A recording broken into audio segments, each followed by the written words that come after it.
Yang Mingyu carefully got out of the car, gently picked up the girl in his arms, carried her back to her bedroom, and softly laid her on the bed. Suddenly, the girl opened her eyes, seeing the man so close. Huo Wanwan panicked and pushed him away. Chapter 30. Secretly kissed her. Yang Mingyu, what are you doing?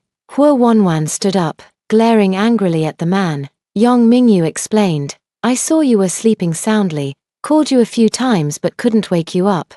So I carried you back to the bedroom. Who told you to carry me? Huo Wanwan was both embarrassed and furious. It would be uncomfortable to sleep in the car. So I held you. Wanwan, don't be angry. I didn't do anything to you. I just secretly kissed you. Huo Wanwan looked at him warily. When she opened her eyes just now, she clearly saw Yang Mingyu staring at her with a lecherous smile. Could it be that she misunderstood him? Thank you for carrying me back. It's getting late. So you should head home now. Yang Mingyu pursed his lips and looked at her. It's too late. Can I stay at your place for the night? It is indeed late, so you should hurry back. Yang Mingyu lowered his gaze, failing to stay over, he said with a disappointed expression. Then, Wanwan, you should get some rest early. I'm heading back. Be careful on your way back. Good night. Yang Mingyu left dejectedly, while Huo Wanwan leaned on the windowsill.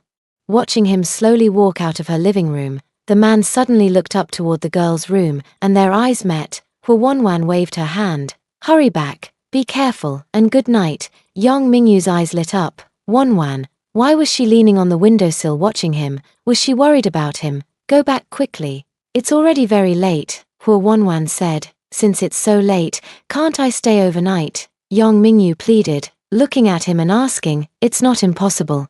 Then you can sleep downstairs. Huo Wanwan closed the window and drew the curtains. Yang Mingyu excitedly ran back to the first-floor bedroom. Wanwan let him stay. Does that mean she has feelings for him too? Huo Wanwan didn't think so. She thought that Yang Mingyu had stayed over before, so it wouldn't matter if he stayed again. Shengsha houting. After taking a shower, Sheng Chu came out of the bedroom.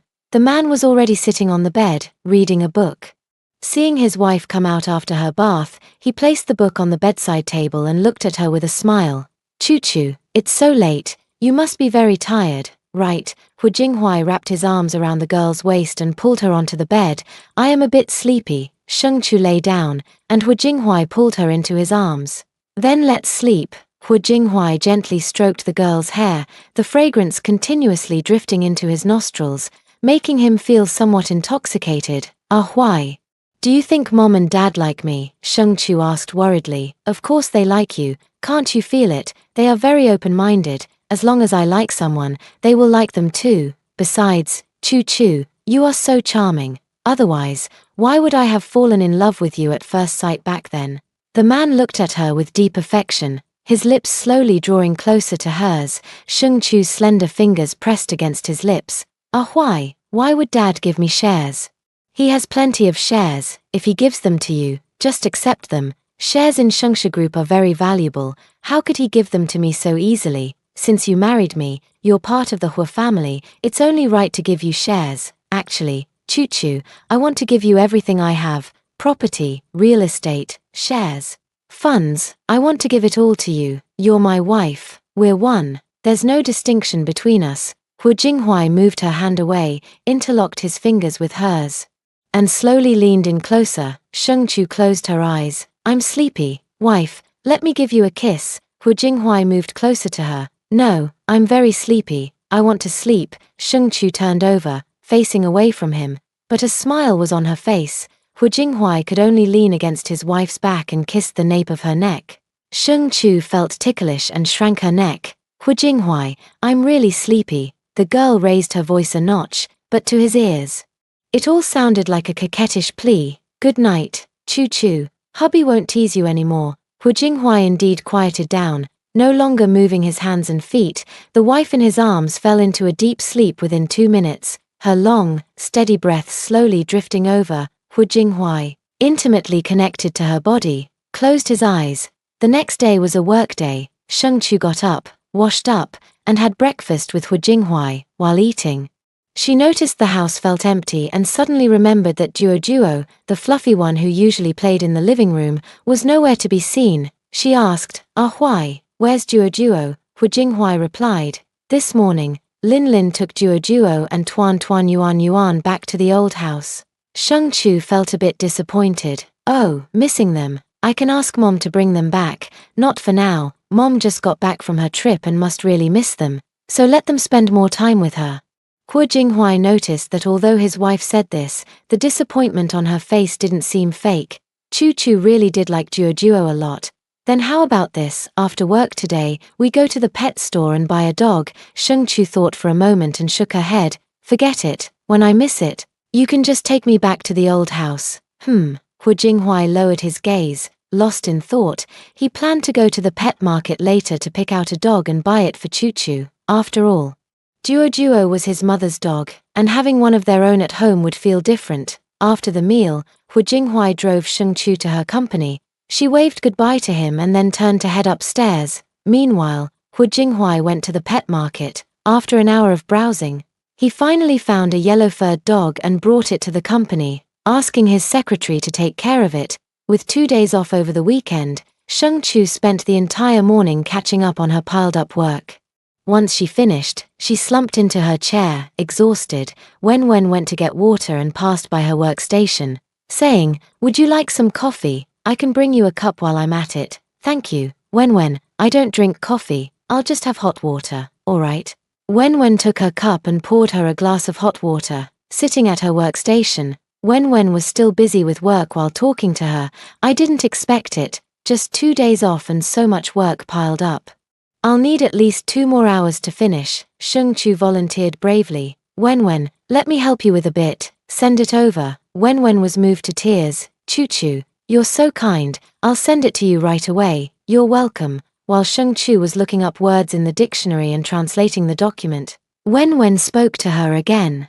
"Chu Chu, I feel like you've changed somehow." "What's changed?" Wen looked at her carefully. "I can't quite put my finger on it. It's not that your appearance has changed, but more of a feeling. The way you carry yourself isn't like before, like when you used to stretch your legs at your desk after getting tired from work. Now you've become more ladylike." "Sheng Chu, let's have lunch together. There's a new barbecue place downstairs that I love." "Chu Chu, I'll treat you to thank you for helping me with the workload." Amy beside them. Wen, didn't you say you were going to lose weight? How can you eat barbecue if you're trying to lose weight? Wen, I'll start dieting tomorrow." "Not today." Amy laughed heartily. Ha, I think you're getting fatter the more you diet. I've watched you go from 110 pounds to the 125-pound little chubby girl you are now." Wen seemed thunderstruck. "Oh my, that's true, I'm actually 125 pounds now." Amy. "Chu Chu, how are you both so slim?" Amy. "I've been controlling my diet all along, not eating at night, and it's really tough when I'm hungry. I've managed to stay at 102 pounds, but it's worth it." "Chu Chu, what about you?" Sheng Chu, "I don't control my diet, I eat whatever I want." Wen, "I really envy Chu Chu. She's 174 centimeters tall and weighs only 98 pounds, yet she can eat whatever she wants." Beep, beep, beep, the office alarm rang at 12 o'clock. Wen immediately stood up, grabbed her bag, and said, "Finally, it's lunchtime, I'm starving." Amy, "Chu Chu, let's go, we're having barbecue downstairs." Amy waved her hand. "I'm not going, I brought whole wheat bread." Sheng Chu looked helpless as Wen took his arm and led him to the elevator.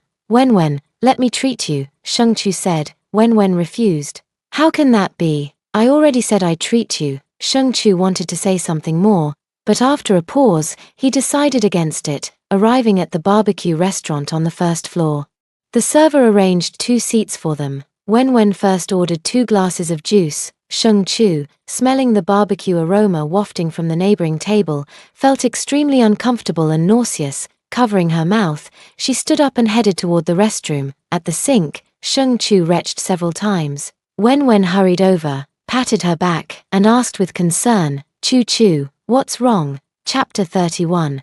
"Honey, I miss you." Wen handed her a tissue, and Sheng Chu wiped her face. "I'm fine, I've just been a bit sensitive to certain smells lately. Sorry." Wen, "I can't join you for barbecue." Wen looked at her with concern. "Your face is pale. Are you sick, or is work too exhausting?" "It's nothing, I just feel really uncomfortable when I smell barbecue." "If it makes you uncomfortable, we don't have to eat it. Let's go, we can have something else." "Go ahead and eat." Wen, didn't you want to have barbecue, but you can't eat it, I said I'd treat you to lunch. So how about we go have noodles instead? Shengchu nodded, and Wen led her to the neighboring shop for noodles. They ordered 2 bowls of noodles and sat on the stools waiting. Wen glanced at Shengchu's belly, lost in thought. How could Chu feel nauseous at the smell of grilled meat? Moreover, in the morning, Amy brought a few apricots. Everyone said they were very sour and threw them away after one bite, but Chu said they were delicious, considering these 2 points. She had reason to suspect. Could Chu be pregnant? Her flat stomach, without a trace of excess fat, didn't look like she was pregnant. Moreover, Chu is single, without a boyfriend, let alone a husband, so how could she be pregnant? Shengchu felt that Wen was acting strange, so she asked her, Wen, what's with that look? What are you thinking? Wen cautiously asked, Chu, I think you're acting a bit strange. What's strange? The smell of grilled meat makes me want to vomit. And I crave sour foods. It seems like I might be pregnant. My sister-in-law was just like this when she was pregnant. Wen waved her hand and said with a laugh, I'm just joking. Don't take it seriously. You're still single. How could you be pregnant? Shengchu blinked her eyes. What if I really am pregnant? That's impossible. You don't even have a boyfriend. So how could you be pregnant? Maybe it's just the summer heat making you irritable, and the smells are bothering you. Shengchu and Wen have always had a good relationship. In fact, Shengchu really wanted to tell her about her pregnancy, but Wen has a big mouth. If she found out, everyone in the company would know within a minute. Shengchu didn't want to tell her colleagues about the pregnancy just yet.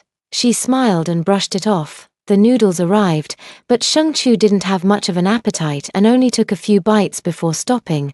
Wen finished a bowl of noodles. Chu, do you think this noodle is not tasty? Why did you only take a few bites? It's not that it's not tasty, I just don't have much appetite and don't really feel like eating.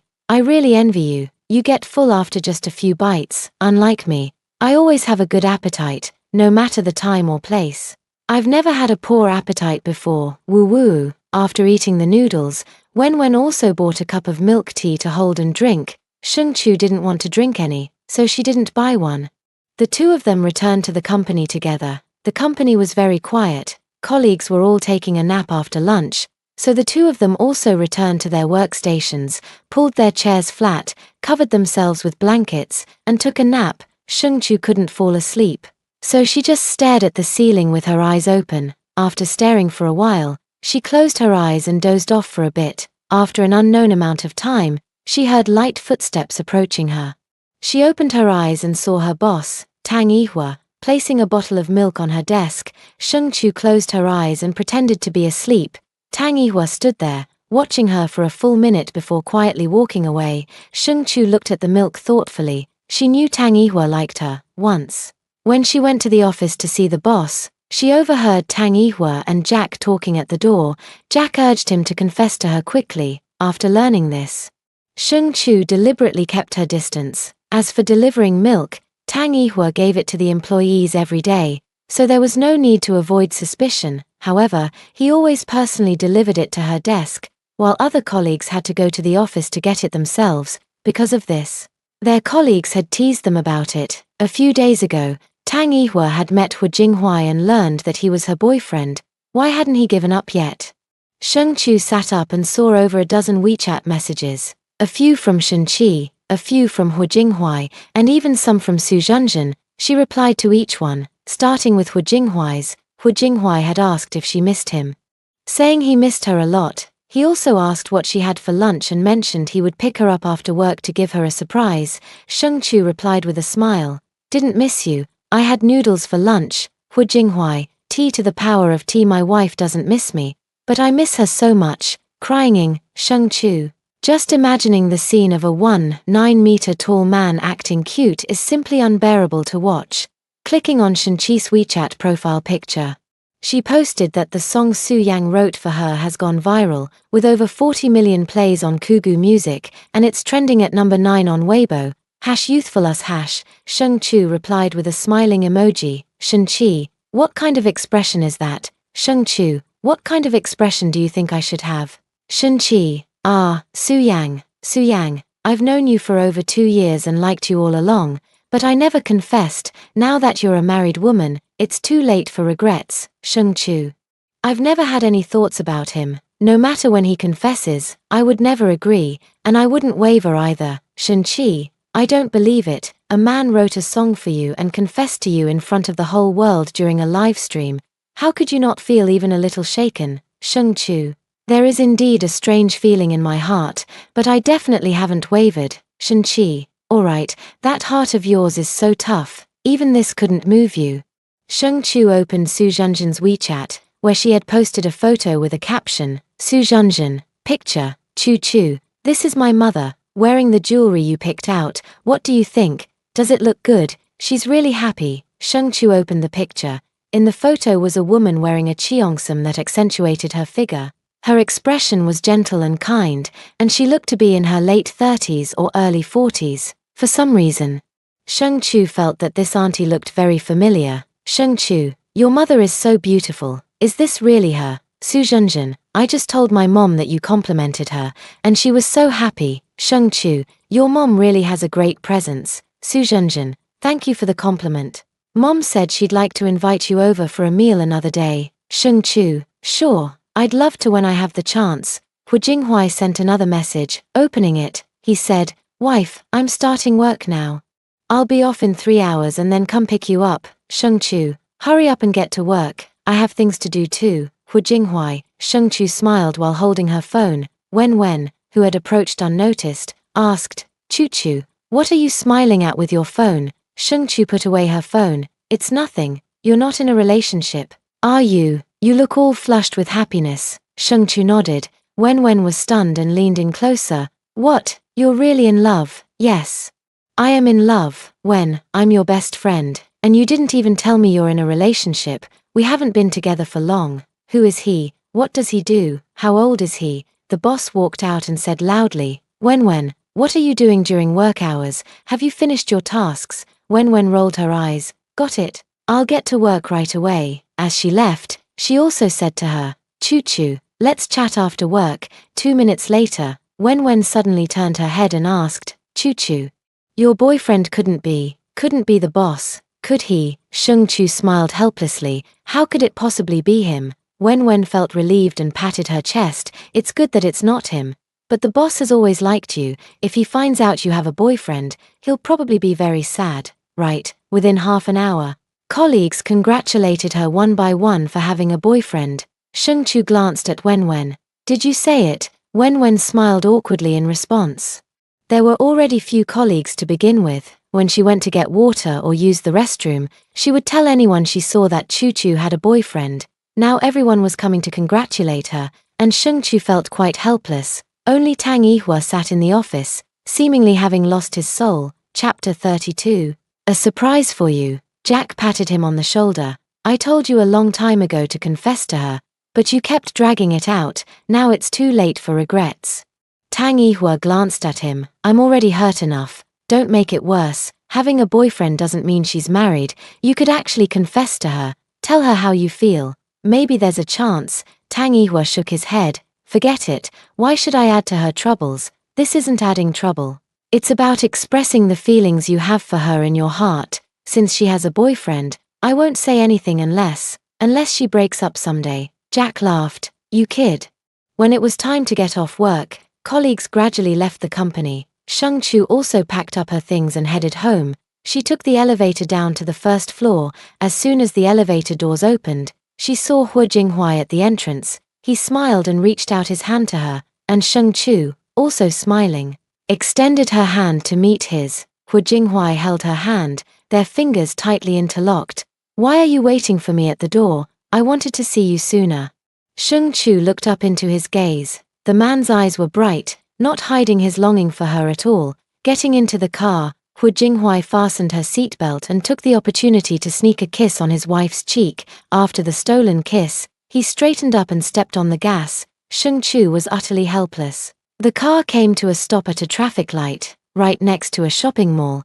The screen displayed a promotional poster for the show Star of Tomorrow, featuring the top 9 contestants. The 5th one was Su Yang. Sheng Chu took a few more glances and noticed that the promotion for Star of Tomorrow had been increasing over the past few days. It seemed the show was really gaining popularity. Then, the big screen changed, switching to Su Yang's solo performance. Dressed in all white, he slowly sang The Young Us under the dazzling lights. As soon as he began, passers-by looked up at the big screen. Sheng Chu had already seen this video.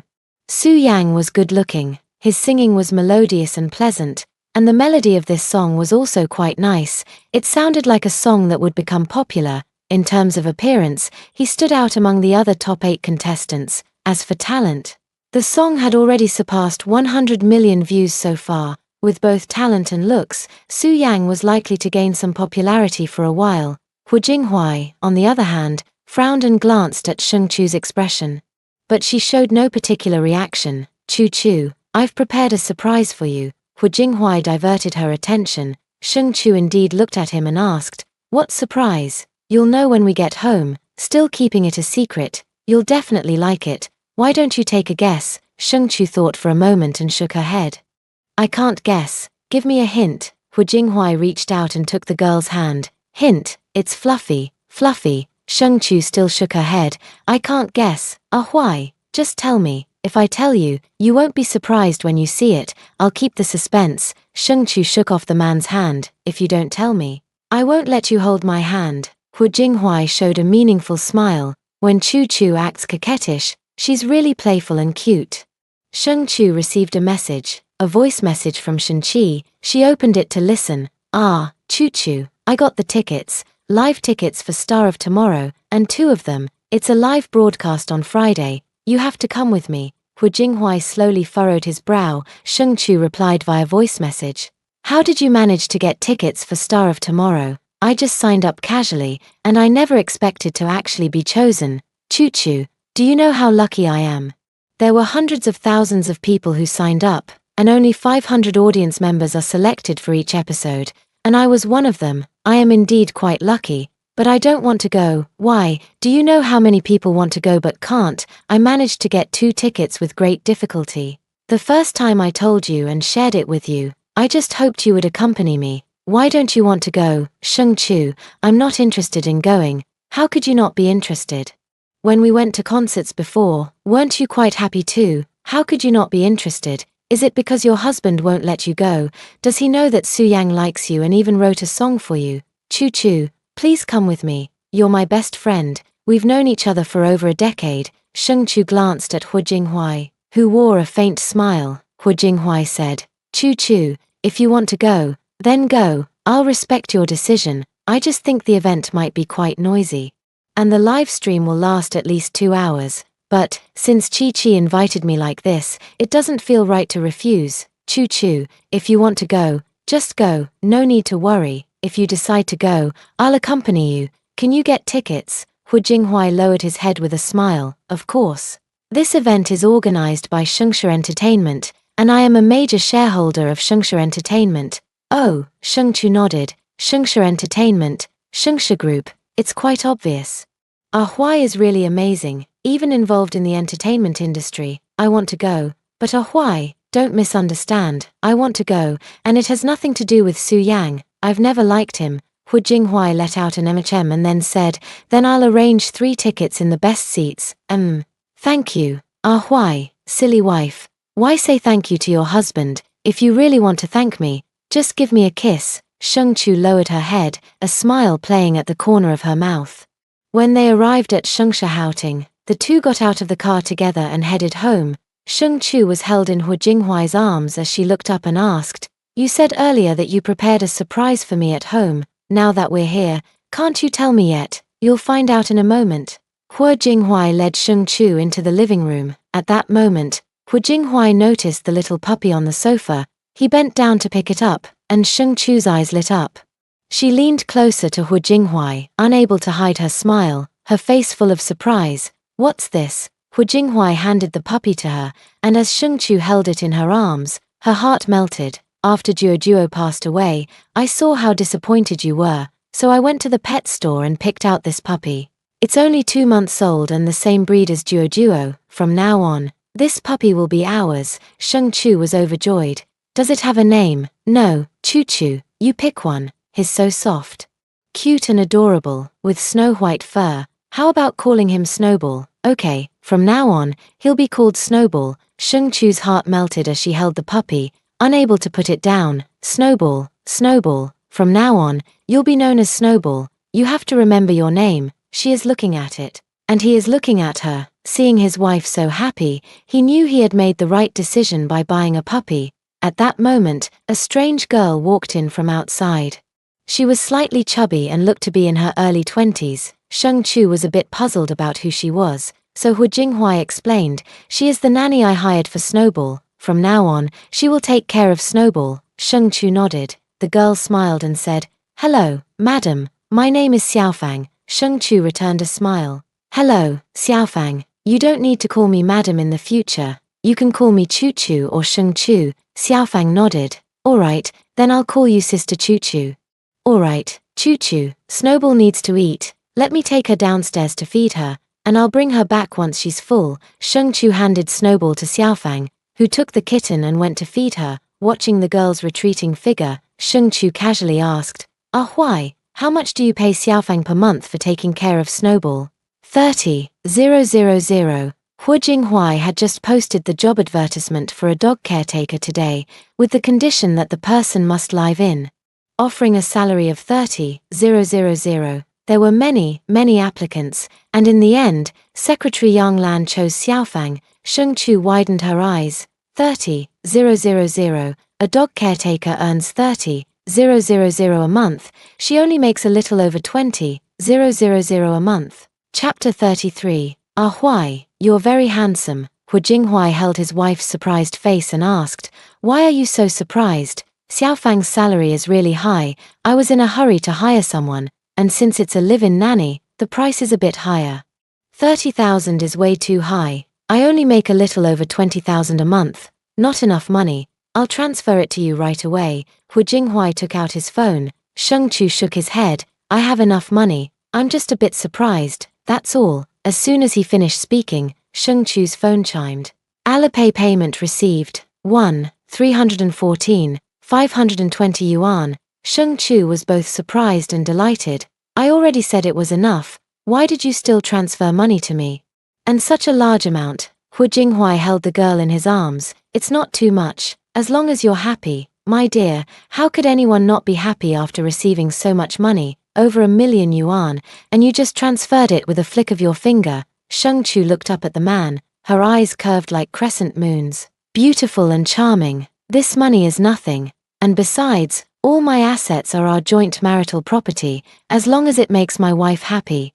Spending a few billion is no big deal, let alone a mere million." A few days later, time flies, and it's Friday again. Sheng-Chu woke up early, and Hu Jinghua was no longer by her side. She lay flat, staring at the ceiling, not wanting to get up. Lately, her body has been feeling weak and sluggish, and she gets sleepy easily, drowsy at work, drowsy on the ride home, and even when Hu Jinghua chats with her at night, she falls asleep after just a few words. And lately, I've really been craving sour foods, lemons, sour apricots, sour plums. The more sour, the better. It's still early in the morning, and she's already craving something sour again. Thinking back to when she was at home, her mom often pickled sour cucumbers. And she suddenly really wanted some. She picked up her phone and called her mom directly. After saying good morning, she told her mom she was craving sour cucumbers. Liang Jia said she'd bring some to her office later, as she happened to have some business to attend to there around noon. After hanging up the phone, it was already getting late. Sheng-Chu had to get up, wash up, eat, and head to work. While brushing her teeth, Sheng-Chu felt extremely uncomfortable, retching several times. Hu Jinghua happened to return to the bedroom and, hearing the sound from the sink, quickly ran over to find Choo-Choo leaning over the sink, retching. "Choo-Choo, what's wrong?" Hu Jinghua gently patted her back, filled with concern. Sheng-Chu had nothing in her stomach and only retched a few times. She weakly shook her head. "Why did you suddenly vomit? Are you feeling very unwell?" Hu Jinghua held her in his arms and wiped her mouth. "Actually, I've been vomiting at noon these past few days." "Why didn't you tell me? Is the vomiting severe?" "Choo-Choo, how could you not tell your husband about something so serious?" "Choo-Choo, Let's go to the hospital first. Hu Jinghuai was extremely worried. Chu had been experiencing morning sickness these past few days, and she hadn't even told him. It's not serious. I just vomit for 2 minutes before lunch, and then I'm fine. Plus, I looked it up online. It's normal to have morning sickness at this stage, and mine is mild. I didn't tell you because it's such a small thing, Hu Jinghuai suddenly said very seriously. Chu, when it comes to you, nothing is ever a small matter. Let's have breakfast, and then we'll go to the hospital to get checked. I know you're worried about me, but I'm really fine. I'm not vomiting severely. So there's no need to go to the hospital. Why? Don't worry. I wouldn't joke around with the baby in my belly. Hu Jinghuai gently stroked the girl's head and said helplessly. All right, but if you feel any discomfort at all, tell me right away. If you're at work, call me anytime. Chu, I'm your husband. Got it? Shengchu smiled, her eyes curving into crescents as she reached out to wrap her arms around Hu Jinghuai's waist. Breathing in his unique scent, she instantly felt a sense of peace. Hu Jinghuai tightened his arms around her waist, thrilled. This was the first time Chu had taken the initiative to hug him. Shengchu let go and gently pushed him away. Patting her stomach, I'm a bit hungry. I want to have breakfast. All right, Aunt Zhong has already prepared breakfast. Change your clothes, and we'll go downstairs together to eat. Aunt Zhong cooked seafood porridge, and Shengchu was hungry, so she drank 2 bowls of porridge in a row before finally putting down her bowl, feeling full. Hu Jinghuai looked at her with a doting expression, reaching out to wipe the rice grains from the corner of her mouth. Are you full? Hu Jinghuai asked her. Very full. The seafood porridge was so delicious. It's delicious. Next time have Aunt Zhong make it again. Shengchu nodded, propping her chin in both hands, smiling as she looked at the man. Chu, why are you looking at me like that? The man asked while drinking his porridge. Shengchu glanced around. No one was there. She whispered, you're good looking. Hu Jinghuai was stunned for 2 seconds, then reached out and grabbed her wrist, somewhat excited. Chu, do you think I'm good looking? Shengchu felt a bit overwhelmed by the man's affectionate demeanor. She had only said he's good looking, and Hu Jinghuai reacted like this. It seemed he couldn't handle sweet talk. Yeah, why are you so surprised? You're so outstanding. You must have been praised all your life. And I'm sure many girls have pursued you. I didn't notice. Shengchu lowered her head with a smile. She had also grown up being praised when she was little. The neighbor aunts would compliment her for her good grades and intelligence. In middle school, boys confessed their feelings to her, and there were even more in high school and college. But she turned them all down. Hu Jinghuai comes from such a good family background, and he's tall and handsome too. There must be many girls chasing after him. Back in school, he was probably the cool type, and many girls must have had crushes on him. Are you full? It's getting late. We should head to work. Shengchu shifted her focus. Hu Jinghuai wouldn't let her change the subject and continued with the previous topic. Chu, you said I'm good looking. Where exactly am I good looking? I just said it casually. Hu Jinghuai sat right next to the girl, wrapping an arm around her. I don't believe it. When you looked at me just now, your eyes were sparkling. Shengchu, unable to shake him off, had no choice but to say, you have a very straight nose, bright eyes, cool eyebrows, sexy lips. And your whole face has sharp, defined angles. That's why I said you're very good looking. Since I'm so good looking, have I captivated you yet? Shengchu blinked at the man's face and nodded. Hu Jinghuai's lips curved upward. Then, would you like to kiss your husband's sexy lips? Shengchu suddenly stood up. It's getting late. I'm going to be late for work. Hu Jinghuai couldn't help but laugh, tied it up a bit, and took the girl out by the hand. Chu, you were just shy, weren't you? Zhong Ma and Xiaofang are still at home. It's not good for us to be hugging and holding each other. Why be so restrained in our own home? Besides, we're in the living room, and they usually don't come near. That won't do either. What if they see me? How embarrassing would that be? So it turns out Chu is shy. Don't worry. Chu, I've already instructed them to try to avoid the living room while we're there. Shengchu, in the car. Why? Lately I've been really craving something sour. I called my mom this morning and told her I wanted to eat her pickled cucumbers. She said she'd bring them to my office at noon. Why don't we go back to your mom's place to get them now? That way, she won't have to make the trip. No need. Mom said she has something to do near my office at noon anyway, so she'll just bring the pickled cucumbers to me. Choo choo, would you like some sour plum soup? After work, let's go to the old house. Mom makes really good sour plum soup, and with the hot weather, it would be really refreshing to have some chilled sour plum soup. Sheng Chu was about to nod, then said, but we're going to the Star of Tomorrow live show tonight. Won't we have time to go home first? There's time. The live broadcast starts at 8, we get off work at 5, go to the old house for a meal, and then head to the show. It'll be fine. Alright, I'll follow your plan. Good, I'll pick you up after work and we'll go to the old house. Chapter 34, accidentally fell asleep. He covered her with a blanket. At 10 in the morning, Sheng Chu finished her work and slumped at her desk, feeling lazy. Her eyelids grew heavy, and she closed her eyes.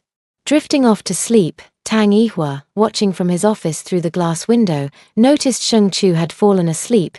He picked up a blanket and walked over to her, gently draping it over her. The colleagues all observed this scene, exchanging knowing smiles. Amy and Wen were about to say something, but Tang Yihua shook his head at them, signaling for quiet. Sheng Chu had only slept for 10 minutes when she was awakened by the ringing of her phone. She sat up groggily, the blanket slipping off her body, and wondered where this blanket had come from. She answered the phone first. It was her mother calling. After connecting the call, Liang Jio's voice came through. Sweetie, Mom is here. Mom, are you downstairs? I'll come pick you up. I'm already in the elevator. I'll be there right away. That was quick. I'm coming. Sheng Chu hung up the phone and stood up. Wen, who was beside her, wore a look of amusement. Choo choo, where are you going? My mom is here. I'm going to pick her up, Sheng Chu said and left. Sheng Chu had just reached the elevator entrance when the elevator arrived at her floor.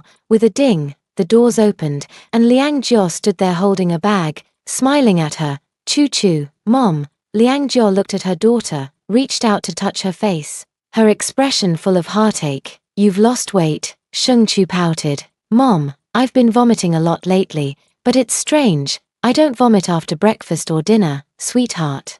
You've been through so much, and this is just the beginning. Here, I brought you some pickles specially. Take them back and eat them slowly. If you want anything else, just tell me. It's only been a week, and your face looks thinner. How can someone who's pregnant lose weight like this? Maybe it's because I eat less at lunch, but I eat a lot at night. Liang Jio touched her daughter's face and asked, Is Jinghuai treating you well? He treats me very well, Mom. Don't worry. Oh, by the way, his parents are back from their trip and said they'd visit our house on Sunday. Liang Jio nodded. Yes, meeting his parents to discuss your matters is a good idea, even though you two have already secretly gotten your marriage certificate without telling either set of parents, and I have to say something about this again. Such a big thing, and you actually did it in secret. At home, your dad still often sulks over it. Sheng Chu's face fell. Is Dad still angry with me? He's angry at you for getting married without even giving a heads up. Marriage is such a big deal. Mom, please try to talk some sense into Dad at home. My persuasion won't do much good. It's better if you come home more often to see him. After your dad found out you were pregnant, he got even angrier, saying you got pregnant right after getting married without even properly assessing Jinghuai. Later, I tried to reason with him, telling him he's about to become a grandfather and should tone down his temper. Your dad isn't as angry anymore and is actually worried about your health. Look at these pickles. He and I made them together. Sheng Chu lowered her gaze. That was just like her dad, clearly caring deeply about her. Yet his words always came out so harsh. At that moment, Tang Yihua approached from a distance. With a smile and great politeness, he called out from afar, Auntie, you're here. Why don't you come in and sit for a while? Liang Jio waved her hand. Oh, it's Mr. Tang. I'm just here to deliver something to Choo Choo. I'll leave as soon as I give it to her. Tang Yihua glanced at the bag in Sheng Chu's hand and then said, It's scorching hot outside. How about coming into the company for a glass of water? No. I have to go. The driver is still waiting for me downstairs. Thank you for your kindness, and thank you for always looking after my Choo Choo. You're welcome, Auntie. Tang Yihua beamed with a smile. Choo Choo, I'm leaving now. Come home anytime, and call me sometimes. Liang Jio pressed the elevator button and stepped inside. Mom, be careful on your way home, and give me a call when you get there. Sheng Chu waved to her.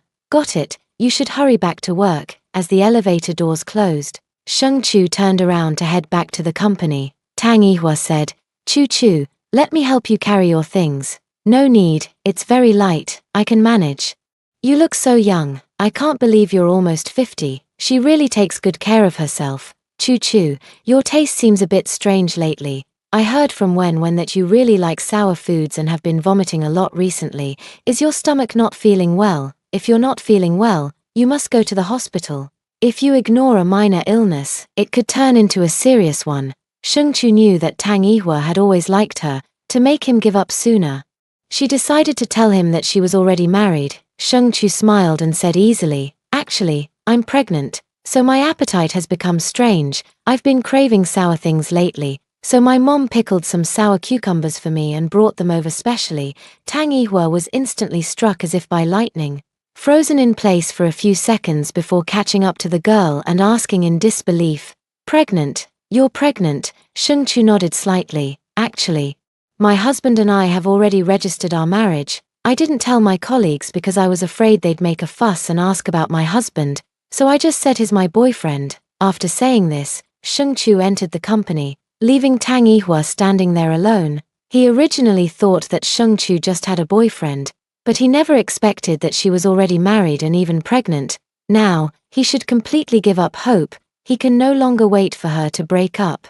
Shengchu carried the bag back to the office, and Wen ran over, saying, Chu, where did you go just now? The boss actually followed you out." Shengchu shook the bag in her hand. "My mom brought me some food, pickled cucumbers. Why have you been eating weird stuff lately? What's weird about pickled cucumbers?" "Alright. Not weird, they're actually pretty good with kanji." "Where's the boss? He went out with you. Why isn't he back yet?" Wen glanced toward the door, but there was no sign of him. "Not sure, maybe he's busy with something." Shengchu sat at his workstation, looking completely unconcerned. Amy also leaned in, wearing a mischievous grin, and said, "You just fell asleep, and the boss actually brought a blanket to cover you. Be honest, is the boss your secret boyfriend?" Shengchu shook her head vigorously. "Of course not. If he's not your boyfriend, why would he cover you with a blanket? And during work hours, no less. Usually, when we slack off a bit, the boss scolds us, but when it comes to you, he even covers you with a blanket. If there's nothing between you two, I won't believe it." Wen chimed in. "Yeah, Chu, you better come clean." Shengchu was simply at a loss for words and explained. Maybe the office air conditioning was set too low, and he was worried I might catch a cold, so he gave me a blanket. "You're overthinking it. I've only met the boss a few times in private, and there's absolutely nothing between us. Please stop speculating from now on. If my boyfriend finds out, he'll get jealous." "Really?" Amy and Wen expressed doubt. "Really, my boyfriend is quite sensitive and cares about me a lot. If he finds out you're spreading rumors about me and other men, he'll definitely get jealous," Amy whispered. Wen and I both noticed that the boss really does like you." Wen nodded like pounding garlic. "Don't talk nonsense. We all work in the same place, we see each other all the time. Even if there were any thoughts before, I already have a boyfriend now." "Amy, Wen, please don't bring this up again in the future." "Okay." To avoid awkwardness, Amy and Wen thought that made sense, nodded, and promised not to mention the matter again. After chatting for a few more sentences, they returned to their workstations to get back to work. Shengchu folded the blanket and took it into the office, where only Jack was present, as Tang Yihua hadn't returned yet. After putting the blanket away, Shengchu was about to leave when Jack said, Chu, can I ask you a personal question?" Chapter 35, Hu Jinghuai. "Why did you get married behind my back?" "What question?" Shengchu paused and looked at Jack. "Do you know, old Tang likes you?" Shengchu opened his mouth, unsure how to respond. Jack continued, "Even though you already have a boyfriend, I still want you to know that old Tang likes you. I've known old Tang for 7 or 8 years, and I don't want his feelings for you to stay buried in his heart forever. I don't want him to have any regrets. Actually, from the first day you joined our company, old Tang had a good impression of you. Over the long course of working together, he confirmed his feelings for you. I've urged him more than once to confess to you, but he's like a closed gourd. He never did. A while ago, I finally convinced him to confess to you as soon as possible. He finally mustered the courage to do so, but then you suddenly got a boyfriend." I saw the disappointment on old Tang's face instantly. After that, he was depressed for several days, drinking every night, and I stayed with him. Shengchu's expression remained unchanged, Why are you telling me this? I don't want him to have regrets. I want you to know that there was once an outstanding person who liked you. I also told him that he could still confess to you even if you have a boyfriend. After all, not every confession requires a response, but he said he didn't want to add to your troubles. Sheng-Chu paused. But you still spoke for him. If I don't speak up for him, you'll never know he likes you, and then this feeling will just fade away. Actually, Chu-Chu, I don't have any other intentions. I just want you to know that he likes you. That's all. I understand. I'll get back to work now. Sheng-Chu lowered her gaze. Did it affect you at all? Jack asked, watching her retreating figure. No. After saying that, Sheng-Chu turned around, opened the office door, and went out. Returning to his workstation, at that moment, Tang Yihua came in from outside, glanced at her, and entered the office. Jack walked toward him with a smile, saying something to him. Tang Yihua's expression instantly changed, and he angrily questioned him. Then Jack closed the curtains, and the view inside the office was no longer visible. Wen said, Amy, Chu-Chu, the two bosses seem to be arguing. Amy, isn't it normal for them to argue? Wen nodded. That's true. Sheng-Chu looked at the computer, but his mind was elsewhere. I suppose Jack just told Tang Yihua what he said about me, and then Tang Yihua got angry with him. After all, she and Tang Yihua didn't bring it up openly, so it wouldn't be awkward when they meet in the future. Otherwise, she might have to change jobs. She really likes this job. Short working hours, frequent holidays, 20 days of annual leave per person, and the boss organizes trips. Sometimes people from other companies come looking for translators to accompany them as personal interpreters, and she can earn a decent amount of extra money from each assignment. In the office of Shengsha Group, Hu Jinghuai was working when suddenly the door was pushed open from outside. A woman appeared before him, her face filled with desolation and accusation. Hu Jinghuai, you got married. Hu Jinghuai slowly raised his head and looked at her. His expressionless demeanor seemed to lower the temperature in the office by several degrees. Without him saying a word, Yinanshi could sense a very dangerous aura. Unfazed, Yinanshi continued to question him. Why did you suddenly get married? Didn't you say you didn't want a girlfriend? I was only away on a business trip for a month, and you married another woman. Where does that leave me? Yi Nanji, the heiress of the Yi Group in Huacheng, has had a crush on Hu Jinghuai since high school. She has confessed her feelings to him multiple times, but each time, he coldly rejected her. Yi Nanji is determined to win Hu Jinghuai over. After all, he is so outstanding. Who else could possibly be worthy of him besides her? She thought that as long as she remained sincere and patient, she could make Hu Jinghuai fall for her. But she was wrong. 7 years have passed, and Hu Jinghuai hasn't even glanced at her once. Secretary Yang Lan hurried in anxiously and said, I'm sorry, President, I couldn't stop Miss Yi. Hu Jinghuai waved his hand, signaling for her to leave. After Yang Lan left, she closed the door again. Hu Jinghuai showed no expression on his face. Miss Yi, what does my marriage have to do with you? What right do you have to question me? Yi Nanhui was on the verge of tears, her eyes brimming with moisture, filled with grievance. You said you wouldn't look for a girlfriend. You said you didn't want to get married. Why did you secretly marry while I was away on a business trip? Jinghuai, don't you know I've liked you for 7 years? If you like it, that's your business. I've never responded to you. How can you be so heartless? I gave up being a wealthy young lady to work as a small supervisor in your company. Do you know how tired I am every day? I did all of this for you, just hoping that when you planned to get married, you would consider me first. But you, Yi Nanshi, felt deeply wronged. And 2 lines of tears streamed down her face. Others might feel pity upon seeing such a beautiful woman in tears, but Hu Jinghuai only found it irritating. If you feel tired, you can resign. I never asked you to apply for a job at my company in the first place. On the contrary, when she excitedly told him that she was going to work at Shengsha, he looked troubled and annoyed by her persistence. If it weren't for Mr. Yi asking him to do a favor and hire his daughter, Yi Nanhe would never have been able to get the job. Fortunately, she worked at Shengsha without bothering him, so he didn't interfere or ask questions, simply treating her as if she didn't exist. Jinghuai, how could you say such heartless words? What kind of woman has bewitched you like this?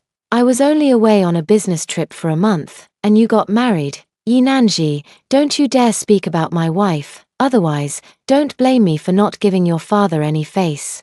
Yi Nanji smiled bitterly. Your wife, your wife. Yi Nanji took her bag and left Shengshi Group, returning to her Maserati. She sat in the driver's seat and cried for a long time. Finally, she slowly calmed down. She can't cry, she is the daughter of the Yi Group. Why should she cry? Yi Nanhuan has never lacked for anything since she was a child. No matter what she sets her eyes on, she always ends up getting it.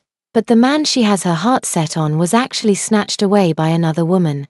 She wants to see what kind of woman Hu Jinghuai likes, and if she can outshine her. Taking out her phone, she calls a private detective to help her find out just who Jinghuai's wife is, and how she managed to get him to marry her. This 7-year obsession cannot make her let go, no matter what. Hu Jinghuai can only be hers. An hour later, the private detective sent Sheng Chu's information to Yi Nanshi. Yi Nanshi paid the private detective a large sum of final payment. Then opened Sheng Chu's information. Name, Sheng Chu. Age, 22 years old. Birthday, October 22nd. Graduated from Huacheng University, now working at a translation company. Both father and mother have retired, and there is an older brother and a younger brother at home.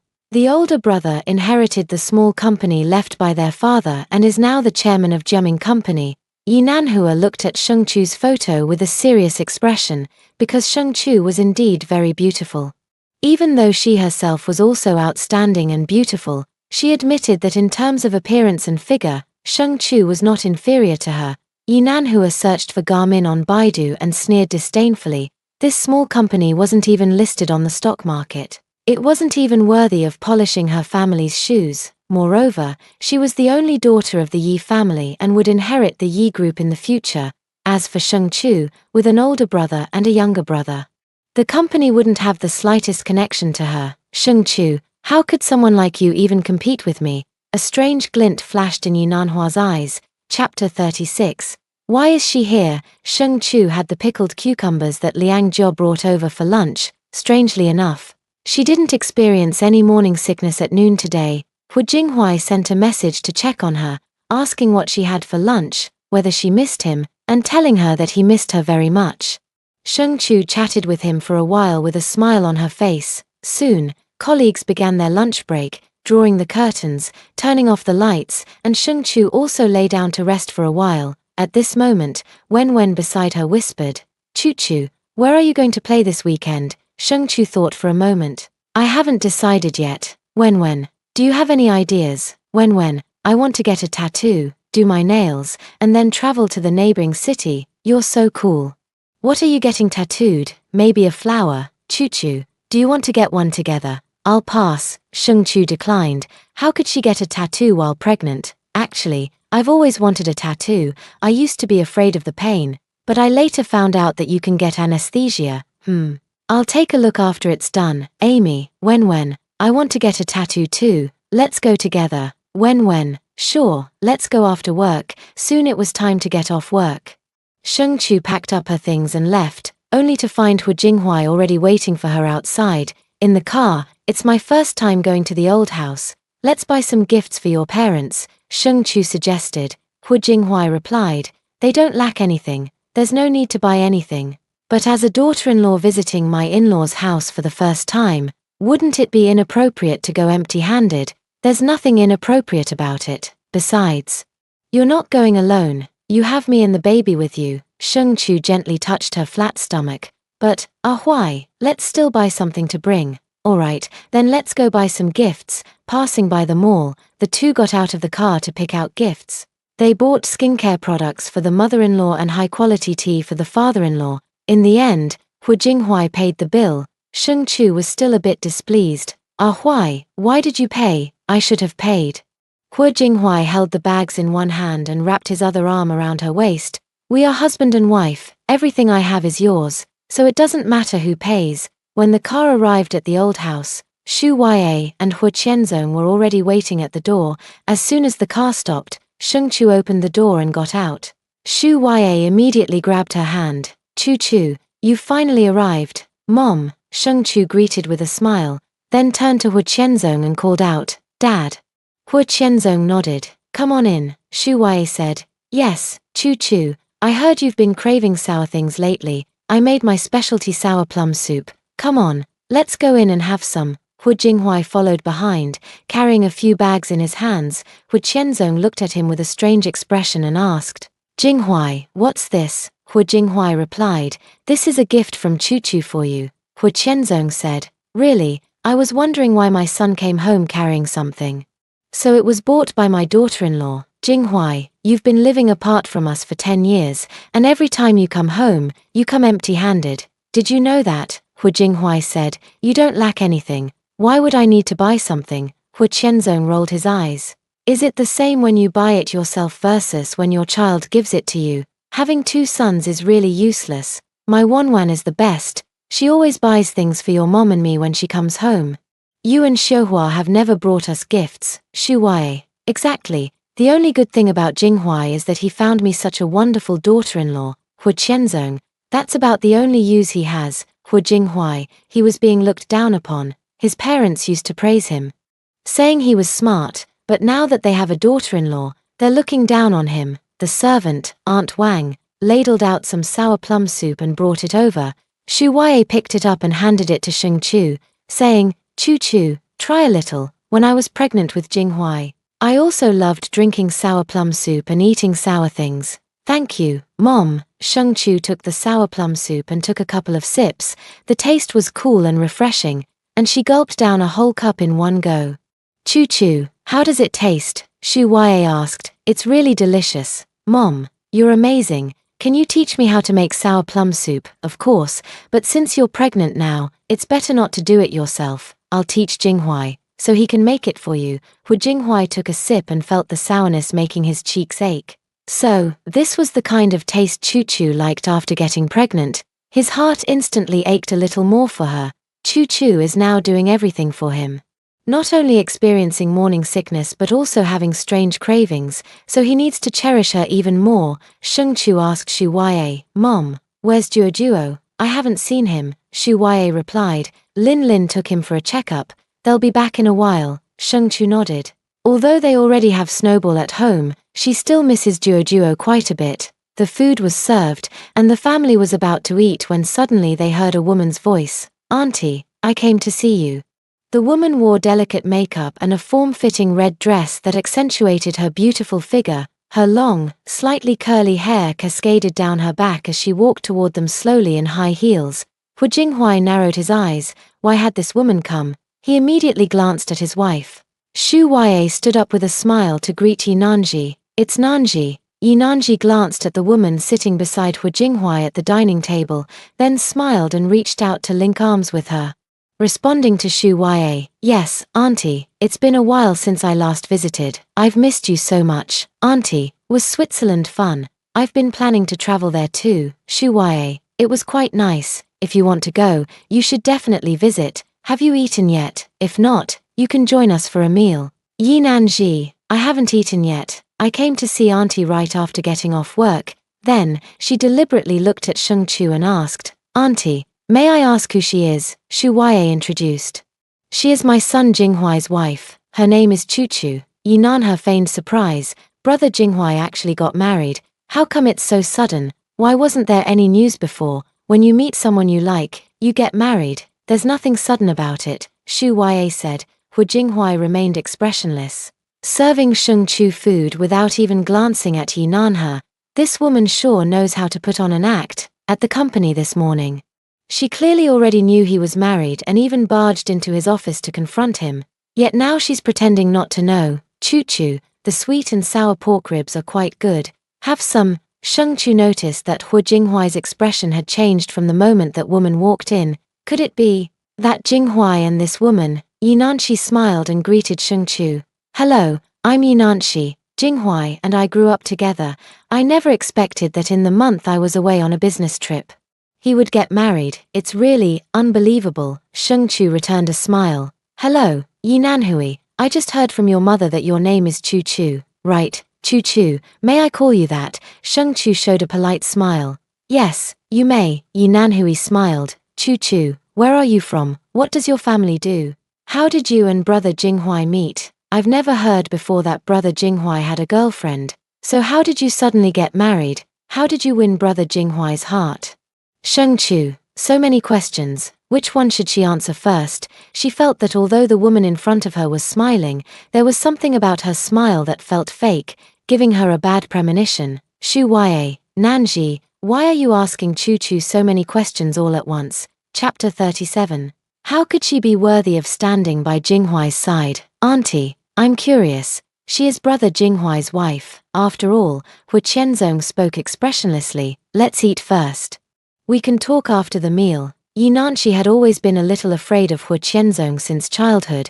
She found his face rather stern. When she used to throw tantrums as a child, her mother would say, "Your Uncle Hu is here," and she would instantly stop crying. Since Hu Qianzong said it like that, she didn't dare to speak up. Sheng Chu finished eating and wiped her mouth with a tissue. Hu Jinghuai asked her softly, "Are you full?" Sheng Chu nodded. "Let's go then." "Okay," immediately. Hu Jinghuai took Sheng Chu's hand and said, "Dad, Mom, Chu Chu and I have something to do, so we'll be leaving first." "Shu Wei, you're leaving right after eating. Tomorrow is Saturday, no work, why not stay at the old house?" Hu Jinghuai, "Mom, Chu Chu and I have something to do, we just came over for a meal. We'll stay over tomorrow, we'll be back tomorrow." "What's so urgent that you have to leave right after eating?" Hu Qianzong stood up. "Why ask so much about young people's affairs?" "Jinghuai, you and Chu Chu go ahead." "Okay, Dad, Mom, we're leaving." "Go ahead," Hu Qianzong said with a smile. "Be careful and come back early tomorrow," Shu Wei reminded. After seeing the two off into the car, Yi Nanshan watched the scene, her hands tightly clenched into fists. She's been here for so long. Yet Jinghuai has never once looked at her properly. While he has been taking care of that woman all along, attentive and considerate, he served her food and poured her soup. In the past, he wasn't like this. Sheng Chu, what exactly is so great about her? Aside from looking like a seductress, what does she have that's better than her? He actually married her as his wife. Shu Wei turned around and saw Yi Nanji's strange expression on her face, and asked with concern, "Nanji, what's wrong with you?" Yi Nanji instantly changed to a smile. "Auntie, I'm fine. What is brother Jinghuai doing? Why did he leave right after eating?" "I don't know either. Are you full? If you're not, go eat some more." "Auntie, what kind of woman is brother Jinghuai's wife? I've never heard brother Jinghuai mention her before, and now he's suddenly married." Shu Wei sighed. "Nanji, you still like Jinghuai, don't you?" Yi Nanji lowered her head and bit her lip. Shu Wei patted her back. "I used to think he was emotionally detached, never had a relationship, and didn't have a girl he liked. I was worried about him for a long time, afraid he would end up alone for the rest of his life. But now, seeing him with Chu Chu and taking such good care of her, I feel relieved." "Nanji, I know you've been following him since childhood, liking him, admiring him, although I also like you very much. My Jinghuai is already married. In the end, you two are just not meant to be. Don't be too sad." Yi Nanji pursed her lips. They weren't just not meant to be. They were intercepted by that woman. If it weren't for that woman, Jinghuai would definitely have been moved by her. Yi Nanhui forced a smile. "Auntie, I'm not sad. It's a good thing that brother Jinghuai got married. How could I be sad? I'm more than happy to congratulate him. It's good that you think that way. You're not young anymore. And it's time for you to find a partner." "I know, Auntie, I have something to attend to, so I'll leave now. I'll come visit you another day." Yi Nanhua turned and walked away, her back to Shu Wei, her expression shifting once more. "Sheng Chu, is it just that you're good looking? What else do you have besides your looks? Family background, education, connections, parent status? In which aspect can you compare to me? How are you worthy of standing by Jinghuai's side?" Only she, Yi Nanshi, is qualified to stand by Jinghuai's side. She must find a way to drive Sheng Chu away from him. In the car, "Ah Huai, I felt something was off about you just now, ever since that woman walked in," Sheng Chu said expressionlessly. Hu Jinghuai looked at the girl. "Is there?" "Yes, there's nothing between us. But Mom said you grew up together, and it seems she cares a lot about you, always asking me all sorts of questions. I suspect, does she like you, for some reason?" Sheng Chu actually felt a bit of bitterness in her heart. Hu Jinghuai reached out, took her hand, and gently rubbed the back of it. "Chu Chu, are you jealous?" Hu Jinghuai asked with great interest. Sheng Chu shook her head vigorously. "I'm not." "Then why would you ask such a question? After all, you are my child's father. Seeing how that woman treats you, I just wanted to show some concern." Hu Jinghuai sighed, somewhat disappointed, and said, "Just now, I was secretly delighted. Thinking that Chu Chu might have fallen for me and was jealous because of another woman." Sheng Chu's face flushed slightly. Actually, she suddenly felt that she might indeed have started to like him a little. The way that woman looked at him just now really made her feel uncomfortable. And the questions the woman asked her also felt strange. Hu Jinghuai suddenly said seriously, "Chu Chu, there's nothing between her and me, it's just that my mother and her mother are good friends. So she often came to my house to play when we were young. We didn't see each other much after we grew up. Later, she went to work at my company. I didn't want to keep her, but her father came to me and asked me to do him a favor by letting his daughter stay at the company. So now, she works at your company?" Sheng Chu asked. "Yes, but you don't have to worry, she works on the 12th floor, and I'm on the 48th floor. We're far apart, and we usually don't see each other even once a month, so." "She likes you, right? She went to your company for you, didn't she?" "She did tell me she likes me, but I've always refused. Chu Chu, I only like you, I only love you." Sheng Chu felt a bit uneasy. Even though Jing Huai had rejected her, she always had a feeling that woman was unfriendly toward her. And from the look in her eyes, it seemed there was a hint of hostility. Buzz Sheng Chu's phone vibrated. It was Shen Qi calling. She answered, and Shen Qi's voice came through, "Chu Chu. Where are you guys? I've already arrived. There are so many people here." Sheng Chu checked the time. It was already 7 o'clock. "We should be there in about half an hour. Have you found a seat yet?" "I'm already seated. Your husband arranged the best spot for me. This location is really great. It's so good to have connections on the inside, being able to sit in the prime viewing area. Please thank your husband for me. You're not calling him a jerk anymore." Sheng Chu joked. "No, after all, he's still somewhat useful. It's a bit noisy here, so I won't say more for now. I'll wait for you." "Fine." Sheng Chu hung up the phone and said to Hu Jinghuai, "Chichi says thank you for arranging a spot for her." Hu Jinghuai's lips curved into a smile. It was just a small favor. Half an hour later, the car arrived at the scene. After parking, Hu Jinghuai held Sheng Chu's waist as they entered the door. There were many people, and Hu Jinghuai held her close, reminding her, "Chu Chu. With so many people around, you must stay with me at all times." "Understood." Sheng Chu was currently in a sensitive period and needed to be cautious in every way, as the early stages of pregnancy are the most dangerous. After checking their tickets and entering, they found their seats, seeing Shen Qi taking photos. The group gathered and then sat down. "Look, there are so many Su Yang's fans over there." Shen Qi pointed to the large crowd behind them. Many people held small banners with Su Yang's name written on them, and there were also light-up signs that displayed his name. "Do you think Su Yang is going to debut as a singer after appearing on this show?" "I don't know." Sheng Chu shook his head. At that moment, a host walked out with a microphone and announced the official start of the show, inviting the top 9 contestants from the previous round to perform the opening act. As the music started and the stage lights turned on, 9 men appeared on stage. Shen Qi exclaimed excitedly, "That's Su Yang." Chapter 38. "I already confessed, but she has a boyfriend." Sheng Chu showed no expression, but Hu Jinghuai tightened his grip on the girl's hand. Sheng Chu looked at the man, and just at that moment, he was also looking at her. Their eyes met. "Chu Chu, look, Su Yang is on stage, and he seems to be the most handsome." Shen Qi tugged at her arm and said. Sheng Chu turned her head to look at the stage. 9 men stood in their positions one by one. As the music started, they began to sing, each taking a line. When it came to the 4th line, it was Su Yang's turn to sing. "Oh my God, hearing Su Yang sing live is even more amazing." Shen Qi exclaimed in awe. As the song ended, the 9 stood on stage, and the lights gradually brightened where the mentors were seated.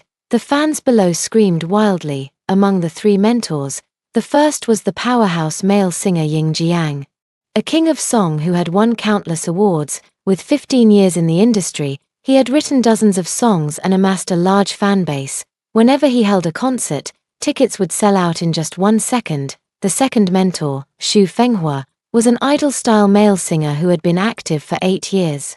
He had released several albums and enjoyed considerable popularity. The third mentor, Yang Mi, is both a singer and an actress. She debuted as a child star and has been in the industry for 20 years. She has starred in many popular dramas. often playing the leading female role, and has also sung several widely popular songs. Each of them has a large number of fans, and even Shunqi is a fan of Yingjiang. Yingjiang, Yingjiang, Shunqi shouted loudly. Shengchu, my ears almost exploded. Actually, she likes Yangmi, and the TV dramas she stars in are quite good. Whenever she films a TV drama, she definitely follows it. The fans screamed continuously, and the scene was once out of control. It wasn't until the host took the microphone and stepped onto the stage that the fans' voices gradually quieted down. Afterwards, the competition rules were announced. After each contestant performs, the mentors will score them. The scores given by the 3 mentors are added together, and the 2 contestants with the lowest total scores will be eliminated. The remaining 7 will directly advance to become the national top 7. Then, the host added, I have an announcement to make. Our contestant Su Yang's performance of Young Us from last week has surpassed 200 million total plays across major music platforms. It also reached 3rd place on Weibo's trending list and stayed there for 2 consecutive days. Congratulations to Su Yang for achieving such outstanding results. Ying Jiang happily clapped his hands and went straight on stage to give Su Yang a hug. Well done, you really bring honor to your teacher. The entire audience applauded and cheered, shouting, Su Yang, Su Yang. Su Yang wore a faint smile. It seemed he saw a familiar figure in the audience. Was it her? The lights in the audience were very dim, while the stage lights were bright, so looking down from the stage, it was hard to see clearly. The host approached Su Yang and said to him, Su Yang, you've achieved such great results with this song. How do you feel about it? Su Yang replied very plainly, thank you all for liking it. The host asked, anything else? Su Yang said, I hope everyone will continue to support me. The host smiled and said, actually, I wanted to ask you. Does the girl you have a crush on know that you participated in the Star of Tomorrow show? Does she know you wrote this song for her? Su Yang, she knows. The host eagerly followed up, what did she say? Was she very moved, and then you 2 got together? Su Yang, not at all, she told me she already has a boyfriend. Shunqi in the audience tightly grabbed Shengchu's arm and whispered in her ear, Chu, they're talking about you. Shengchu didn't seem to mind. Hu Jinghuai narrowed his eyes. Shunqi was the one who knew Su Yang and Shengchu best among those present. The 3 of them had met 2 years ago, and since then, they had spent time together, going out for sketching, participating in events, debating competitions, and rehearsing songs together. Actually, she really ships their CP, but unfortunately, they didn't work out. Chu just wasn't into him. Host, what a shame. So, what song have you brought today? Su Yang, wait and see. The host announced, the order of our contestants' performances is determined by drawing lots. I have a box here, whoever draws which number will perform in that order. The 9 contestants drew lots one after another, and Su Yang drew number 5, making him the 5th to perform. After the draw, the contestants began their performances, preceded by a VCR. The VCR was nothing more than introducing themselves, with friends coming to praise them, after which the show officially began.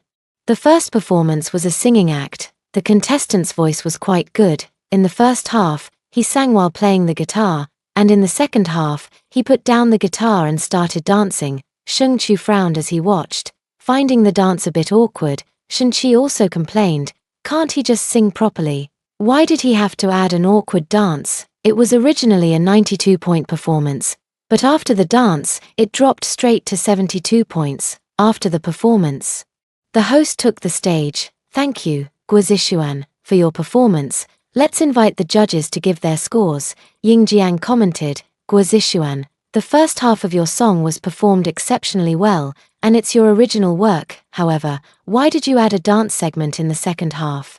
Don't you realize how awkward it was? If the second half had continued with singing like the first half, your performance would have easily scored at least 90 points. But I'm sorry. Your performance in the second half was really lacking, so I can only give you 82 points.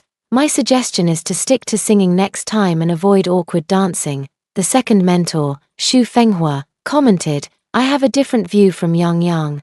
I think Guo Zishuan's dance in the second half was the highlight of the performance. First of all, his composition is excellent, and it's an original piece. In the first half, he stood there singing, which felt a bit dull, but suddenly, In the second half, he put down his guitar and started dancing, and I found it incredibly exciting. I really enjoyed his performance, so I'm giving him 94 points. Ying Jiang, is there something wrong with your eyes? How could you say that awkward dance was good? Xu Fenghua, in my opinion, it was good. I'm willing to give him 94 points. You just don't know how to appreciate it. Ying Jiang, I really don't know how to appreciate that dance of his. Shen Qi in the audience. I don't get it either. What kind of dance was that? How could he give him 94 points? I was too embarrassed to even watch. By the way, did Xu Fenghua get paid or something? The host interrupted the two. Everyone has different tastes. Perhaps teacher Xu just likes Guo Zixuan's performance. Let's invite Mimi to share her thoughts. Yang Mi, my view is similar to teacher Ying's.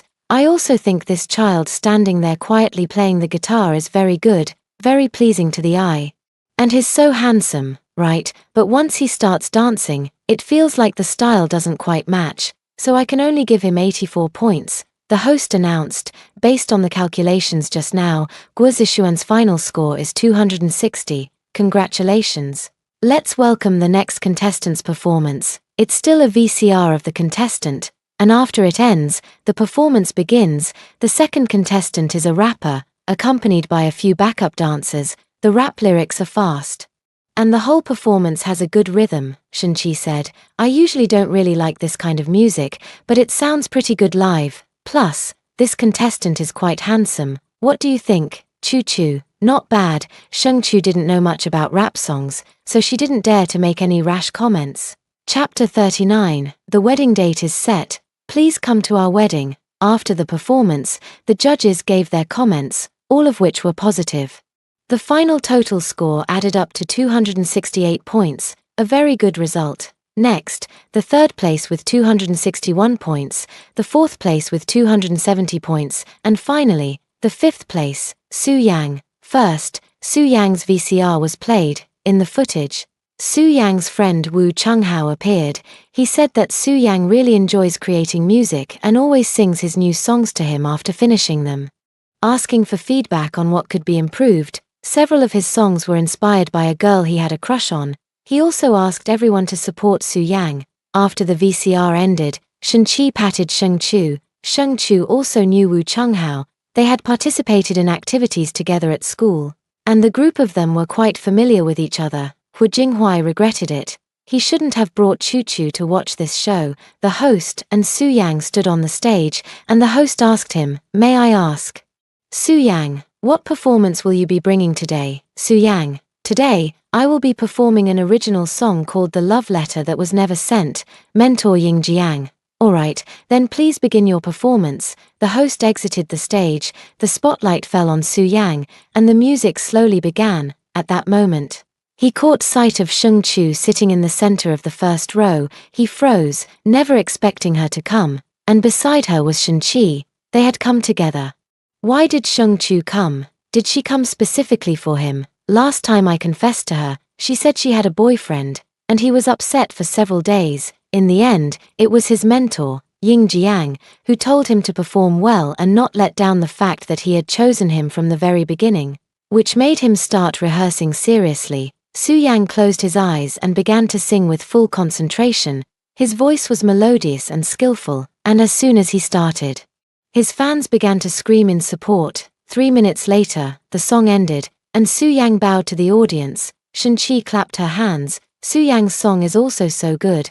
I bet it'll be a hit just like the last one. Sheng Chu also thought Su Yang was incredibly talented, able to write 2 such beautiful songs. The host stepped onto the stage. Wow, I didn't expect this song to be so good too. In my opinion, it's no less impressive than the last one, The Young Us. If I were a judge, I'd definitely give you 95 points. Unfortunately, I'm just a host with no authority. Judges, please share your thoughts on Su Yang's song The Unsent Love Letter. Ying Jiang eagerly grabbed the microphone. Su Yang, I originally thought your last performance was your peak, but this one is even more amazing. How much talent do you still have hidden away? Su Yang bowed. Thank you, teacher. Ying Jiang continued his review. This song isn't as light and cheerful as the last one.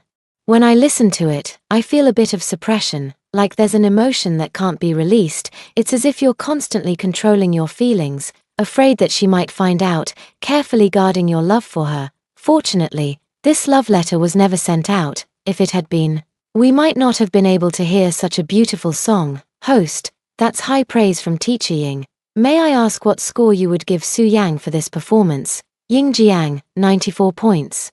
The entire audience screamed because this was the highest score given by a mentor. Host, wow, it seems Teacher Ying really liked Su Yang's performance. What about Mimi? Yang Mi paused for a moment and said, I heard myself in Su Yang's song. When I was in college, I had a crush on a boy but never dared to confess to him. Just when I mustered the courage to tell him, I found out he already had a girlfriend. So, I buried those feelings, and they've stayed with me until now. Ying Jiang, oh. There was actually a man who caught our Mimi's eye. Yang Mi, it's all in the past. What I want to say is, Su Yang's song is truly beautiful. I was just on the verge of tears, almost crying. The score I give is 95 points. Finally, Mentor Xu Fenghua commented, my view differs from the other two mentors. I feel that this piece of his is not as stunning as his previous performance. Although he moved both of you, he didn't move me. I think he should focus more on learning the composition.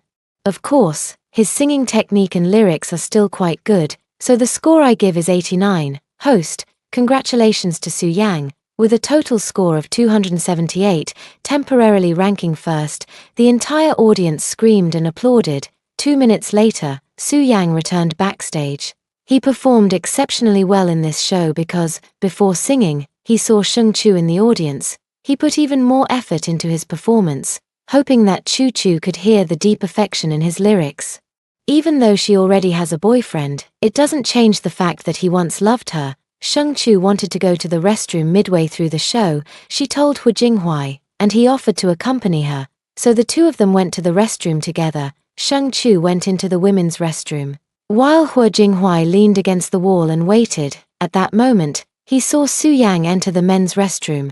Hu Jinghuai watched his back and followed him in. After Su Yang finished, he washed his hands at the sink and noticed a man washing his hands next to him. Su Yang smiled at him.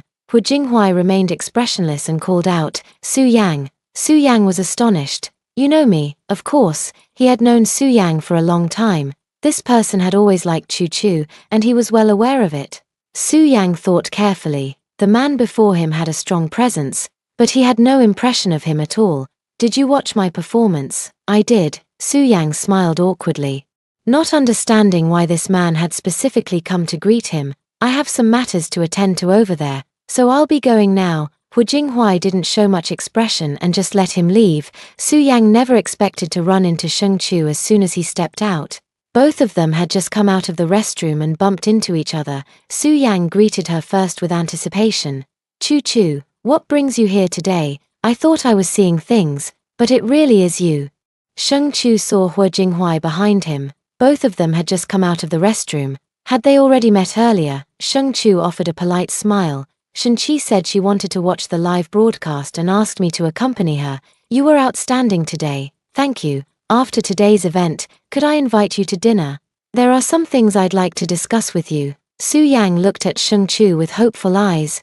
Hu Jinghuai slowly walked from behind him to stand in front of Sheng Chu, wrapping an arm around her waist as he gently asked, Chu Chu, it's a bit chilly now. Are you cold? Sheng Chu shook her head. I'm fine. Your arms are so cold, and you're still not feeling it. Hu Jinghuai directly took off his own coat and draped it over the girl. Su Yang watched this scene in disbelief. He really wanted to ask who this man was and why he was so close to her, but what right did he have to ask? Sheng Chu looked at Su Yang and said, I'm sorry, Su Yang. The live stream ended after 10 p.m., which is too late. I need to go home and rest. Also, this is my husband. What? You're married? Su Yang felt a suffocating tightness in his chest. He had thought Chu Chu had a boyfriend, but he never expected her to be married. Hu Jinghuai spoke slowly. I heard from Shen Qi that you were Chu Chu's senior in college. Seeing you today, you truly are talented. When Chu Chu and I set our wedding date, I hope you can attend. Sorry, but Chu Chu and I have something to attend to, so we'll be leaving now. Chapter 40. How did you bully her? Watching the man put his arm around Sheng Chu and walk away, Su Yang felt his heart ache unbearably, unable to snap out of it for a long time. A few days ago, when he learned she had a boyfriend, his heart ached and felt terrible. leaving him down for several days. But today, seeing Sheng Chu so intimate with a man with his own eyes, he truly felt suffocated, as if someone were choking his throat. When the two returned to the inner area, Sheng Chu looked up at him and asked, "Have you already spoken with Su Yang in the restroom?" "Yeah, what did you talk about?" "Nothing much." Hu Jinghuai gently stroked her hair. Sheng Chu blinked, neither confirming nor denying. Back in the inner area, Shen Qi pulled Sheng Chu to sit down. "Why were you in the restroom for so long? The final performance is about to start." The scores of the 6th and 7th contestants weren't as high as Su Yang's. It all depends on the last one now. If this contestant's score is higher than Su Yang's, then Su Yang will be the first place today. The final performance officially began. A beam of light shone on the stage, where a man sat by the piano. Slowly pressing a few keys, a melodious and pleasant sound filled the air, followed by his singing. As soon as he started singing, Shen Qi's mouth fell open in surprise. The man's voice was as clear and sweet as a girl's. Who would have thought that someone standing 8 meters tall could sing with a voice like a girl's? When it came to the chorus, he switched between male and female voices, and after finishing the song, he bowed deeply. The audience in attendance all applauded him. And Sheng Chu was also amazed. Noting that the man's voice was highly versatile, the judges unanimously gave positive feedback, with each awarding him a high score. The host announced loudly, the final contestant, Mu Chenglin, with a total score of 286 points, has defeated Su Yang to become today's champion. All the contestants took the stage, and the host said, "There is joy and sorrow. Although Mu Chenglin has won today's championship, 2 contestants will have to leave our stage."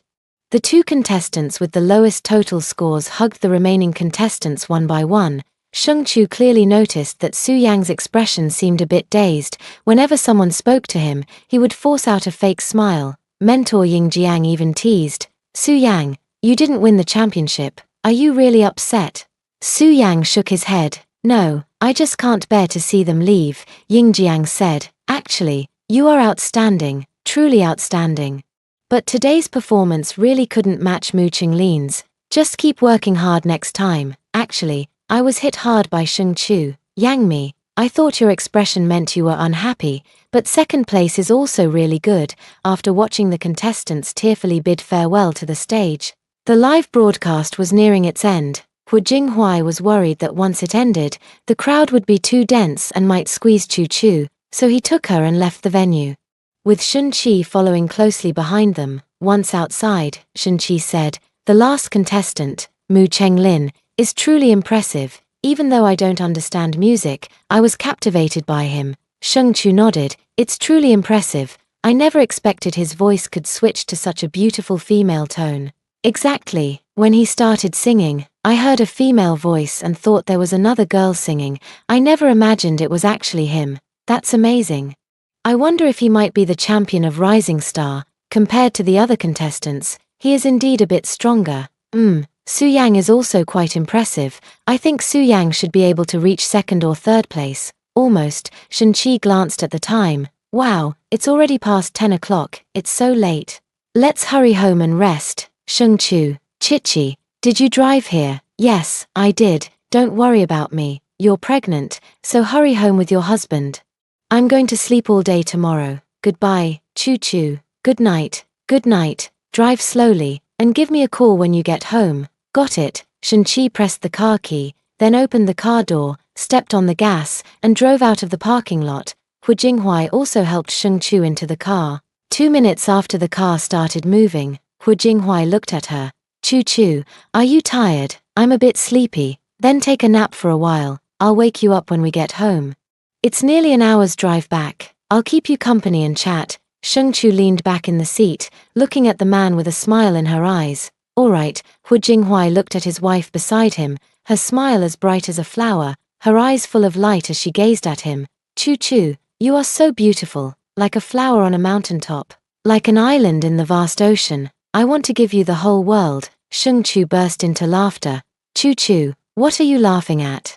"Seeing your expression while saying such things, I find you a bit amusing, so I laughed. This is what I truly feel, but it's really hilarious, as long as you're happy." Hu Jinghuai laughed along with her. Suddenly, Sheng Chu remembered something and sat up straight. "Ah Huai, Is tomorrow May 20th? Yeah. Tomorrow is Wanwan's birthday. I haven't prepared anything yet. Why? What does Wanwan like? I want to buy her a gift. She likes. Hu Jinghuai thought for a few seconds. Then shook his head. I don't know either. As her older brother, you don't even know what your sister likes. I never really noticed before. Choo-choo, you don't need to give her a gift. You're her sister-in-law. How can that be? Precisely because I'm her sister-in-law, I should give her something. Wanwan has always been very good to me, greeting me so affectionately as big sister-in-law whenever she sees me. Wouldn't it be inappropriate if I didn't give her a gift? How about this? We'll just buy her a cake. Buy a cake. A cake isn't really a gift. Let me think. The car drove into the city center. Sheng Chu looked outside. Even though it was already 11 o'clock, the streets were still brightly lit, with a continuous stream of people coming and going. At that moment, she spotted two familiar figures, her brother Sheng Wenhua and his girlfriend Song Ning. Huai, stop, I see my brother. Hu Jinghuai glanced around, seeing no other cars. He pulled over into a roadside parking spot. Huai, come down quickly and say hello to my brother. I'm going over first. Sheng Chu walked over and saw from a distance her brother chasing after Song Ning, who seemed to be angry. Big brother, sister Song Ning, Sheng Chu called out. Hearing the voice, the two turned around. Song Ning put on a smile and walked toward her. Choo-choo, what are you doing here? I was just passing by and happened to see you, so I came over to say hello. Sister Song Ning, are you shopping with my brother? Song Ning glanced at Sheng Wenhua, looking displeased. Sheng Wenhua gave his sister a pleading look. Choo-choo, help me persuade your sister-in-law. She's angry with me. What's wrong? Sister Song Ning. Song Ning pursed her lips, looking quite aggrieved. Sheng Chu, brother, it must be your fault. How could you bully sister Song Ning? Chapter 41. She seems like an angel. How could I bear to bully her? Sheng Wenhua retorted. Why is sister Song Ning so aggrieved? At that moment, Hu Jinghuai walked over from a distance and saw his brother-in-law Sheng Wenhua looking displeased. I almost forgot. You're already married. Look, your husband is here. Song Ning also glanced at the man approaching from behind. Handsome and extraordinary, standing out among the many unattractive faces, a presence that could be spotted at a glance. Choo-choo's husband is quite good-looking. Choo-choo, I haven't congratulated you yet. Happy newlywed life. Song Ning smiled warmly as she offered her blessings. Thank you, sister Song Ning. I hope you and my brother can get married soon and become my sister-in-law early. I'm not marrying your brother, Song Ning said discontentedly, looking at Sheng Wenhua. Sheng Wenhua reached out and took Song Ning's hand. If you don't marry me, who are you going to marry? Song Ning was still angry and brushed his hand away. I just won't marry you. Hu Jinghuai approached the group, and Sheng Chu, holding his arm, introduced him. Jinghuai, this is my brother's girlfriend, my future sister-in-law. Hu Jinghuai and Song Ning exchanged a smile as a greeting. Sheng Wenhua glanced at Hu Jinghuai and said, Brother-in-law, aren't you going to greet me? Hu Jinghuai, no choice, who made Choo-choo his sister. Even though his brother-in-law is younger than him, he still has to call him brother along with Choo-choo. Sheng Chu noticed that Hu Jinghuai seemed a bit troubled, so she changed the subject. Brother, how exactly did you make sister Song Ning angry just now? I didn't make her angry. Song Ning's expression changed. I'm ignoring you. I'm going home. Sheng Wenhua immediately grabbed her to apologize. Ning, please don't be angry anymore. Okay, I was wrong. Let's just say it was my fault. You're not wrong. How could you be wrong? It's all my fault. Okay, let go of me. I want to go home. It's very late. Ning, it's my fault. It really is my fault. Sheng Chu was completely confused. The two had been talking for a long time without getting to the point, so she walked over and asked, Brother, what exactly did you do to bully sister Song Ning? I didn't bully her. How could I bear to bully her? What exactly happened then? Song Ning pulled Sheng Chu aside and said to her, Choo-choo, your brother really made me angry. Tomorrow is May 20th, right? It's also the 6th anniversary of when we met. We had everything planned out. First, have lunch at your place, then go watch a movie, and in the evening, attend a concert. But he just suddenly said that he has to go on a business trip with his assistant tomorrow. I know work is important, but we had it all planned out. After hearing this, Sheng Chu looked at Sheng Wenhua and said, Brother, this is your fault. Why does the business trip have to be tomorrow, of all days? You and Sister Song Ning had it planned for so long. Why are you standing her up now? Sheng Wenhua. It was originally planned, but who knew the client would cause trouble? They called me at 7 p.m., insisting I go to a meeting tomorrow. He then wrapped his arm around Song Ning's shoulder. I promise I'll come back right after the meeting tomorrow. Okay, Ning Ning. Song Ning's face scrunched up in a frown. She was very angry. Don't be angry. I'll make it up to you when I come back, okay? Song Ning wanted to say something, but she opened her mouth and then swallowed her words. Ning Ning, I promise I'll definitely be back before 6 tomorrow. Okay, Sheng Chu. Brother, can't you just send your assistant? Do you really have to go yourself? Tomorrow is your 6-year anniversary of meeting, and it's also 520. Plus, you two have had it planned for a long time. Sheng Wenhua sighed. Chu, it's not as simple as you think. The client said they'll only discuss it if I go in person. All along, the family has supported whatever you wanted to do. You've never been interested in or asked about the company's affairs, so after graduation, you found a job you liked on your own. That's why there's a lot you don't understand. The family business we have today was built through Dad's and my hard work. Sheng Chu pressed her lips together. What her brother said was indeed true. Sheng Wenhua put his arm around Song Ning's shoulder. Ning. I really want to spend tomorrow with you too, but I have no choice. It's all for our future. I promise I'll make it back by 5 p.m. tomorrow to be with you. Okay, Song Ning. Then I'll go with you. Okay, you just got back from an international conference. You should rest well at home. The journey to Tingcheng with me is quite tiring, and I can't bear to see you traveling back and forth. I'm not tired. There's no need for you to sit in the car with me for several hours. Once we arrive at the client's company, we'll be discussing business for at least a few hours. You'll be very bored, so just wait for me at home. Song Ning seemed to have something to say, but she swallowed her words once again. Don't be angry anymore. Okay, I'll come back early tomorrow to make it up to you. Sheng Chu also came over to persuade her, saying, Sister Song Ning, what my brother said earlier actually makes sense.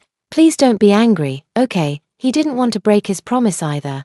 Song Ning nodded slightly, and Sheng Wenhua immediately hugged her. Ning, I promise I'll come back as soon as I finish work tomorrow. It's getting late. Let me take you home. Sheng Wenhua held Song Ning and said to Sheng Chu, your sister-in-law and I are leaving first. You should go home and rest early too. It's already quite late. Got it. Sheng Chu pouted. Chu, we're leaving now. Song Ning waved goodbye. Okay, bye-bye. Sheng Chu watched the backs of the two as they walked away, while Hua Jinghuai slowly walked beside her, his arm around her waist. After taking a few steps, Song Ning said, I'm not upset that you're going on a business trip tomorrow. I'm upset that you take your assistant with you everywhere you go, and your assistant is a woman. Sheng Wenhua revealed a faint smile. Ning, are you jealous? What do you think? Your assistant has been with you for 4 years. She's single, and she's so beautiful. She works with you every day, practically inseparable. It's hard not to overthink it. Is she really that pretty? I've never thought so. Ning, how could you doubt my sincerity towards you? My love for you is as clear as the sun and moon, and I could never be with anyone but you in my whole life. You're just being glib. So, do you want to consider changing to a male assistant? Sheng Wenhua thought for a few seconds. Since my wife suggested it, of course I'll take it into consideration. But it would require a few months of training. Honey, rest assured. I truly only love you. I haven't even glanced at any other woman. Song Ning showed a shy expression. Who's your wife? Don't call me that. We're already engaged. Of course I can call you my wife. Alright, let's hurry home. It's getting late, and don't you have to leave early tomorrow morning for a business trip? Okay, wife. Can I stay at your place tonight? I want to hold you and sleep together. Is that okay? Song Ning's face flushed slightly. Then hurry up and drive. Alright. Let's head home. Sheng Wenhua stepped on the gas pedal directly. Chu, it's getting late. Let's go home too, Hua Jinghuai said. Why? Shall we go shopping at the mall? Actually, I'm not that sleepy, and it's a good chance to look for a suitable birthday gift for Wanwan. Okay, the two of them then entered the mall together. After browsing for a while and picking out a few things, Hua Jinghuai suggested giving Hua Wanwan a camera, as she had always enjoyed taking photos. The two of them were right at the counter, picking out an expensive Hasselblad camera for Hua Wanwan. After packing it up, they strolled around for a while longer. And it wasn't until almost midnight that they leisurely got into the car and headed home. When the car arrived home, Choo Choo in the passenger seat was already fast asleep. After parking the car, Hu Jinghuai looked at the sleeping Choo Choo and smiled. She was so well behaved while asleep, like an angel. He then gently carried the girl back to the bedroom, laid her softly on the bed, and took off her shoes for her. Next, he removed her clothes. As the girl's body was fully revealed, Hu Jinghuai swallowed hard, pushed away the thoughts in his mind, and gently dressed her in pajamas before tucking her in. Just then, Sheng Chu opened her eyes, their gazes met, and Hu Jinghuai gently stroked her face, his lips slowly descending toward her red lips. Chapter 42. She was knocked unconscious with a single palm strike. He played the hero and saved the beauty. Sheng Chu reached out and gave him a push, but he didn't budge. She then turned over and continued to sleep with her eyes closed. Hu Jinghuai's kiss missed its mark, leaving him feeling somewhat disappointed, gazing at the sleeping figure. He planted a kiss on her cheek. After watching her for a long while, he finally got up and headed to the bathroom to take a shower. He showered quickly, then eagerly returned to bed, embracing his soft wife as they drifted off to sleep.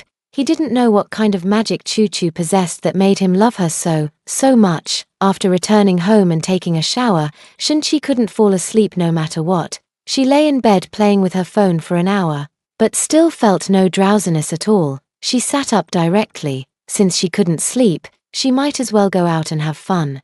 Just as she picked up her phone to call Choo Choo so they could go drinking and dancing together, she suddenly remembered that Choo Choo was already married and pregnant. At this late hour, Choo Choo must have been asleep long ago. Better not disturb her. Choo Choo got married, and no one is accompanying her anymore. Who says one can't go out and have fun alone? Thinking of this, Shun-Chi changed into a set of clothes, a t-shirt paired with ripped jeans, matched with a sleeveless jacket. She tied her hair up high, grabbed her keys, and headed out, driving to the bustling downtown area. Shun-Chi parked the car and then entered a bar. Even though it was already midnight, the bar was still crowded, with men and women swaying their bodies on the dance floor. Shun-Chi also joined in.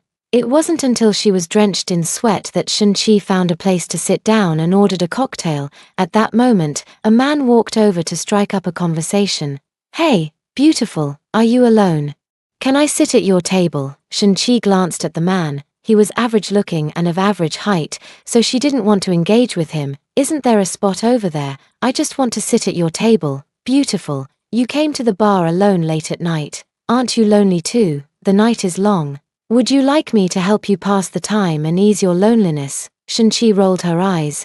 "No need. Are you sure you don't need me to keep you company?" Shun-Chi stared straight at him, her gaze filled with disdain. The man noticed the girl's disgust toward him and wisely left. As he walked away, he muttered, "Such a beauty. It's a real shame I couldn't win her over." His voice was soft, but Shun-Chi heard it clearly. The man had just left when another man arrived. Wearing a tank top that revealed his well-built muscles, he approached her directly and said, "Hey beautiful, are you alone? Let me buy you a drink." He snapped his fingers, and a waiter came over to ask, "What can I do for you, sir?" "2 cocktails, please." "Okay." The waiter turned to make the drink, while the muscular man leaned on the table, staring at her. "You are truly beautiful, the most stunning woman here today. Would I have the chance to get to know you? My name is Cheng Lin. Cheng as in success, Lin as in forest. What's your name?" Shun-Chi saw the man's demeanor, and his greasiness made her want nothing to do with him.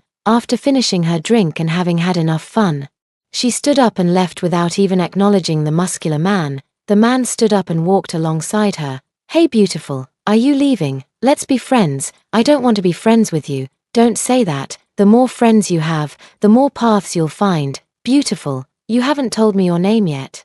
How old are you this year?" Shun-Chi ignored the man until she left the bar. The man was still following her, and Shun-Chi looked disgusted. "Aren't you annoying?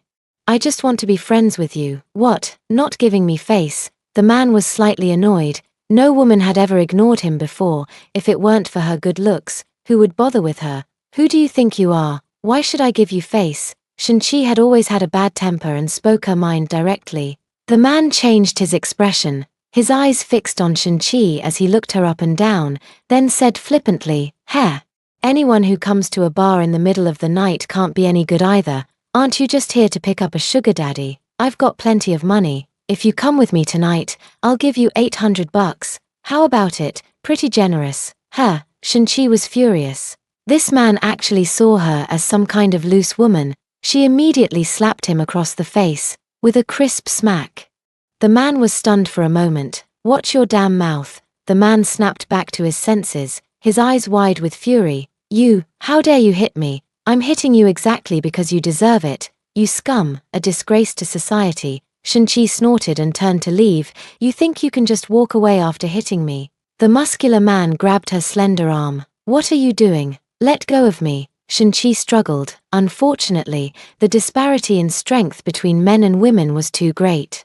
Shin-chi was like a helpless chick in front of the man. If it weren't for your looks, I would have already hit you. Let go of me, you creep. Shin-chi reached out and accidentally scratched the man's face, her long nails leaving a mark on his cheek. The man released Shin-chi in pain, touched his face, and saw the bright red blood on his hand. Shin-chi saw the man actually lick the blood on his hand, then step by step approach her. Shin-chi turned and ran. But how could she outrun someone taller and stronger than her, who worked out regularly? After just a few steps, Shin-chi was grabbed by the back of her collar. Little thing. Did you think you could get away? You slapped me and scratched my face. It was you who insulted me first, so what if I hit you? Shin-chi looked at the man, whose eyes were filled with malice, and felt a sense of foreboding. Now that you're in my hands, you still dare to be so tough. The man reached out and struck Shin-chi hard on the back of her neck, causing her to faint from the pain. The man watched as the girl collapsed into his arms, a wicked smile spreading across his face. He scooped her up and headed toward the nearby hotel.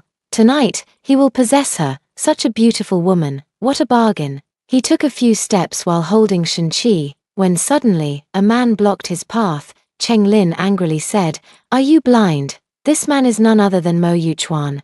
Mo Yuchuan happened to be unable to sleep at night, so he went out for a casual stroll. He had arranged to meet Meng Guxia for a drink at a bar, but unexpectedly, right at the entrance of the bar, he saw a familiar girl struggling with a man. I was just about to go ask Shin-chi what was going on, but unexpectedly, the man knocked her unconscious and picked her up. Seeing the lustful look on his face, as a man, I knew all too well what he intended to do with Shin-chi. And right next to them was a hotel. Who is this girl to you? Mo Yuchuan asked. What's it to you? Cheng Lin said fiercely, "Get lost, don't ruin my good time." Mo Yuchuan stood in front of him. "I'm taking charge of this matter today. Let go of this girl." What? Trying to play the hero and save the beauty?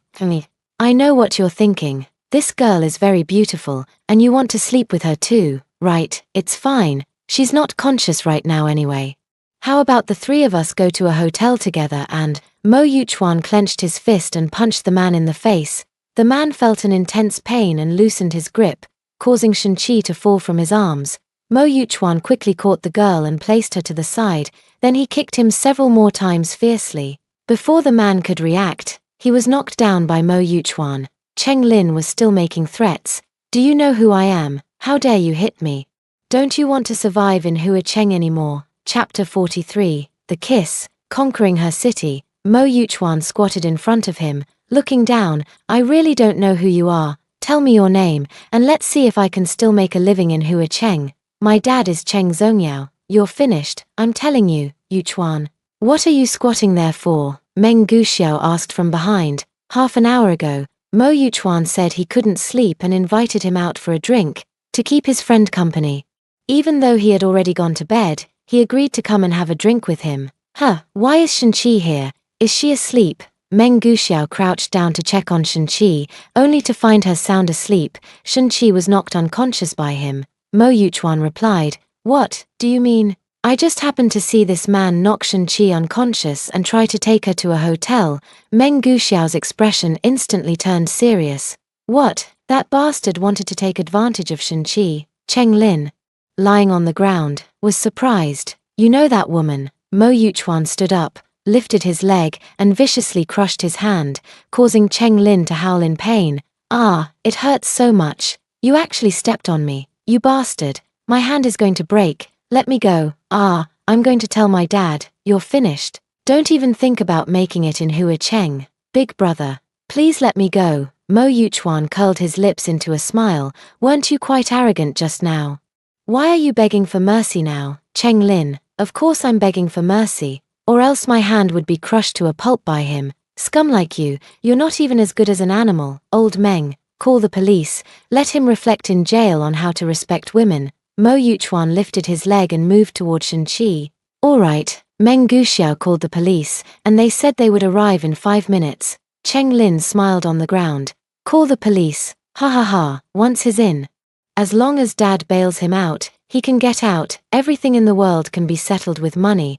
Coincidentally, their family has plenty of money. This kid has humiliated him so much today, he will definitely make him pay the price in the future. What about Shen-Chi? Meng Guxiao asked. Mo Yuchuan crouched down and picked up the girl. I'll take her home. Do you know where she lives? No, I don't. Then how will you send her? Mo Yuchuan looked at the girl's sleeping face. Feeling a surge of pity in his heart, I'll take her to my place. You handle the rest. Make sure he suffers a bit. Leave it to me. Take her back. Meng Guxiao looked at the man on the ground and frowned, knocking a girl unconscious to take her to a hotel for indecent acts. Ha, you really bring shame to us men, you beast. Mo Yuchuan gently placed the girl in the back seat of the car and then drove home. After arriving home, he tenderly carried her to the guest room, took off her shoes, tucked her in, and glanced at the girl. Fortunately, he happened to run into her today. If he hadn't, he couldn't imagine what kind of torture Shen-Chi would suffer. Mo Yuchuan stood up, left the bedroom, gently closed the door, took out his phone, and called Meng Guxiao to ask how things were going. Meng Guxiao.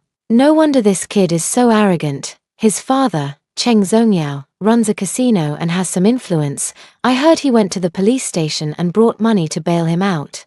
Mo Yuchuan sneered a few times, trying to compete with me in manpower and financial resources. He's really overestimating himself. Old Meng, if he wants to compare wealth, then we'll compete with him. We absolutely cannot let him out. A scoundrel like that deserves to stay in prison for a few more years. Meng Guxiao.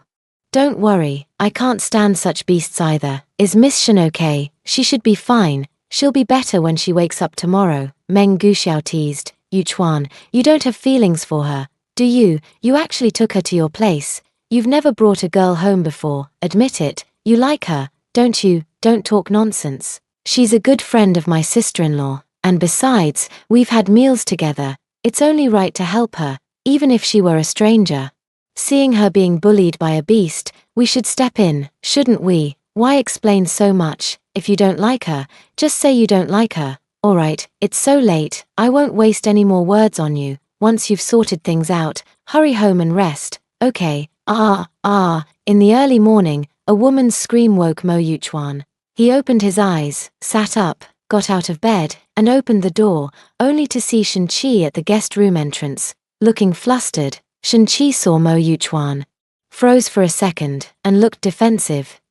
Why are you here? How did I get here? Where is this place? Shen-Chi's mind went blank. She couldn't remember how she got here. She recalled being approached by a muscular man yesterday, and later it seemed they had an argument, but what happened after that?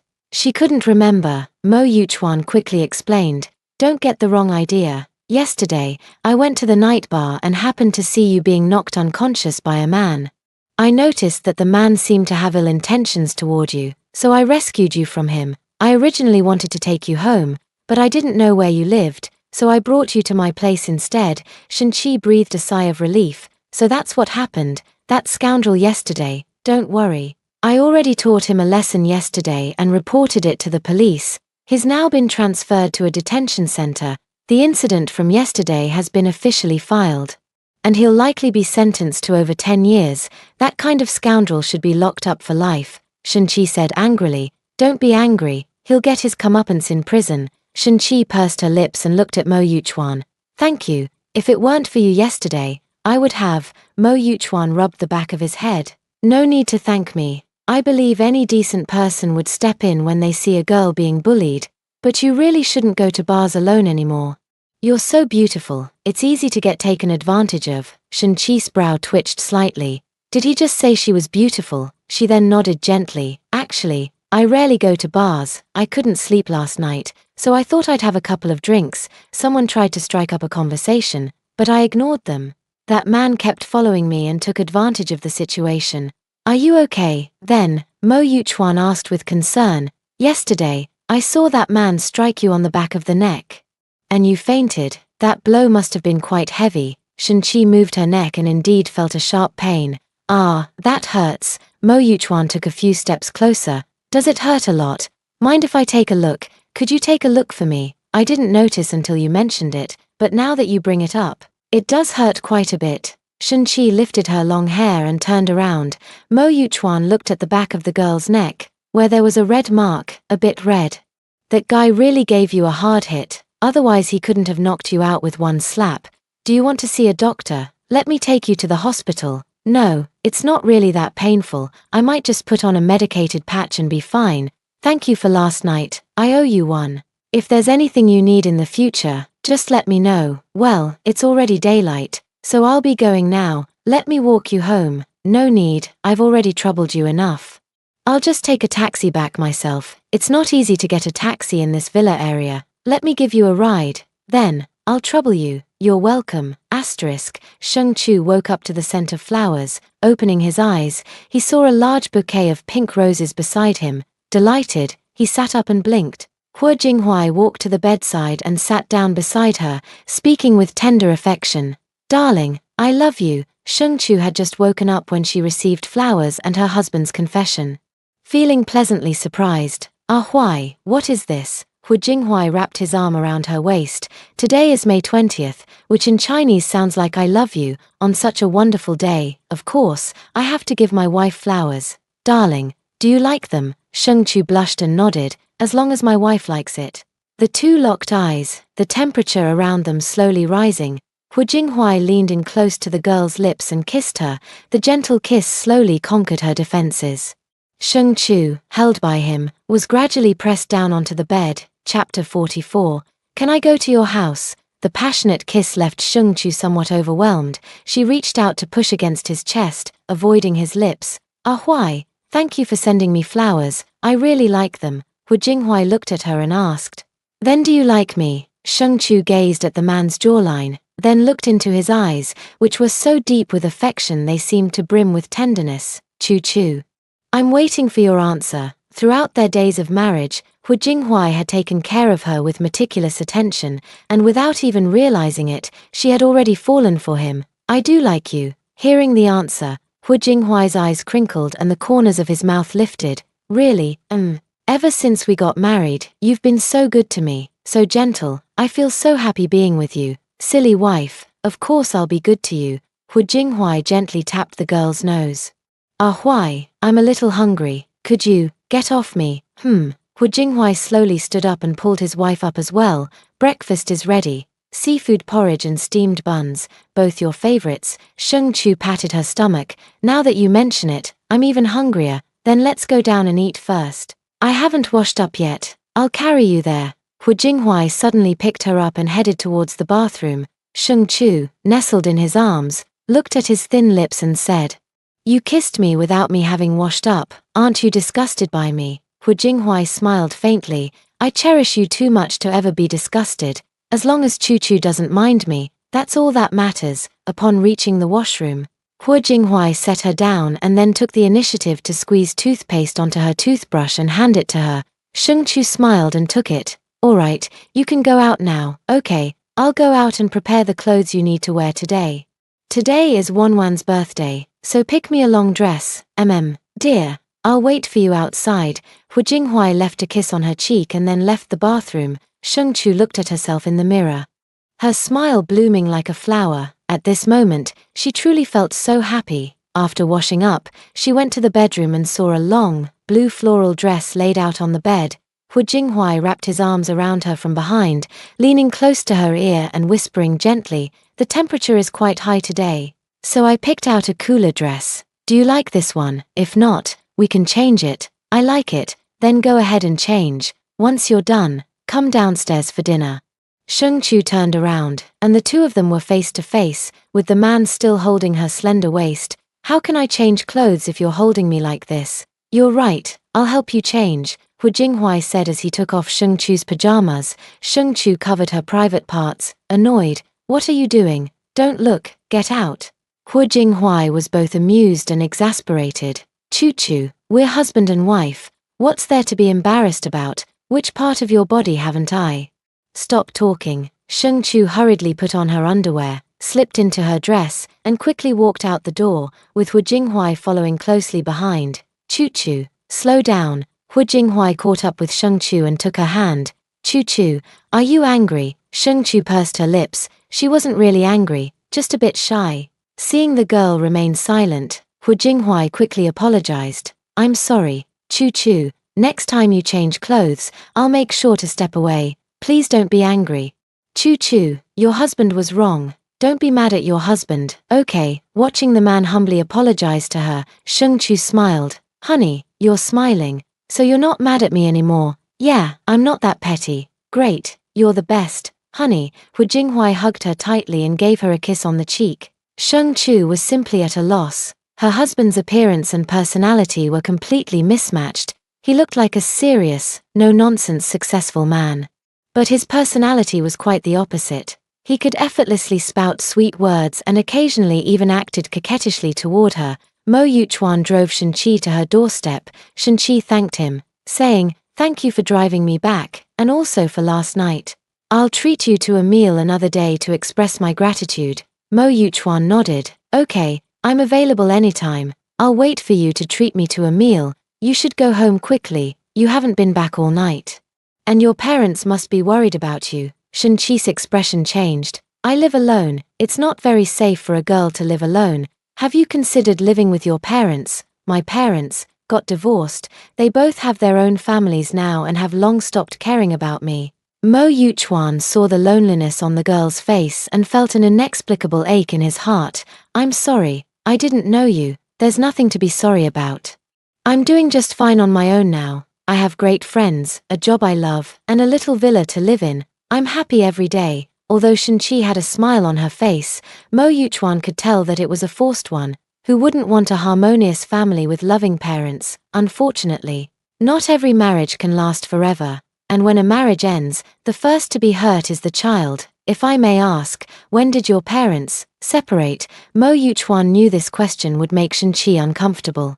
But he just wanted to understand her a little better. "I will always remember that day. My college entrance exams had just ended, and I went home excitedly to tell them that I had performed really well.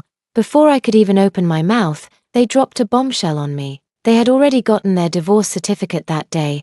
They explained to me that they had long lost feelings for each other and had only been enduring for my sake. Finally, after waiting until my exams were over, they couldn't wait to get divorced. From that day on, they both moved out of the house, and now, I'm the only one left." After Shenqi finished speaking, she herself was startled. How had she ended up telling Mo Yuchuan about her family's situation? Usually, she never easily shared her family matters with others.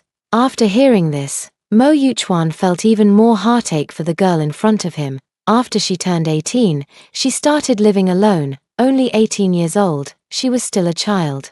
Yet her parents left her. Shenqi is so beautiful and lovely. How could her parents bear to do that? He has a younger sister named Mo Jelin, who is 22 this year, the same age as Shenqi. She still acts spoiled with their parents every day, and they call her darling. Compared to Shenqi, she truly became independent at a very young age. "You're very strong and independent. I really admire you. Who wants to be strong? Who wants to be independent? I have no one to rely on.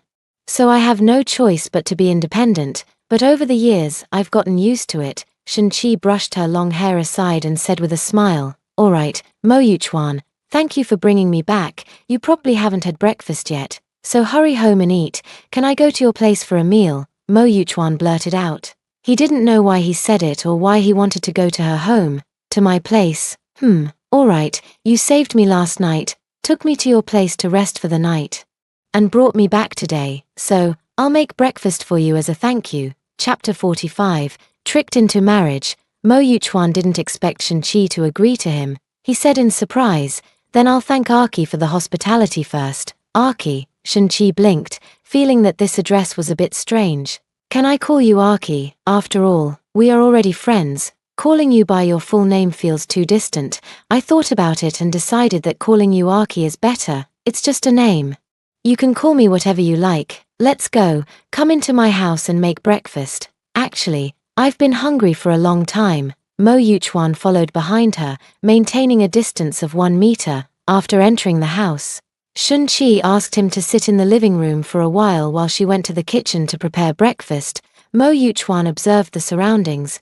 It was a very cozy home. On the living room wall hung a photo of 3 people. The girl in the photo was Shun-Chi, and the man and woman were likely her parents. Shun-Chi in the photo appeared quite youthful, likely taken before she turned 18. At 18, she was already this beautiful, and now she has grown even more mature and captivating. Mo Yuchuan, would you like some wontons? Shun-Chi suddenly asked him from the kitchen doorway. Mo Yuchuan turned around and replied, sure, I'll eat whatever you make. Seeing Mo Yuchuan standing in front of her family photo, Shun-Chi's eyes darkened for a moment before she returned to the kitchen. Mo Yuchuan followed and stood at the kitchen door. Seeing him arrive, Shun-Chi smiled and said, I made these wontons myself, and I even minced the filling. Looking at the wontons shaped like gold ingots, Mo Yuchuan was pleasantly surprised. Aki, you're amazing. These wontons are beautifully made.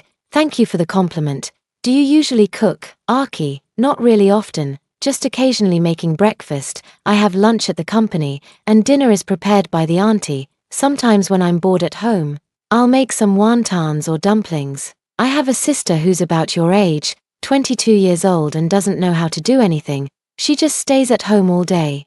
Acting spoiled with our parents. Shun-Chi lowered her eyes. If possible, she would also like to act spoiled by her parents' side, but it will never come true. Both her father and mother have new families. Mo Yuchuan noticed that Shun-Chi's expression was off and realized he had said the wrong thing. He quickly changed the subject, saying, it smells quite good. One by one, the dumplings, shaped like ingots, floated in the water, releasing waves of fragrance. Once the dumplings were cooked, Shun-Chi scooped them out, put a little light soy sauce, lard, chopped green onions, cilantro, and small dried shrimp in the bowl, and a bowl of wontons is ready. It smells so good. Mo Yuchuan felt his mouth watering. All right, take it to the dining room to eat, Shun-Chi said. Mo Yuchuan carried 2 bowls in his hands and brought them to the dining table. Go ahead, try it. Mo Yuchuan started eating. To be honest, it was really delicious. The wonton wrappers were thin. The filling was generous, and with the cilantro and lard, the soup was also very tasty. It's really good. Aki, your cooking skills are excellent. Thank you for the compliment. After finishing a bowl of wontons, Mo Yuchuan rushed to wash the dishes. Shun-Chi didn't argue with him. She never liked washing dishes anyway. Shun-Chi wiped the table, then gathered the books in the living room and put them away. When she looked up, she saw the glaring family portrait. In the photo, the 3 of them were smiling so happily. Yet, who would have known that just 3 days after the picture was taken, her parents actually got divorced? It turned out that the smiles on her parents' faces in the photo were all fake. Aki, what are you thinking about? Mo Yuchuan, who had somehow appeared behind her, asked. Do you know when this photo was taken? Probably when you were 18 years old. Yes, it was taken on June 6th, the day before the college entrance exam. They got divorced on June 8th. At the time, I suggested we take a family photo, but I never imagined it would be our last one. Mo Yuchuan had never been good at comforting people, and at this moment, he had no idea how to comfort her. Even if they're divorced, they're still your parents. I believe they still love you very much. It doesn't matter anymore. We've already eaten, so you should head back. I didn't sleep well last night and still want to catch up on some rest. Shun-Chi was giving him the hint to leave. It's time for me to go. Thank you, Aki, for the wontons. They were truly delicious. Whoever marries you in the future will be a very lucky man. I will never get married in my life. Why, what's so good about marriage? It's better to be free and independent, doing whatever I want, eating whatever I like, going wherever I please. Besides, my parents' example is right there. Presumably, her parents' failed marriage has made her very averse to the idea of marriage. You should head back now. I'll treat you to a meal another day. Shun-Chi saw Mo Yuchuan off at the door. After he left, she returned to the bedroom, lay down on the bed, and closed her eyes. For some reason, tears began to fall uncontrollably. It had been a long time since she last cried, and she didn't know why she couldn't hold back today. Perhaps it was because her parents had each started their own families and rarely showed concern for her, or perhaps it was because she had been wronged last night, with no one to confide in. If her parents hadn't divorced, her father would have stood up for her, and her mother would have held her in her arms to comfort her. Huo Wanwan's birthday is today. She arrived at the old house early in the morning and received gifts from her parents, which made her extremely happy. Xu Yue smiled like a flower, looking at her daughter with a face full of adoration. Time flies so fast. My Wanwan has grown into a young lady. Mom, thank you for raising me. I really, really love you, Mom. Huo Wanwan hugged Xu Yue and acted coquettishly. Hu Qianzong, alright, stop acting cute. Which friends are coming to celebrate your birthday today? Just my eldest brother and sister-in-law, Yang Mingyu, and Meng Guxiao, after celebrating at home. We're going out, maybe to a karaoke room or something. It's a shame my second brother can't make it. He's always been here for my birthdays in the past. Your second brother is busy with work and can't come back. Try to understand, Xu Yue said. I know, even though my second brother didn't come back. He already sent me a red envelope, a really, really big one, Hu Qianzong said with a serious expression. Don't drink when you go out to have fun. Got it, Dad? Hu Wanwan blinked her eyes. She wasn't going to listen to her father's words anyway. She was already 25, and she would drink whenever she felt like it. Wanwan, your sister-in-law is coming. I'm going to check on the chicken soup in the kitchen, Xu Yue said. Isn't Aunt Wang in the kitchen? I'll go see for myself. Your sister-in-law is having a tough pregnancy. She's been dealing with morning sickness and craving sour foods. Your brother mentioned she's been vomiting at noon. Pregnancy is really exhausting. I don't want to get married or have kids in the future. Not getting married? What kind of talk is that? Hu Qianzong said. Hu Wanwan retorted. I just don't want to get married. Being alone is so much better. Free and easy. Your sister-in-law got married at 22, and what about you? You're 25 and still don't have a boyfriend. Do you think I'm like my sister-in-law, who was so easily persuaded by my older brother to get married? She was only 22, her life had just begun, and she got married so young. What a pity, Hu Qianzong. What nonsense are you talking about? Hu Qianzong put himself in that situation. If Wanwan got married at 22, he definitely wouldn't agree. Xu Yue, Wanwan, that's not the way to put it. Marriage has its own benefits. Take me, for example. I married your father at 22 and then gave birth to you 3 lovely children. Look how happy I am now, Hu Wanwan pouted. Mom was happy because Dad was responsible for the family and loved her wholeheartedly. If she could find a man in the future who was responsible for the family and loved her wholeheartedly, perhaps she would consider getting married too. But for now, actually, she wants to be in a relationship too. But she's never met the right person. The men who pursue her are either attracted to her looks or covet her family's wealth.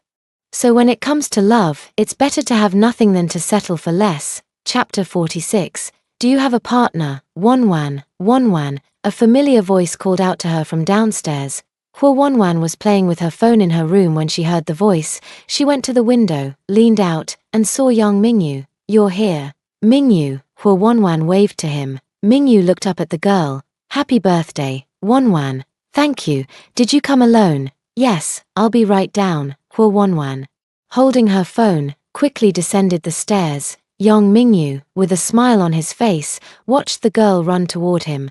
Why did you come so early? I didn't have much to do in the morning, so I came early to celebrate your birthday. Oh, and here's your birthday gift. Yang Mingyu reached into his coat pocket and took out a square box, handing it to her.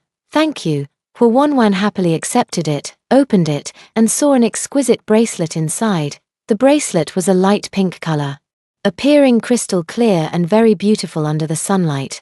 Do you like it? Yang Mingyu asked expectantly. I love it, it's so beautiful. Shall I put it on for you? I'll do it myself. Hu Wanwan put the bracelet on her wrist and shook it. How does it look? Pretty. Yang Mingyu looked at her face and replied with a faint smile. It looks beautiful. Thank you, Yang Mingyu. You're welcome. Let's go inside, it's quite hot in the sun. And I don't want to get tanned right at the start of summer. The two entered the living room together, where they saw Hu Qianzong reading a newspaper. Yang Mingyu greeted him. Hello, uncle. Hu Qianzong put down the newspaper. Mingyu is here, have a seat. Alright, uncle. Mingyu, what has your father been up to lately? I was thinking of going fishing another day and inviting him along. He's tinkering with his bicycle. There's a cycling competition the day after tomorrow. And he signed up for it, still going strong in your 50s, tinkering for over 30 years, and still holding on to a deep passion for cycling. Sometimes, I really envy your dad. Huo linked arms with him and said, Dad, I actually think you could join in too, to get some exercise. Look at how fit Uncle Yang is. When I was young, I didn't bother with it. What's the point of starting now? At over 50 years old, being in your 50s is fine too. By the way, there's a marathon in Tingcheng in a few days. Why don't you take Mom and join the marathon? Let's talk about it in a few days. I've been quite busy lately. Tomorrow, your mother and I are going to your sister-in-law's house. Both sets of parents are meeting to discuss matters concerning your brother and your sister-in-law. Dad, I want to go too. We're going to discuss serious matters. What would you do there? You can go once your sister-in-law and your older brother have settled things.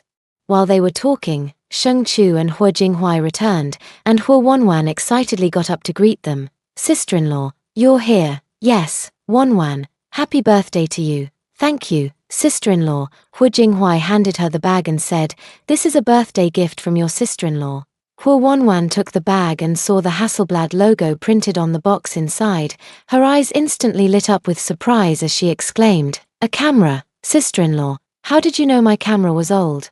I was thinking of getting a new one, and you actually gave me one. Sister-in-law, I love you so much. Sheng Chu glanced at Hua Jinghuai and said, Your brother mentioned that you've always loved taking photos, so we chose to buy a camera for you. Sister-in-law, you're so thoughtful. I really love this brand of camera.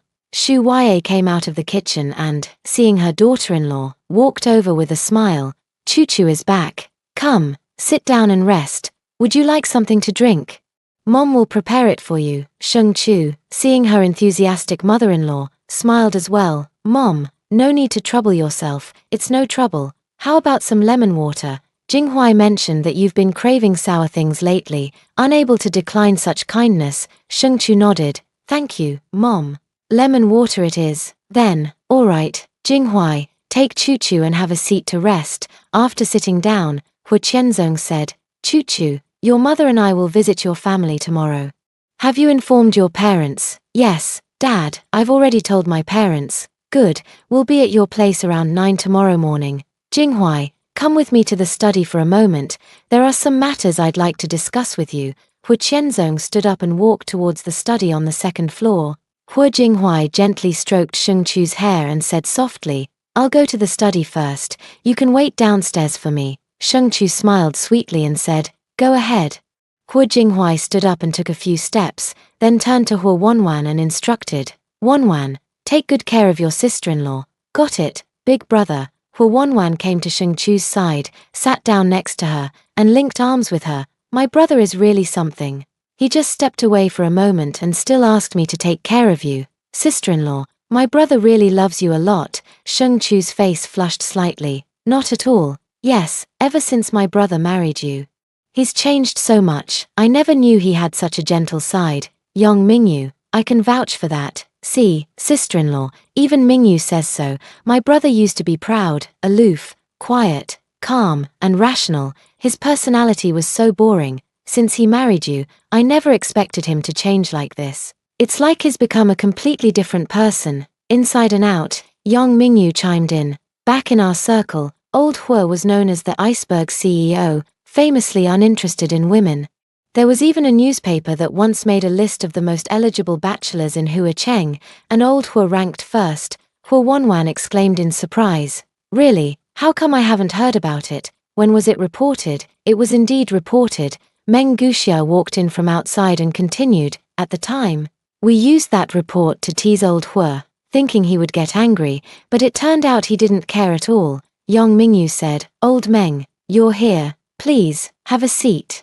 Meng Guxiao handed a box to Hua Wanwan and said, Wanwan, happy 25th birthday. Hua Wanwan took the gift. Thank you, have a seat. Shu Wei came out of the kitchen, carrying several drinks. Jiu Xiao is here too. What about your friend Mo Yuchuan? When is he coming? Shu Wei asked. He might not be coming. Aren't you two usually inseparable? Don't you always come to my house together as a pair? Why isn't he coming today? Meng Guxiao scratched the back of his head. He's a bit busy, auntie. What do you mean as a pair? We're both men. Shu Ya smiled and said, have some drinks, it's quite hot today, so something cold will help you cool down quickly. There were several glasses of orange juice and 1 glass of lemonade. Sheng Chu was the only one drinking the lemonade. While everyone else had orange juice, Sheng Chu thought the sour lemonade tasted really good. Shu Ya asked, Jiyu Xiao, Mingyu, do either of you have a girlfriend? Both shook their heads. You should find someone. Both of you are not young anymore, auntie. It's not like you can just find someone whenever you want, said Meng Jiyu Xiao. Young Mingyu was looking in the direction of Hua Wanwan. After Shu Ya entered the kitchen, Meng Guxiao said to Sheng Chu, sister-in-law, is your friend Shen Qi doing okay? Sheng Chu, she's doing fine. Why do you ask? Oh, that's good. I was worried that last night's incident might have affected her. Meng Guxiao finished the juice in his glass. Sheng Chu slightly furrowed his brow. Last night, what happened? Chapter 47. In my eyes, there's only you, sister-in-law. You don't know, I don't know, what happened yesterday. Meng Guxiao recounted the incident from yesterday when Shen Qi went to a bar and was knocked unconscious. After hearing this, Sheng Chu suddenly stood up, exclaiming, what? Something so serious happened to Chichi, and she didn't tell me. I'm going out to make a phone call, Hua Wanwan said indignantly. How could there be such a scumbag, taking advantage of someone in a vulnerable state? What a despicable person. Guxiao, what happened to that scumbag? Yuchuan had me call his lawyer to press charges for attempted rape. I could tell Yuchuan was quite angry, saying he hoped the guy would be locked up for as long as possible. I think there's an 80% chance Yuchuan has feelings for Shen Qi. Yang Mingyu asked, oh, he likes Shen Qi. I'm just guessing. You can go ask him. Sheng Chu took his phone to the park outside and dialed Shen Qi's number. After 10 seconds, the other end picked up, and a soft voice came through, hello.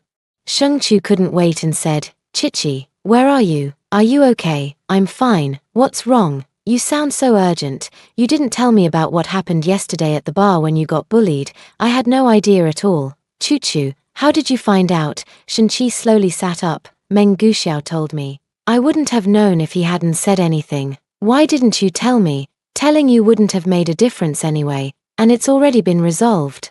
That guy is already in the police station. Are you really okay? I'm fine. Mo Yuchuan took me back to his place to rest last night, and he brought me back this morning. I'm doing well now, just didn't sleep well last night, so I'm catching up on some rest. I'm glad you're okay. I was so worried. How did Meng Guxiao find out?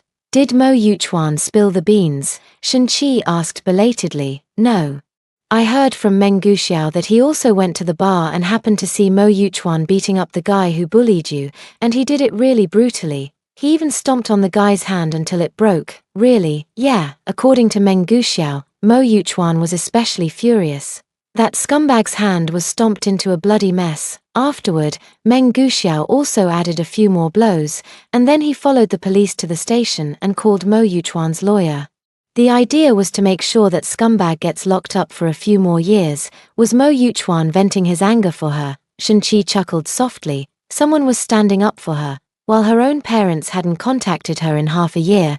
Chichi, I'll come see you in a bit, Sheng Chu said, although Kiki said she was fine.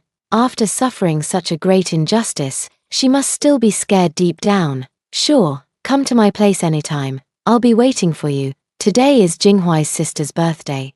I'll have lunch at their house and come find you after that. Good, you can come anytime. Okay, Chu, I'm going to hang up if there's nothing else. I just fell asleep not long ago and your call woke me up. I still need to catch up on some sleep. Alright, you go to sleep. After hanging up the phone, Shen Qi lay with her eyes open, staring at the ceiling, lost in thought. Mo Yuchuan. Sheng Chu hung up the phone and turned around to see Hua Wanwan walking toward her. Sister-in-law. Is your friend okay? Well, she said she's fine, but I'm going to check on her after lunch. After such a big incident, she must be really shaken up. Yeah, if I had encountered that scumbag, I would have been scared too. Sister-in-law, please comfort her well and tell her not to be afraid. Okay, study, Dad. What did you want to see me about? Hu Jinghuai asked. Hu Qianzong sat in the chair. Sit and talk. After Hu Jinghuai sat down, Hu Qianzong said, tomorrow. We'll visit your in-laws. Do your in-laws have any particular likes? I'll prepare something. Just buy whatever you think is appropriate. Buying something they like shows sincerity. Does your father-in-law smoke? No smoking. Then buy a few cases of fine wine, some nutritional supplements, like ginseng, deer antler, bird's nest, donkeyhide gelatin, and a few pounds of good tea. What do you think? Okay, how much do you think is appropriate for the betrothal gift? Should it be cash or a check? Hu Jinghuai thought for a moment and said, Dad, didn't I buy a Bentley a while ago? Since I don't drive it anyway, let's give the Bentley to my father-in-law for transportation. Then, we can withdraw 10 catties of gold bricks from the bank and 8 million in cash. Hu Qianzong nodded. All right. We can take the gold from my safe. I'll also have the bank staff deliver the cash. The car happens to be parked in the old house's parking lot. Tomorrow, I'll have old Lee drive it over. Dad, let me cover the gold and cash. You should keep your money for yourself. After all, I'm the one getting married. How can that be? My son is getting married. How can I not contribute at all? Dad, you've already given Choo-Choo 5% of the shares. I'm old. How much more can I spend? In the future, your mother's and my money will all be for you 3 siblings. I want to marry Choo-Choo on my own. Since you insist so much, fine. Use the money in your account for the betrothal gift. Thank you, Dad, for your understanding. Since everything is settled, I'll take my leave now. Hu Jinghuai turned to go. Hu Qianzong said, Be good to Choo-Choo. She's a wonderful girl. I will. Watching the tall figure leave the study, Hu Qianzong smiled. Now that Jinghuai is so promising, he doesn't have to worry about him anymore. Hu Jinghuai went downstairs to the living room but didn't see Choo-Choo. He asked Meng Guxiao, who was sitting there, Have you seen my wife? Meng Guxiao pointed outside. She went out to play with Wanwan. Hu Jinghuai strode out, and Meng Guxiao called after him. Hey, aren't you going to keep me company since I'm at your place? Hu Jinghuai completely ignored him. Meng Guxiao followed behind, grumbling. You really forget your friends once you have a wife. Don't you two stick together every day? How come you're in such a hurry to find her after just a short while apart? What could possibly happen to her here at your place? Hu Jinghuai paid him no mind at all. Out in the small garden, Sheng Chu and Hu Wanwan were playing with the dog, Choo-Choo. Hu Jinghuai called out to her from afar. Sheng Chu put down Duo and waved back at him. Meng Guxiao saw Jinghuai, and the moment he laid eyes on his wife, his expression instantly changed from impassive to beaming with a smile. Meng Guxiao, face changing in Sichuan opera isn't even this fast. It seems the power of love is truly immense. It also gave him a feeling of wanting to fall in love. Hu Jinghuai walked up to Sheng Chu and said gently, On such a hot day, why aren't you staying at home? Look, you're sweating from the heat. Hu Jinghuai took out a handkerchief and wiped Sheng Chu's sweat. He then took her hand and led her toward the living room, not even glancing at Hu Wanwan and Yang Mingyu beside them. Hu Wanwan watched their retreating figures and complained to Yang Mingyu beside her, Does my big brother only have eyes for my sister-in-law? Yang Mingyu lowered his gaze. Wanwan, in my eyes, there is only you. Hu Wanwan, seeing that he hadn't spoken, nudged him. Why aren't you saying anything? Yang Mingyu looked at her and said, In the eyes of a lover, one sees only beauty. Perhaps in your brother's eyes, he can't see anyone else. Chapter 48, The Uninvited Guest.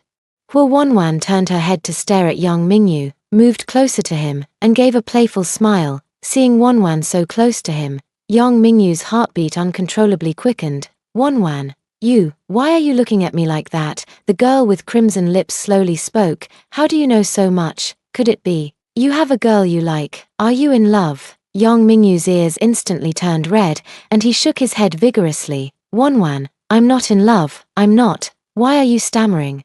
The girl's bright eyes fixed on him. I just wanted to tell you, I've never been in a relationship. You're not getting any younger, it's time to find a girlfriend. Hu Wanwan turned around and headed toward the living room. Yang Mingyu watched her retreating figure, then belatedly followed. Wanwan, how about we go watch a movie together tonight? I've booked a karaoke room for tonight. We can go after singing. There haven't been any good movies lately. I don't want to go. Then let's go to the amusement park. Didn't you say before that you wanted to ride the Ferris wheel? I'll go with you. Hu Wanwan glanced at him suspiciously. Why does it have to be tonight? Because today is your birthday. Hu Wanwan thought for a moment. All right then, Wanwan, you agreed.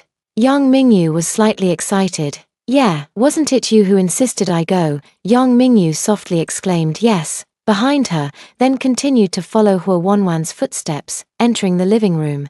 Hua Wanwan said to everyone, "I'll treat everyone to a meal outside this afternoon, and after that, we can go sing some karaoke." Meng Guxiao was the first to nod. "Sure, I don't have anything to do this afternoon anyway. Yong Mingyu, count me in too." Hua Wanwan then asked, "Sister-in-law, are you and my brother coming?" Hua Jinghuai gently asked Sheng Chu beside him, "Would you like to go?" Meng Guxiao, "Sister-in-law must go. I heard that sister-in-law sings very well." It was because Jinghuai heard her singing that he couldn't forget her. Sheng Chu's face flushed red, looking at Hua Jinghuai in confusion. "Hua Jinghuai, don't listen to what others say. Do you want to go or not?" Hua Wanwan approached Sheng Chu, linking arms with her, and said softly, "Sister-in-law, please go. I haven't heard you sing yet." Sheng Chu nodded slightly. She couldn't refuse such a lovely Wanwan. "That's great. Sister-in-law must sing beautifully, otherwise.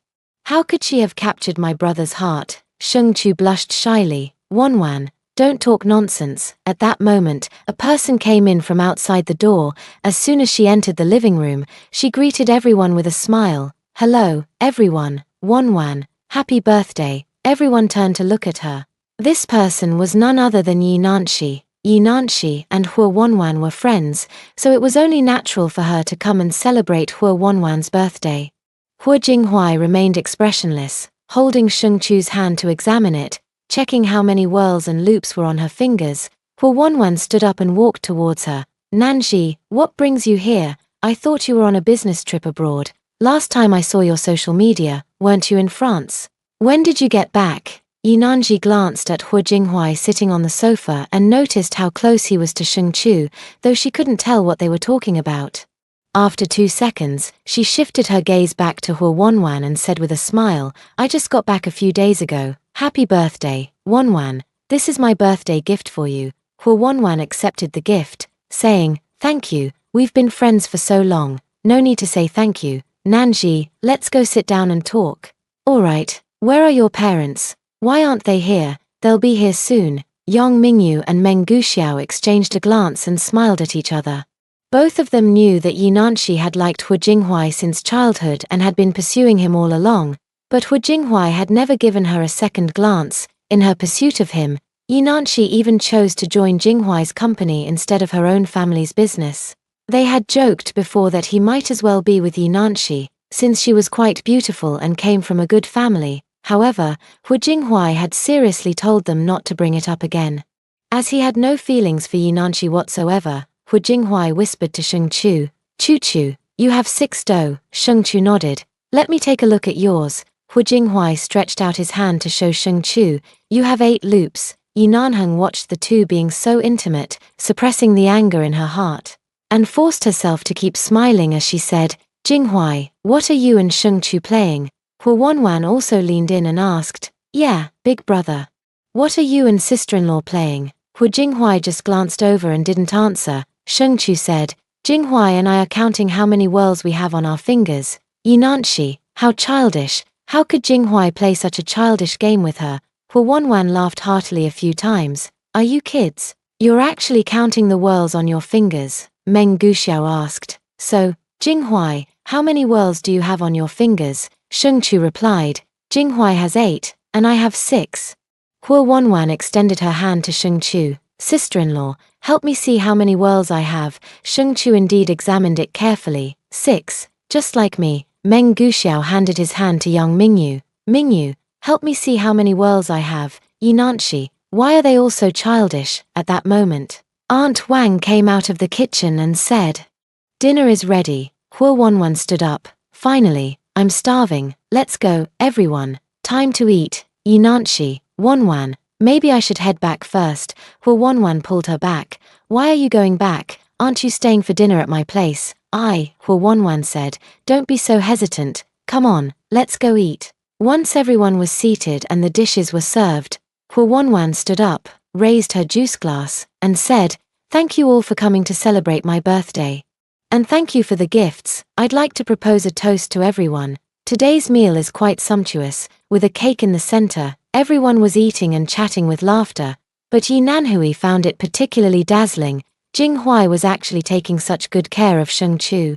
even peeling shrimp and serving soup for her. How could such a proud son of heaven fall to the mortal world because of Sheng Chu? What makes her so special? After eating the meal and cake, Sheng Chu told everyone she had something to do, so Hu Jinghuai took her and left. Yi Nanhua watched the two figures recede into the distance, her face betraying disappointment, unable to keep up the pretense any longer. Hu Wanwan noticed Yi Nanzi's expression, pulled her to the back garden, and said, "Nanzi, I know you've always liked my brother. It must be hard for you now that he's married." Yi Nanji choked up. "Wanwan," Hu Wanwan comforted. "Nanji, you and my brother just aren't meant to be. Don't like him anymore. You're so outstanding and beautiful, why be so fixated on my brother?" Yi Nanji sobbed. "Wanwan, I've liked him for 9 years. I know you've always liked him, always chased after him, but he has never liked you. Never even looked at you properly." Yi Nanhui clenched her fists, filled with deep resentment. Why did it have to be Sheng Chu? Why couldn't the person by Jinghuai's side be her? Yi Nanhui, Chapter 49. Such an intimate address. Hu Wanwan gently patted Yi Nanhui to comfort her. "Stop thinking about him, or you'll never be happy. Let him go." Yi Nanji sobbed. "WN, tell me, where am I not as good as Sheng Chu? Tell me, why does Jinghuai like her but not me? I've known Jinghuai for over 10 years. Love doesn't follow a first-come, first-served rule. Even though you've known my brother for so many years, I know it must be hard for you to give up so many years of feelings. You could go on a trip to relax and clear your mind, so you don't keep dwelling on this relationship. My brother and my sister-in-law getting married is a settled fact. They love each other deeply, and my sister-in-law is already pregnant." "What? Sheng Chu is pregnant?" Yi Nanji widened her eyes in shock. So you must give up and can no longer like my brother." Yi Nanhui's body went weak, and she slumped to the ground. "Sheng Chu is pregnant. Jinghuai actually got her pregnant." Hu Wanwan helped her up. "Nanji, if you're feeling bad, just cry it out." Yi Nanji suddenly stood up. "Wanwan, I'm going back first." "Nanji, where are you going?" Yi Nanji didn't even acknowledge her and kept walking out. Hu Wanwan sighed, thinking it might be good for her to reflect on her own. She had long been told not to fall for the eldest brother, but she just wouldn't listen. For so many years, she had been chasing after him, wasting all that youth. What was the point? Yang Mingyu and Meng Guxiao walked out, and the three of them exchanged glances. "You can tell she's really upset," Meng Guxiao said. "Yang Mingyu, Jinghuai warned her long ago, telling her not to have any thoughts about him. She didn't listen and insisted on pushing her way in. Who can she blame?" Hu Wanwan placed a hand on each man's shoulder and said, "Why don't one of you go talk to her? She's really upset." Yang Mingyu flatly refused. "I'm not going." The two looked at Meng Guxiao, who said, "I'm not going either. Why should I comfort her? What does her sadness have to do with me?" Hu Wanwan replied, "We're all friends, after all." Yang Mingyu, "She and I are not friends." Meng Guxiao, "She and I are not friends either." "You too," Hu Wanwan sighed. "Let her think it over herself. She'll be fine once she figures it out." Yang Mingyu calmly pulled Hu Wanwan's hand off Meng Guxiao's shoulder. Wanwan can rest her hand on his shoulder, but not on any other man's shoulder. Meng Guxiao rolled his eyes, thinking, Mingyu is too petty. He has no feelings for Wanwan. While Hu Wanwan was away, Yang Mingyu pulled Meng Guxiao aside and whispered to him, "Guxiao, I want to confess to Wanwan tonight." "Meng Guxiao, you should have confessed long ago. What's the plan? Do you need my help?" "Wanwan said she's treating us to dinner tonight, and then we'll go sing karaoke. I'm thinking after the singing ends, I'll take her to the amusement park. I'll rent out the entire park. Hire a few people to decorate it with balloons, and prepare fireworks. I'll take Wanwan on the Ferris wheel, confess to her inside, and at the moment of the confession, fireworks will light up the sky." Meng Guxiao gave a thumbs up. "I never would have guessed you're quite the romantic. What do you think are my chances of success?" Yang Mingyu asked. Meng Guxiao, "I don't know, I'm not Hu Wanwan. So, do you think she likes me? How would I know? You'll find out after confessing tonight." Yang Mingyu, "But I'm really worried. I'm afraid of failing, afraid she'll reject me. If you're a man, just go for it. What's there to fear about failure? If you fail, just try again." "Yeah," Yang Mingyu said with little confidence, not knowing if tonight would be a success. "Go for it, brother. I'll always have your back." Sheng Chu bought a cake and milk tea. Arriving at Shun-Chi's doorstep and ringing the doorbell, Shun-Chi got up to answer the door when she heard the bell. Seeing it was Shung-Chu, she smiled and said, "You know my passcode, you could have just entered on your own." Shung-Chu saw that Shun-Chi was safe and sound, and felt relieved. "Chi-Chi, have you eaten yet?" "I haven't eaten yet, I just woke up. Come in and talk." Shun-Chi pulled Shung-Chu and brought her into the house. Meanwhile, Hu Jinghui stood outside. Shun-Chi glanced at him and said, "President Hu, you can come in too." Shun-Chi led Shung-Chu back to the room. While Hu Jinghui stayed in the living room, finding a sofa to sit on, Shung-Chu took out the milk tea and cake. "Look, Chi-Chi, I bought your favorite milk tea and cake. Choo-Choo, you're so wonderful," Shun-Chi said, hugging her tightly. Shung-Chu opened the straw, inserted it into the milk tea, and handed it to her. "Drink up." Shun-Chi took it and sipped a few times. "It's really sweet." Shung-Chu then opened the cake. "There's something even sweeter. Have some cake." Shun-Chi's pretty smiling face scrunched up into a frown. "First milk tea, then cake. Are you trying to make me as round as a ball?" Shung-Chu gently pinched her cheek. "My Chi-Chi is so thin, having a little treat won't hurt." After finishing the cake, Shun-Chi hugged Shung-Chu tightly. "I know you're worried about me. Choo-Choo, I'm really fine." Shung-Chu patted her back lightly. "As long as you're okay, that's all that matters. But I really have to thank Mo Yuchuan for what happened yesterday. If it weren't for him, I might have been in real trouble." "Yeah. You should definitely thank him properly. Let's treat him to a meal another day. Oh, and Meng Guxiao too, after Mo Yuchuan carried you away yesterday. He handled the aftermath. He not only punched that jerk a few times to stand up for you but also took him to the police station and even called a lawyer." "Shun-Chi, I had no idea until you mentioned it. Meng Guxiao helped me too. That's strange. Why didn't Mo Yuchuan say anything?" Asterisk ding dong, ding dong. Asterisk the doorbell rang. Just as Shun-Chi was about to get up to answer it, Shung-Chu pulled her back. "Jinghui is outside. He'll get the door." Shun-Chi then didn't get up, puzzled. "Strange. Who could be coming to my house at this hour?" Hu Jinghui indeed went to open the door, and standing at the entrance was Mo Yuchuan, beaming with a smile, holding a lunchbox in his hand. Mo Yuchuan's smile froze. "Old Hu, what are you doing at Aki's house?" Hu Jinghui calmly said, "I came with Choo-Choo." Only then did Mo Yuchuan feel relieved. Right. Sister-in-law is Aki's good friend." Hu Jinghui curled the corner of his mouth. "Aki, is that Shun-Chi?" "Mo Yuchuan. Who else could it be? Is Aki with sister-in-law?" In the room, Hu Jinghui sized up Mo Yuchuan from head to toe. It seemed his good friend had taken a liking to Shun-Chi. Mo Yuchuan headed towards the bedroom and knocked on the door. "Aki, you probably haven't eaten yet." "Right, I brought lunch." Inside the room, Shun-Chi thought, "Why is it Mo Yuchuan?" Shung-Chu then showed an unusual smile. "What did he call you?" "Aki, when did you two become so close?" Shun-Chi remained calm. "He said calling me by my full name felt too distant, so he calls me Aki. Is there a problem?" Chapter 50. My heart was stolen by her. Shung-Chu gave a meaningful smile, then nudged her. "It's nothing. Hurry and open the door. He brought you lunch." Shun-Chi looked puzzled. "What are you laughing at?" "Nothing. Just go open the door." Shun-Chi walked over and opened the door, only to see Mo Yuchuan smiling at her. "Aki, haven't had lunch yet, have you?" "I had the cake and milk tea that Choo-Choo brought. I'm not really hungry right now. How can cake and milk tea fill you up?" "I brought white-cut chicken, braised fish, meatball soup, and stir-fried lotus root slices. Have some. Now that you mention it, I am actually a bit hungry." "Then hurry, come to the dining table and eat." "In that case, I'll just have a little bit." Shun-Chi followed Mo Yuchuan to the dining table. Mo Yuchuan opened the lunchbox and took out the dishes one by one. As Shun-Chi caught the aroma, her cravings could no longer be held back. "Aki, go get 2 bowls and 2 pairs of chopsticks." "Okay." Shun-Chi went to the kitchen, fetched 2 bowls and 2 pairs of chopsticks, and handed them to Mo Yuchuan. She asked, "You haven't eaten either?" Mo Yuchuan nodded while scooping white rice into the bowls.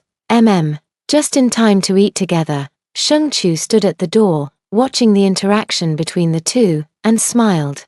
Hu Jinghui approached her side and also gave a faint smile. The two exchanged a glance, and Shung-Chu whispered, "Hui, what kind of person is Mo Yuchuan?" "Sure, if he wasn't good, I wouldn't be friends with him either." "That makes sense." "Hui, does he like Chi-Chi?" Hu Jinghui, "Not sure." How many girlfriends has he had before? As far as I know, probably not. Another lifelong single. Another. You are one. And so is young Mingyu. What's going on with you guys? You're almost 30. How come none of you have ever been in a relationship? Hu Jinghuai reached out to wrap his arm around her waist, his lips close to her ear as he whispered softly, "Perhaps it was fate that brought me to you." Sheng Chu's ears flushed red. "Don't look at them anymore. Let's go sit over there." Hu Jinghuai led Sheng Chu to the living room and sat down, the two by the dining table. Mo Yuchuan couldn't wait to ask, "Is it delicious, Shen Qi?" "Yes, it really suits my taste." "Did you make it?" "No, it was made by the housekeeper at home. I'm not very good at cooking. You must be quite busy with work usually." "Right, not too bad." Originally, Shen Qi just wanted to taste the dishes, but they were so delicious that she ended up eating a big bowl of rice and felt completely stuffed. "Archie, do you like the food my aunt made? If you do, come to my house another day and order whatever you want. We'll talk about it another time." "What about Choo Choo?" Shen Qi suddenly remembered that Choo Choo was still at her house. "I'm in the living room. Are you done eating?" Sheng Chu's voice came from the living room. "Finished eating," Mo Yuchuan said. "Archie, go play with your sister-in-law.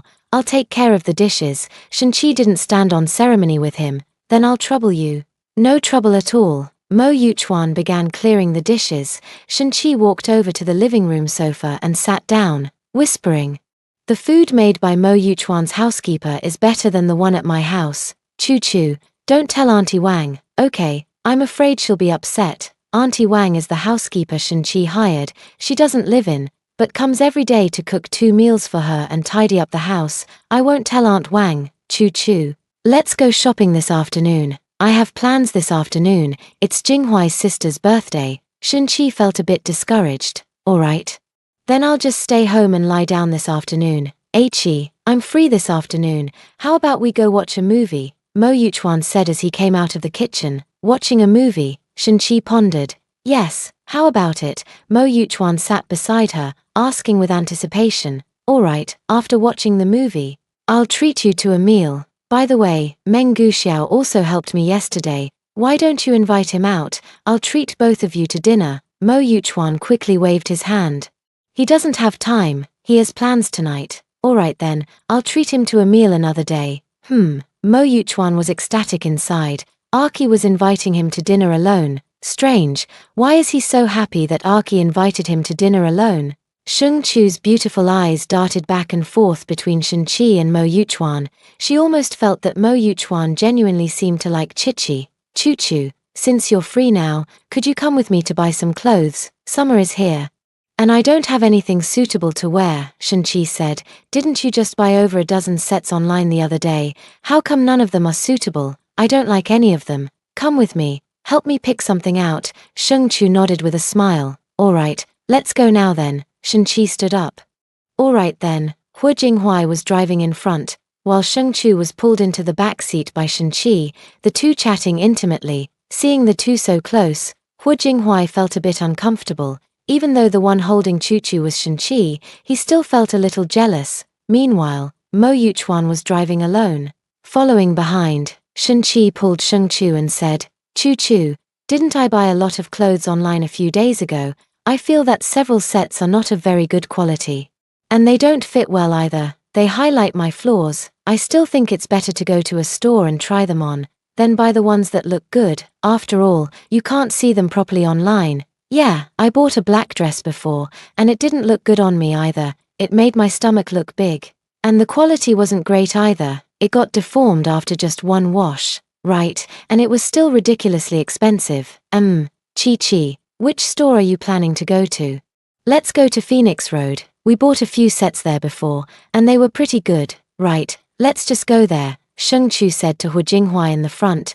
"Jinghuai, head to Phoenix Road, Hu Jinghuai glanced back. When they arrived at the store, as soon as Shen Qi entered, a sales assistant followed her and asked what type she was looking to buy. Shen Qi said she would browse on her own, so she and Sheng Chu picked out a few sets of summer clothes, t-shirts, long skirts, and midi skirts. "I'm going to try these on in the fitting room. Choo Choo, you should pick out a few pieces too. Don't just watch me buy everything." "Okay." Sheng Chu glanced around casually, and Hu Jinghuai wrapped his arm around her, Which ones do you like? There are already plenty of clothes at home, I don't want to buy any more. There are so many clothes in the wardrobe that you could change into a new set every day and still not wear them all. That's why Shengchu doesn't want to buy any more. The clothes at home are for home, but if you want to buy something, go ahead, your husband can certainly afford it, Hu Jinghuai said gently. Shengchu smiled and shook her head. Really, there's no need. Mo Yuchuan had just entered the shop at this moment. He looked left and right but didn't see Shenqi, so he asked, Sister-in-law, where's Aki? She went to try on clothes. Shengchu pointed toward the fitting room. Just then, Shenqi came out wearing a white shirt and a pleated skirt. With a smile, she asked, Chu, how does this look? Shengchu nodded and walked over. So beautiful, really, I think it's nice too. I want to buy it. You can buy it. Shengchu held her slender waist and whispered in her ear, it makes your waist look so slim. You must buy this set. Mo Yuchuan felt that Aki was like a walking spotlight, and she even smiled at him. In that moment, he felt as if his heart had been taken by her. Chapter 51. Kissing his wife in public. Hu Jinghuai glanced at Mo Yuchuan and, seeing his expression, the corners of his lips curled up. The current Mo Yuchuan was just like how he had been when he first saw Chu. His heart seemed to beat uncontrollably, as if it had been stolen by her. Is Shenqi very beautiful? Hu Jinghuai approached him and said. Mo Yuchuan then snapped back to reality and nodded, interested in her. Mo Yuchuan was a bit confused. Old Hu, what do you mean? What do you think I mean? Hu Jinghuai glanced toward the two girls. I don't know. Mo Yuchuan truly had no idea. Is that so? I think Shenqi is quite good looking. There should be plenty of men pursuing her.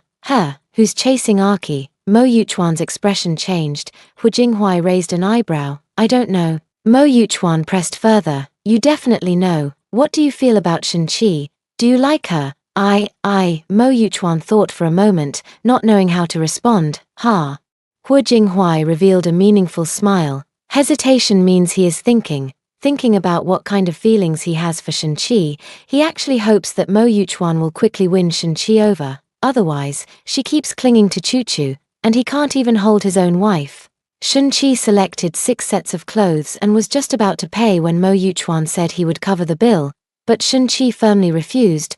Why should you pay for the clothes I bought? I thought, since we're friends, it wouldn't be a big deal for me to pay, right? Even as friends, there's no reason for you to pay. I appreciate your kindness, but I'll handle it myself. Shenqi swiped her card, and Mo Yuchuan felt a bit disappointed. He had originally wanted to pay the bill. After paying, Shenqi was holding several shopping bags. Mo Yuchuan offered, then it should be fine if I carry the bags for you, right? Shenqi looked at him, thinking that having someone carry them would make things easier for her, and handed them over. Thank you. Mo Yuchuan smiled warmly. You're welcome. Behind them, Shengchu was holding hands with Hu Jinghuai. She leaned close to his ear and whispered, Jinghuai. Mo Yuchuan's smile seems to come so easily. Hu Jinghuai looked up. It seems he's fallen for her. I think so too. I wonder if Chichi likes someone like Mo Yuchuan. Mo Yuchuan placed the clothes Shenqi had bought into the trunk, then continued to stroll with her for a while. Afterward, Mo Yuchuan bought movie tickets, and the two of them entered the cinema. Hu Jinghuai also took Shengchu back to the car. Seeing that it was getting late, he took Shengchu to Hu Wanwan's restaurant. Hu Jinghuai and Shengchu found the private room at the restaurant and were about to push the door open when they heard 2 familiar voices coming from inside. Yang Mingyu, I've already booked the amusement park. Have you ordered the fireworks? Meng Guxiao. I've been looking for the heart-shaped fireworks you wanted all afternoon. I finally found them after checking several places. So don't worry, it's all set. I ordered 300,000 yuan worth of fireworks, and they'll definitely look amazing when we set them off. Yang Mingyu, thank you, bro. I'll transfer 300,000 to you in a bit. Meng Guxiao, we're brothers. No need to be so polite. I hope your confession goes well. Hu Jinghuai pushed the door open with an expressionless face. What are you two discussing? Yang Mingyu was startled. Jinghuai, you and your wife are here. How come there was no sound at all? Hu Jinghuai looked serious. I'm asking you, what were you just discussing? Yang Mingyu felt the pressure from Hu Jinghuai and took a few steps back. And nothing at all. Are you sure? I just heard you were going to confess to someone. Meng Guxiao walked up to Hu Jinghuai with a grin. patting him on the shoulder. It's Mingyu. He's going to confess to the girl he likes. Hu Jinghuai glanced at him, and just that one look made his heart race. Old Hu is so scary. Who is that girl? Hu Jinghuai's eyes fixed on the two of them. Yang Mingyu clenched his fist tightly. That girl is Wanwan. What about it? Are you going to confess to Wanwan? With just a glance from Hu Jinghuai, Yang Mingyu felt a shiver run down his spine. Yang Mingyu thought to himself, there's nothing wrong with liking Wanwan, even if he is her brother. So what? Yang Mingyu said earnestly, yes, I like Wanwan. And I want to confess to her. Jinghuai, even if you are her brother. So what? You have no right to interfere with her feelings. Do you? Hu Jinghuai didn't expect to be confronted by Yang Mingyu. Sheng Chu quickly put away her desire to watch the drama, linking her arm with Hu Jinghuai's, and said, Jinghuai, Yang Mingyu is right. Although you are Wanwan's older brother, you have no right to interfere with her feelings. Wanwan is not a child anymore. I am her brother, Hu Jinghuai said. I know, but my brother hasn't interfered with my feelings either. Look. It wasn't until after I married you that my brother even found out about your existence. Hu Jinghuai thought about it and realized that was true. Let my sister handle her own affairs, just like I do. Don't interfere with her, okay? Hu Jinghuai looked at his gentle wife and couldn't refuse her. Okay. Hu Jinghuai patted Sheng Chu's head. Then when Wanwan comes later, don't mention it either. Yang Mingyu must have been planning this confession for a long time.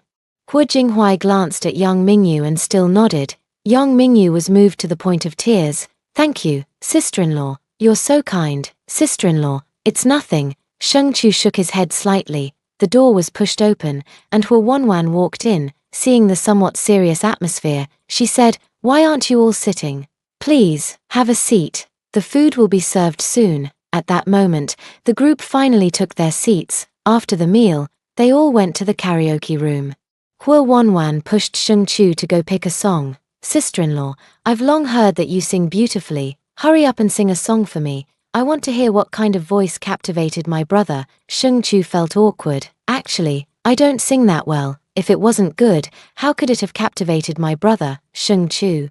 Sister-in-law, I heard you sang Love Loop and that's when my brother fell in love with you at first sight, so, I'll pick Love Loop for you, Sheng Chu. Hu Jinghuai sat on the leather sofa, legs crossed, his gaze fixed intently on Sheng Chu. As the prelude to Renari circulation began, Hu Wanwan quickly handed the microphone to Sheng Chu. Sister-in-law, hurry up and sing it for me. Sheng Chu had no choice but to showcase her singing voice. After clearing her throat, Sheng Chu began to sing. No, but that's not enough. As soon as she opened her mouth, everyone was instantly captivated. Sheng Chu's voice was really kawaii. Hu Wanwan looked pleasantly surprised and clapped her hands. No wonder her brother was so enchanted by his wife. Who could resist such a voice? Even she was moved. Her sister-in-law sings so beautifully. Hu Jinghuai once again heard the voice that made his heart flutter. His face beaming with a smile as he gazed affectionately at Sheng Chu, he stood up and walked over to Sheng Chu. Sitting down beside her, reaching out, he pulled her into his embrace. Sheng Chu glanced at him and continued singing. As the song ended, everyone applauded. Meng Guxiao, so my sister-in-law sings so beautifully. No wonder Jinghuai. Before the praise could finish, I saw Hu Jinghuai holding Sheng Chu and kissing her lips. Chapter 52, Intertwined Breaths, Meng Guxiao. Yang Mingyu gave a thumbs up. Jinghuai, impressive. Hu Wanwan's eyes sparkled like stars, staring straight at her eldest brother and sister-in-law as they kissed. Sheng Chu was completely stunned.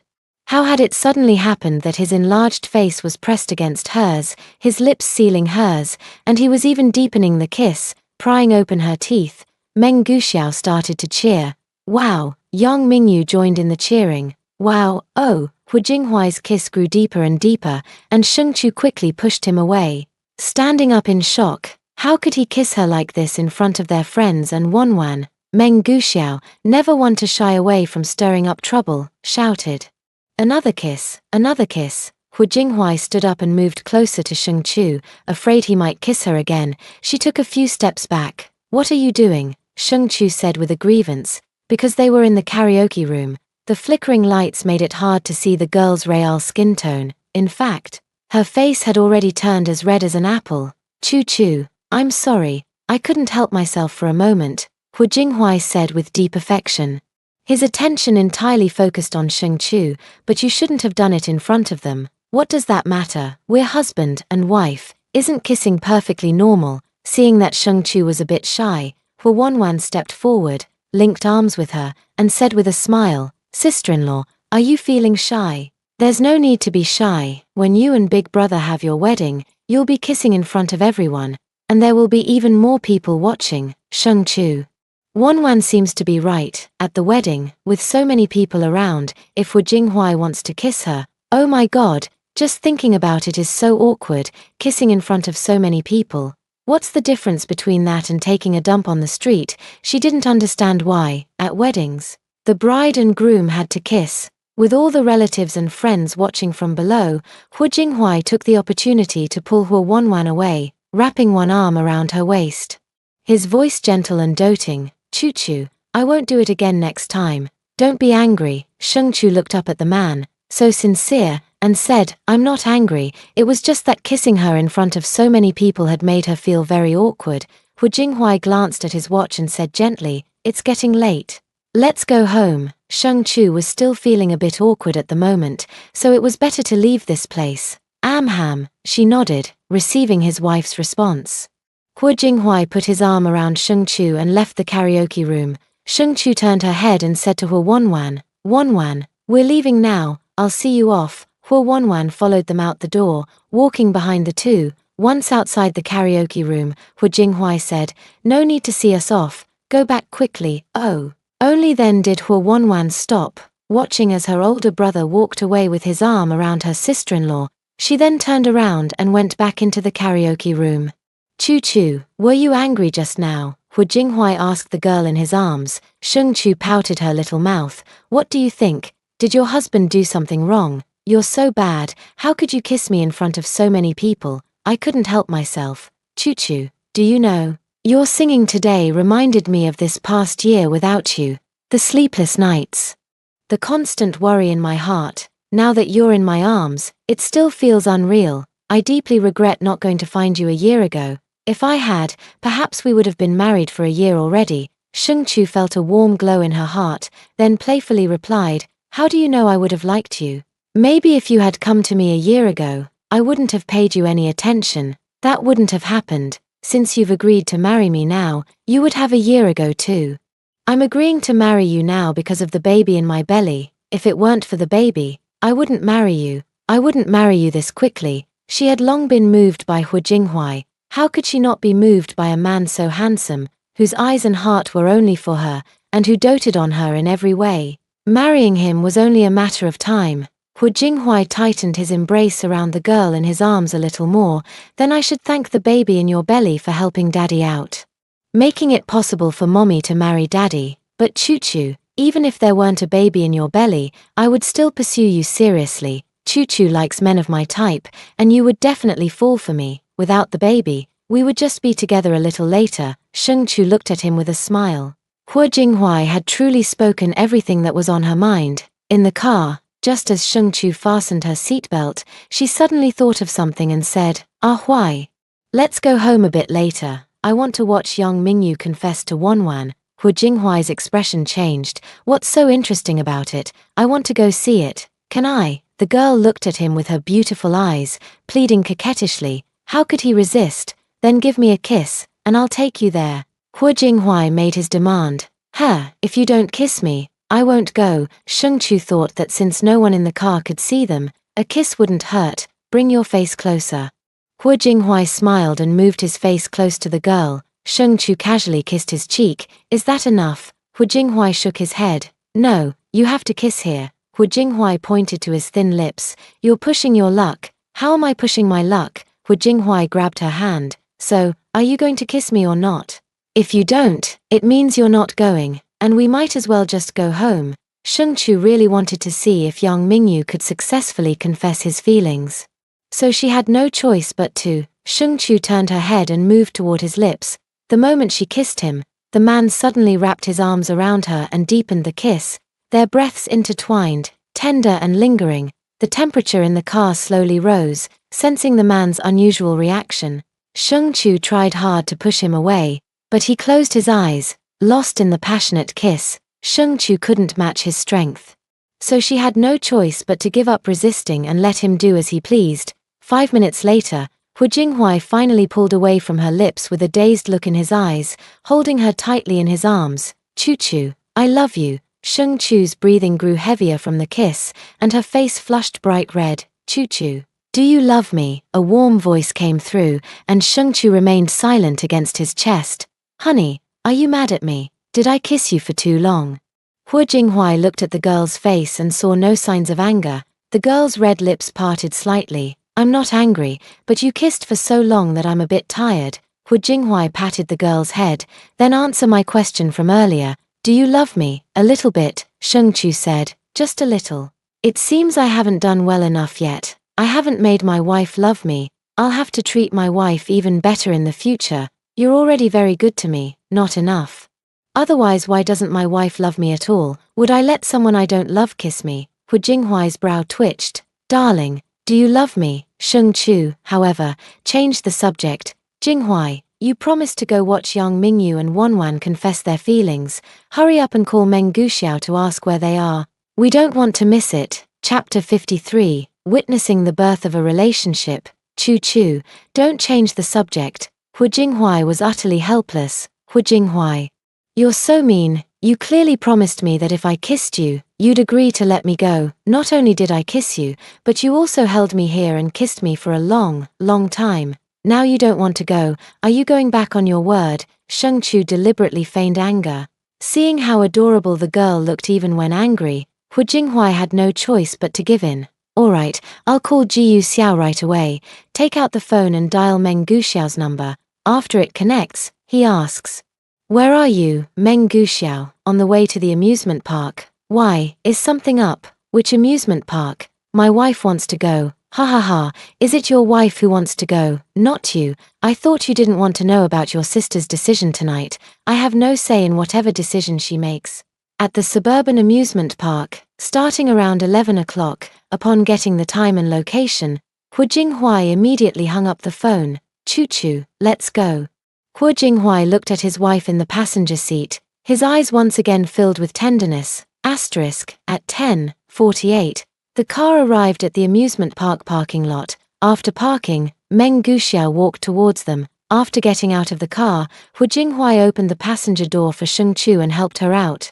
Jinghuai, sister-in-law, you're here. Where are they? Over there. I've already prepared the fireworks. Speaking of which, Mingyu is quite romantic. He actually came up with the idea of confessing at an amusement park. I wonder if his gesture will move your sister. With a single glance from Hu Jinghuai, Meng Guxiao felt a chill and quickly shut his mouth. Let's go, I'll take you there. There's a small pavilion over there, which is the best spot for viewing. Meng Guxiao led the way ahead, while Hu Jinghuai held Sheng-Chu close as they followed. Chu-Chu, it's so late. Are you sleepy? Not sleepy at all. I'm feeling quite energetic right now. Sheng-Chu was already looking forward to what was coming next. Would Wanwan actually agree to Yang Mingyu's confession? What's so interesting? Hu Jinghuai said with a displeased look. The one who was confessed to is his sister. How could he possibly be happy? Of course it's wonderful. We're witnessing the birth of a romance. Alright, whatever my wife says goes. Entering the small pavilion, Meng Guxiao had the two sit down. Just then, Yang Mingyu and Hu Wanwan slowly walked over. Hu Wanwan yawned and complained, it's so late. Why did we come to this amusement park? Yang Mingyu replied, today is your birthday, and I wanted to spend the rest of the day with you, but I'd rather sleep. There's still an hour until midnight. I'll take you home at 12. Alright then. The lights of the Ferris wheel in the amusement park flickered. Hu Wanwan was a bit surprised. Is there anyone still at the amusement park this late? Yes, I specifically arranged for staff. Let's go, we'll ride the Ferris wheel. Yang Mingyu took Hu Wanwan by the wrist and headed toward the massive Ferris wheel. This Ferris wheel is the largest in Huacheng. Riding it takes 28 minutes for a full rotation, and from the highest point, you can see nearly half of Huacheng. At the base of the Ferris wheel, an elderly man around 50 years old respectfully watched the approaching pair and said, Mr. Yang, please come in. Hu Wanwan, he knows you. Yes, someone I arranged. Hu Wanwan was puzzled. Why would someone specifically arrange for someone to come to the amusement park? Yang Mingyu went first. then reached out his hand. Without much thought, Hua Wanwan handed her hand to him and also stepped onto the Ferris wheel. The door closed, and the Ferris wheel slowly ascended. Hua Wanwan looked at her hand still being held by him and said, "Let go of my hand." Yang Mingyu finally released her hand. Her warmth still lingered in his hand, leaving him somewhat unsatisfied. Looking at the girl beside him, Yang Mingyu couldn't help but say, "Wanwan, you're so beautiful." Hua Wanwan frowned slightly. "I know I'm beautiful." Why does she feel like Yang Mingyu's gaze is a bit strange? She gets up and sits opposite Yang Mingyu. "Why sit across from me? There's room over here too. Why do we have to sit together? This side is just fine." Yang Mingyu smiled at her, and Hua Wanwan felt a bit unnerved by his gaze. "Wanwan, how long have we known each other?" Yang Mingyu suddenly asked. Hua Wanwan thought for a moment. "I don't remember." 25 years. You had just been born, and my mother took me to the hospital to visit your mom. I saw you in the crib, so tiny and soft, and I liked you right away. Your mom even joked that I should hold you. I liked you so much that I did, but then you peed in my arms. Ha ha ha. Your mom even teased that maybe you could be my wife when you grew up. Hua Wanwan grew increasingly uncomfortable as she listened and quickly interrupted. "That's all ancient history. Why bring it up now? Just to embarrass me. There's no one else here, just the two of us. When you were little, I liked you so much that I pestered my mother every day to go to your house and play with you. You also loved my hugs. After you learned to talk, you would follow me around, calling me brother you. When you were in kindergarten, a boy gave you a flower and asked you to be his girlfriend. You turned him down and said you liked brother you and wanted to be brother you's wife in the future." Hua Wanwan got goosebumps all over. Stop it, that was so long ago, why bring it up now? I just think the memories are beautiful. I still like you very much. Wanwan, Yang Mingyu said with deep affection. Hua Wanwan's heart stirred. Could it be that Yang Mingyu was about to confess to her? It was late at night, at an amusement park, riding the Ferris wheel. In TV dramas, this was exactly the kind of scene where the male lead confessed to the female lead. No way, is it really a confession? The Ferris wheel rose higher and higher, and Hua Wanwan saw that the lights below were all arranged in the shape of hearts. Help, such a cheesy way of confessing. I'm really speechless. Hua Wanwan asked directly. "Mingyu, do you like me?" Yang Mingyu answered directly. "Yes, I like you, Wanwan. You insisted on bringing me to the amusement park today. Are you planning to confess to me?" "Yes, Wanwan. Would you be my girlfriend?" Hua Wanwan patted her chest, never expecting Yang Mingyu to actually use such a cheesy method to confess. Do you know how cliché this confession method is? It's often seen in TV dramas where the male lead rents out an entire amusement park, takes the female lead on a Ferris wheel, and when it reaches the highest point, he confesses his love successfully, and then they kiss. Right, Yang Mingyu, is it very tacky? Hua Wanwan, so corny it's cringe. Even TV dramas don't use such outdated methods anymore. And you're still confessing like this? I planned it so carefully. He never expected that his carefully arranged confession would be called corny by Wanwan. All that careful planning for this. Hua Wanwan shook her head. It seems the confession is hopeless. Is it going to fail? Then I'll arrange another one. What kind of confession do you like? Hua Wanwan, is there really someone who would ask a girl what kind of confession she likes? Yang Mingyu has a pretty high IQ, but his emotional intelligence is just. Although my arrangement was indeed inappropriate, my feelings for you are genuine. Wanwan, I love you. Could you be my girlfriend? Yang Mingyu asked with an expectant look on his face. Hua Wanwan blinked her eyes and said seriously to Yang Mingyu, "I'm sorry. I can't agree to that." Chapter 54, My Brother's Heartbreak. Red heart hash. Yang Mingyu's face darkened. Why? Hua Wanwan was about to speak when suddenly, a series of bang, bang, bang sounds echoed. The night sky was illuminated by fireworks, rising into the air and bursting into colorful displays. One after another, they formed heart shapes, creating a truly beautiful sight. Yang Mingyu frowned. Why were the fireworks set off early? He hadn't given the order yet. What was Meng Guxiao doing, across from him? Hua Wanwan looked at the fireworks and smiled. So beautiful. Yang Mingyu watched the girls smile and couldn't help but smile along. Did you arrange this too? Hua Wanwan asked him. Do you like it? I do. It's very beautiful. Inside the small pavilion, Sheng Chu watched the fireworks burst into bloom, her eyes instantly lighting up. Jing Huai, I never expected young Mingyu to be so romantic. The fireworks are so beautiful. Hu Jinghuai tightened his embrace around the girl in his arms. She is indeed very beautiful. Hu Jinghuai kept it in mind. Next time, he would also give Chuchu a fireworks surprise. The design should be even more beautiful than this one. It would be best if it could display Chuchu's name. Do you think Wanwan will accept young Mingyu's confession? Sheng Chu asked. I don't know. Hu Jinghuai's face remained dark the entire time. After all, that's his sister. Meng Guxiao opened the door and walked in, saying, How is it? Does it look good? I went to find the fireworks, visited several places before I found this effect. It's beautiful. If young Mingyu's confession succeeds, you'll have the greatest credit, Sheng Chu said. Meng Guxiao scratched the back of his head. Heh. The fireworks lasted a full 10 minutes before finally coming to a stop. As the Ferris wheel slowly descended, Hua Wanwan looked at young Mingyu and said seriously, All along, I've seen you as a brother, just like my eldest and second brothers. To be honest, your confession today really surprised me. Maybe some of my actions led you to misunderstand, but I don't have romantic feelings for you. Young Mingyu pursed his thin lips and slowly spoke. Even if you never had romantic feelings for me before, from today on, could you see me as someone of the opposite sex? After all, I'm not the same as your eldest or second brother. I'm not your brother. You've always been someone of the opposite sex in my heart. Then could you try to like me? Hua Wanwan thought for a moment before replying. I already have a boyfriend. What? Hua Wanwan repeated once more. I already have a boyfriend, and we've been together for 3 months. Young Mingyu felt as if he had been struck by lightning from head to toe. Wanwan has a boyfriend. Why doesn't he know? Impossible, absolutely impossible, young Mingyu retorted. He and I were college classmates. He confessed to me back in college, but I turned him down.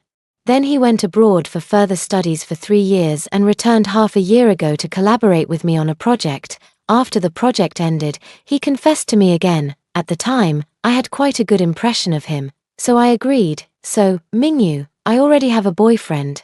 Young Mingyu shook his head in disbelief. Why didn't I know anything about this? I don't believe it. It's true, I wouldn't lie to you about something like this. Do you like him? Yes, I do.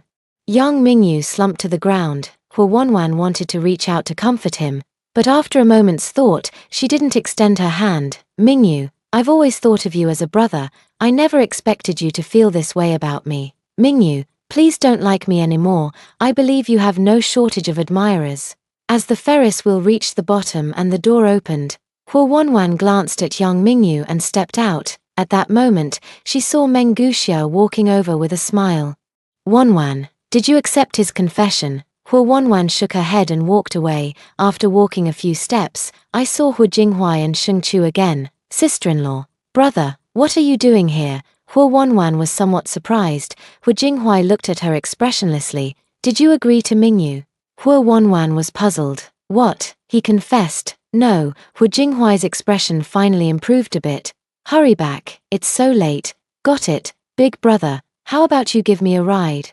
I don't want to take Mingyu's car. Let's go. The group turned and left. Sheng Chu emerged from Hu Jinghuai's embrace, walked over to Hua Wanwan, and asked her, Wanwan, why did you reject his confession? Hua Wanwan replied, I don't like him, so of course I had to reject him. Seeing his good friend still in the Ferris wheel, Meng Guxiao walked to the door and said, Why aren't you coming out yet? The man was seen slumped on the ground, looking utterly defeated. Meng Guxiao quickly walked over and asked with concern, What's wrong? Even if your confession was rejected, you don't have to be this upset, do you? Just keep pursuing her and confess again next time. She has a boyfriend. His voice was filled with desolation. Wanwan has a boyfriend. How come I haven't heard about it? Meng Guxiao was somewhat surprised. She said they've been dating for 3 months. Really? How come we haven't heard anything about it? Even Jinghuai, as her brother, doesn't know. After a long silence, young Mingyu's face darkened. Investigate. Find out who that man is. Meng Guxiao patted him on the back to comfort him. Alright, I'll look into it, but you need to pull yourself together too. Having a boyfriend doesn't mean they're married. You still have a chance. I just can't accept it. I've been protecting Wanwan for so many years. How could someone else get to her first? who can really understand love, honestly.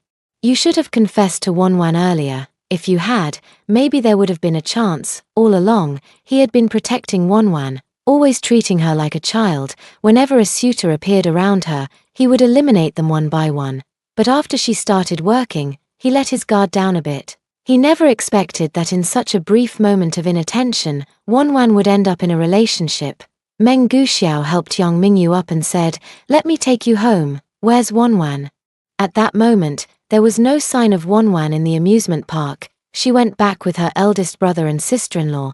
"Don't worry about her. Look at yourself. You're completely drained of energy. You have never experienced the kind of heart-wrenching pain that I have. I don't understand what's so great about love and romance. Look at you now. It's better to be carefree like me. Jiyu Xiao, I don't want to go home. I want to go drink. Alright, I'll go with you." Meng Guxiao was utterly helpless, so he took Yang Mingyu to a bar for drinks. After a few glasses, Yang Mingyu started to lose control. Yang Mingyu's eyes were bloodshot. "Wonwan, why don't you like me? What's wrong with me? Wonwan, Wonwan, I like you so much. Wonwan." Meng Guxiao sat on the sofa with a look of utter despair, watching his good friend go wild from drinking.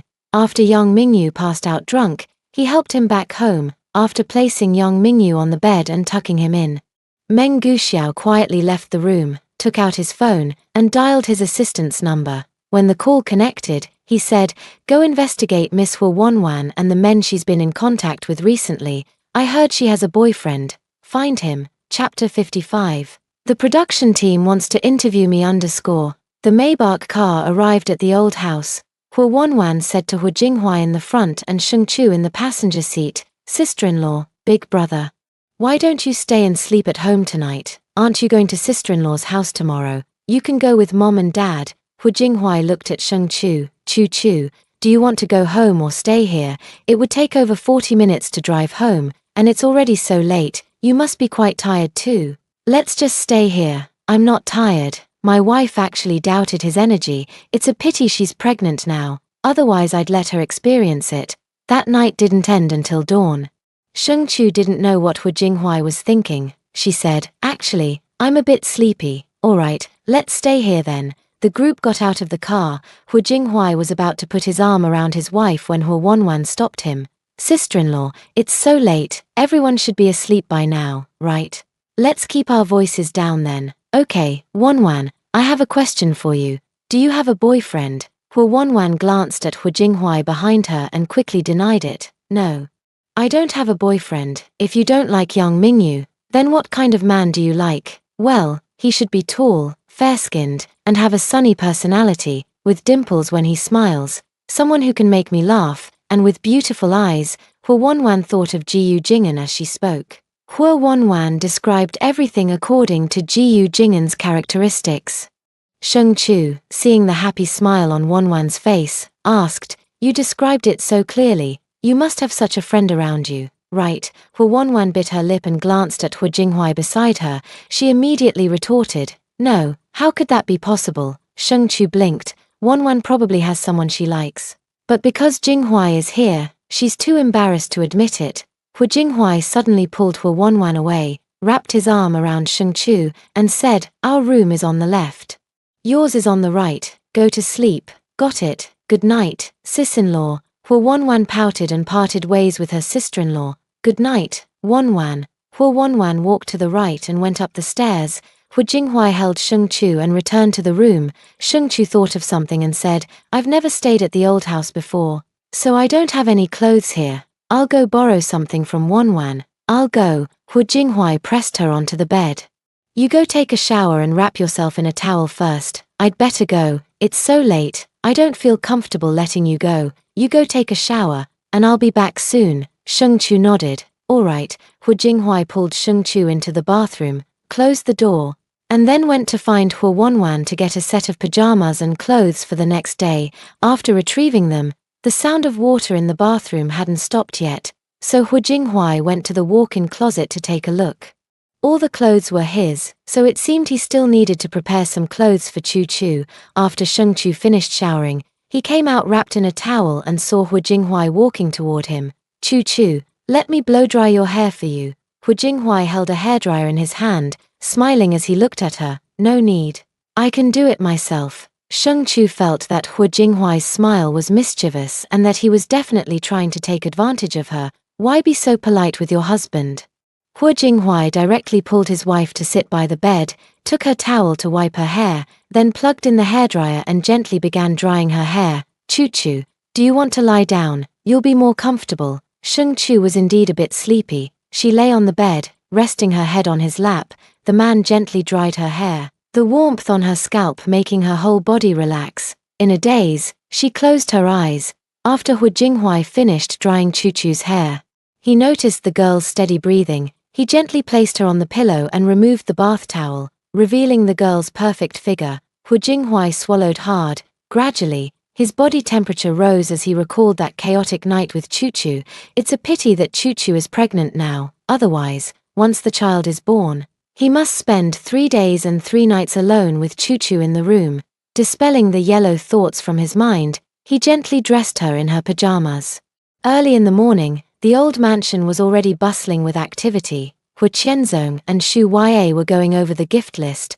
The butler also chimed in from the side. Sir, I have prepared everything you asked for. Is there anything else that needs to be prepared? Are all the things ready? Cash, gold bars, cars, fine wine, ginseng, donkihide gelatin, goji berries, Tianshan snow lotus. Hu Qianzong inquired. Everything is ready, and it fills an entire cart. Good. It's great that everything is prepared. We must make sure Chu's family feels that we truly value her, so they can rest assured in trusting her to us. Hu Jinghuai saw such a scene as he came downstairs. Xu Yue was a bit surprised. Jinghuai, why are you at home? Hu Jinghuai, I took Wanwan home last night, so I stayed at home for the night. Is Chu here too? Then I'll prepare a nutritious breakfast for Chu. Xu Yue happily entered the kitchen. Hu Qianzong looked at his son and waved his hand. Jinghuai, come over here, take a look at this list. It's the gifts prepared for your in-laws. Do you see anything else that needs to be added? Hu Jinghuai walked over, sat down on the sofa, and glanced at the list. Not bad, I think it's okay too. Jinghuai, do you think we should add a bit more? After all, Chu is carrying your child, so a little extra would show sincerity. Dad, what do you think we should add? Let's increase the cash to 10 million. Alright, I'll make a call and have the bank deliver it. Go make the call. Sheng Chu was awakened by a ringing sound. She groggily picked up her phone from the bedside table, saw it was an unfamiliar number, and answered without much thought. A voice came from the other end. Is this Sheng Chu? Sheng Chu's voice was lazy. Who are you? Have you been watching the show Star of Tomorrow recently? I have. Why do you ask? There's a contestant named Su Yang on the show. Do you know him? Sheng Chu instantly sobered up, sat up, glanced at the unfamiliar number, and replied, I know him. May I ask who you are? I am a staff member from the Star of Tomorrow program team. We learned from Su Yang's friends that he has liked you for a long time and even wrote 2 songs for you on the show. Both songs are quite popular now, so our program team would like to interview you. Sheng Chu, interview me. Yes. Su Yang's 2 songs have become hits, and the public is very curious about what kind of girl inspired him to create these songs. Not only is the public curious, but our program team is also very interested. I hope you can accept our interview. When would you be available? Sheng Chu, I'd like to ask, how did you get my phone number? We asked Wu Changhao, a friend of Su Yang, and he told us. He said you're all friends. Miss Sheng Chu, could you accept our interview? You should also know that our show's ratings are #1 among variety programs. If you accept our interview, our show is sure to get even higher ratings, and by appearing on screen, you could become famous, letting audiences across the country and even the world get to know you. Chapter 56, Hu Jinghuai. You're so bad. Wu Changhao actually leaked her phone number to the Rising Star program team. What on earth is he up to? Sheng Chu immediately refused. I'm sorry. I don't want to be interviewed, I don't want to appear on camera, and I don't want to be famous. The other party continued. Miss Sheng, please don't refuse so quickly. Okay, think about it again. After all, Su Yang is your classmate. Wouldn't it be nice for you to go on the show and cheer him on? Sheng Chu rubbed her forehead. He and I are just ordinary classmates. There's no special relationship between us. Besides, I'm already married, and my husband gets jealous very easily. So I won't accept any interviews. Goodbye. Sheng Chu hung up the phone, her delicate brows slightly furrowed. She felt a bit speechless. Why would the show's production team call her for an interview? Su Yang had already mentioned in the show that the other person was in a relationship. Yet the production team still called her, saying it was to cheer Su Yang on. I just can't figure it out. Ring, ring, ring. The phone rang again, and the screen showed Chichi's name. She answered, "Hey, Chichi, why are you calling me so early?" On the other end, Shenqi said, "Choo-choo, let me tell you, the staff from the Star of Tomorrow program just called me. They said I'm Su Yang's friend and want me to do an interview, and they asked me to bring you along." Sheng Chu, they called you too? Shenqi, yeah, what else? Did you also get a call? Yeah, the phone number was given to the program team by Wu Chenghao. What, Wu Chenghao? Why did he give our numbers to the program team? That's insane. So, Chichi, did you agree to their interview? Of course not. How could I possibly accept their interview? I even snapped back at him, saying not to call me again next time. I won't be doing any interviews. Sheng Chu finally showed a smile. Well done. Thanks for the praise. Later. I'm going to find Wu Chenghao and give him a beating for giving out our phone number so casually. What kind of person does that? Shenqi complained. You don't need to beat him up, but it's definitely worth telling him off. My fiery temper. I've got to give him a beating. Sheng Chu's eyes curved into a smile as she continued. Chichi, how did things go after you and Mo Yuchuan watched the movie yesterday? Shenqi's voice softened a bit. It was already very late after the movie.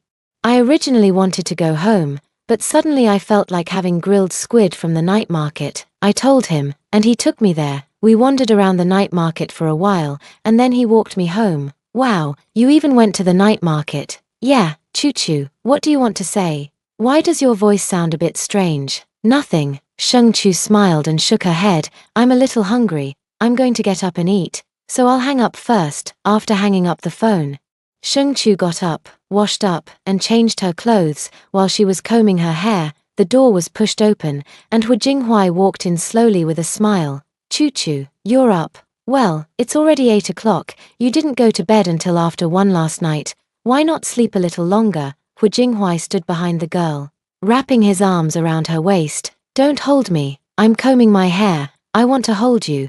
Hu Jinghuai rested his head on Sheng Chu's shoulder. Sheng Chu looked helpless. I was woken up by a phone call. Who called you so early? The Rising Star program team said they wanted to interview me. Hu Jinghuai narrowed his eyes.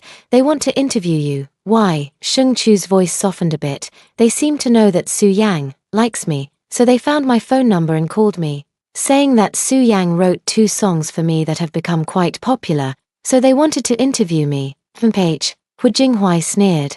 They actually dare to interview my wife. I already turned them down. I told them I already have a husband, and my husband gets jealous easily, so they won't call me again in the future. Oh, right. They also found Shenqi's number and called her, asking her to accept an interview. Shenqi refused too. This show. Hu Jinghuai's eyes darkened with a flicker of cold light. Jinghuai, what do you want to do? Sheng Chu looked at Hu Jinghuai's expression, sensing something ominous. The company producing this show is an entertainment subsidiary under the Shengsha Group.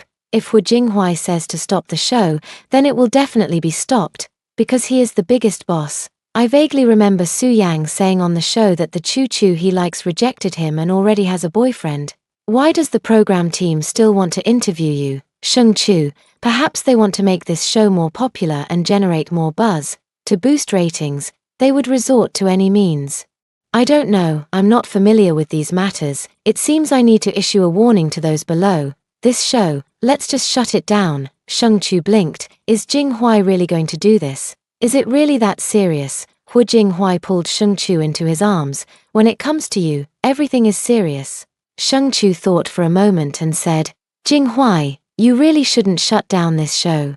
If you shut it down just because of some inappropriate behavior from the production team, it would be unfair to many contestants. In the live broadcast the day before yesterday, 5 out of 7 contestants advanced, and those 5 are all very talented. If you shut it down now, it would definitely have a big impact on their futures. Even though the production team called me, I wasn't affected at all, so just let it go. Hu Jinghuai listened to Sheng Chu's words and also thought about it.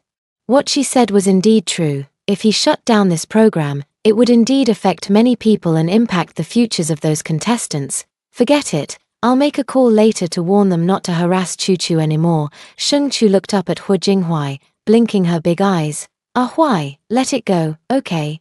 Hu Jinghui remained expressionless. They harassed my wife, I can't let them off. Sheng Chu pouted her little mouth. If Jinghui really shut down this show, it would be so unfair to those contestants. They are all so talented in singing, dancing, and creating. Unless you give me a kiss, then I won't shut down this show. You're teasing me again. Sheng Chu emerged from his embrace. Then, my dear, will you kiss me? Hu Jinghui followed behind, grabbing her hand in one swift motion. I'm so hungry. I was already hungry just now. I want to eat. Sheng Chu opened the door, about to step out, but Hu Jinghui pulled her into his arms, closed the door again, and pressed her against it. His thin lips came at her, and Sheng Chu closed her eyes tightly, letting him conquer the fortress. A few minutes later, Sheng Chu pushed him away forcefully, touching her flushed little face. Had enough kissing? Right, not enough. Hu Jinghui raised an eyebrow and looked at her.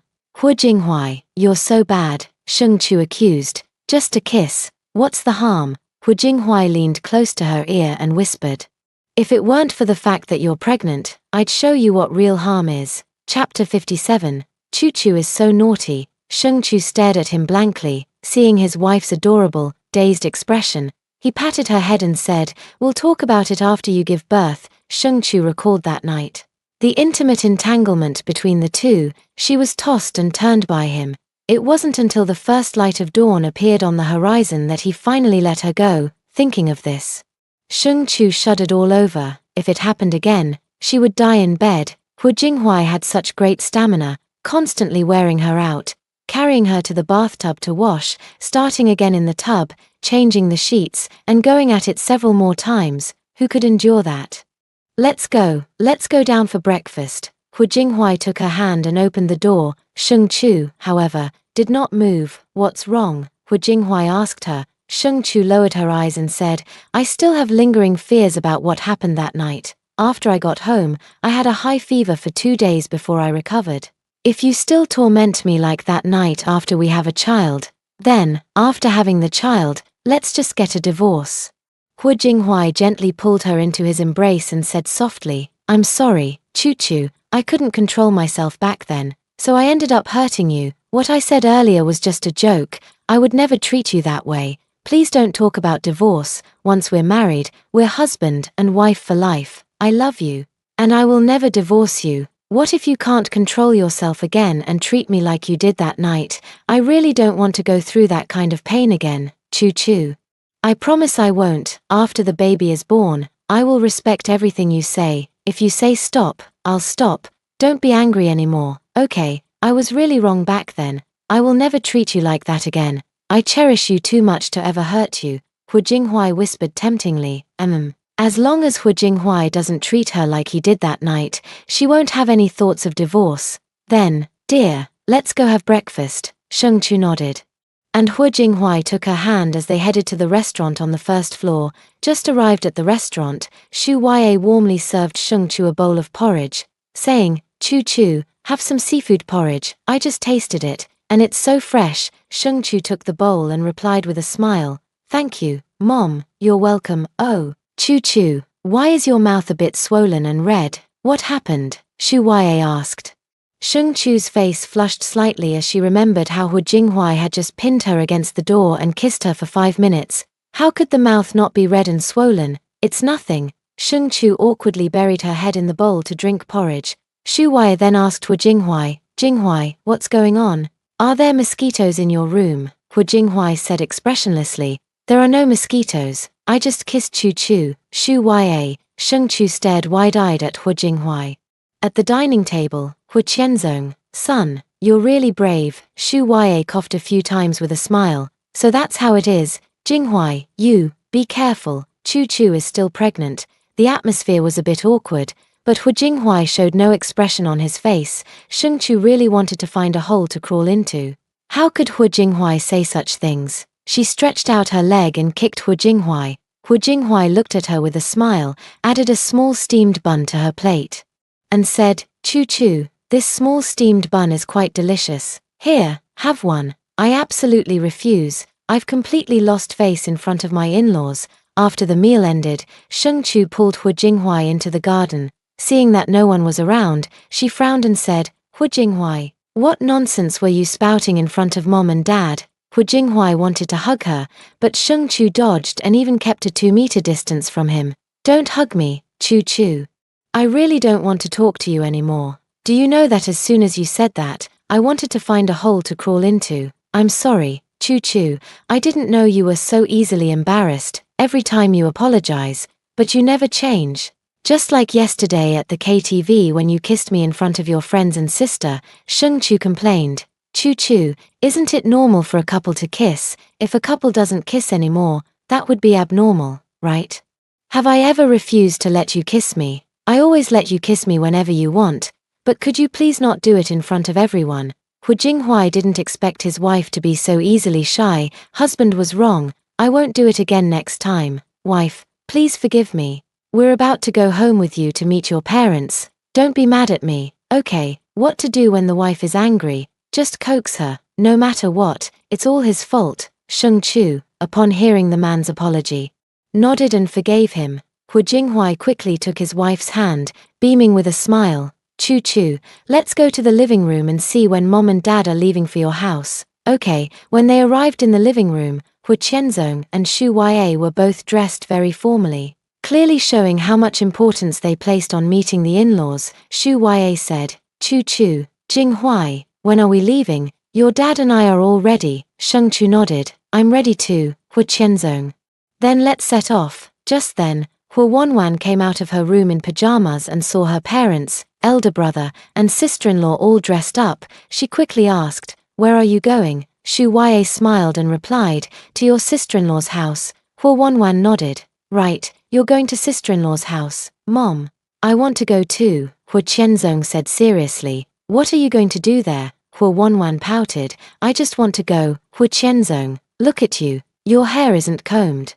Your face isn't washed, and you haven't even changed your clothes. Are you going like that? Just stay at home. Hu Wanwan felt aggrieved and had no choice but to watch the others leave. Hu Qianzong and Xu Yue rode in a Hongqi car, with a driver at the wheel in the front.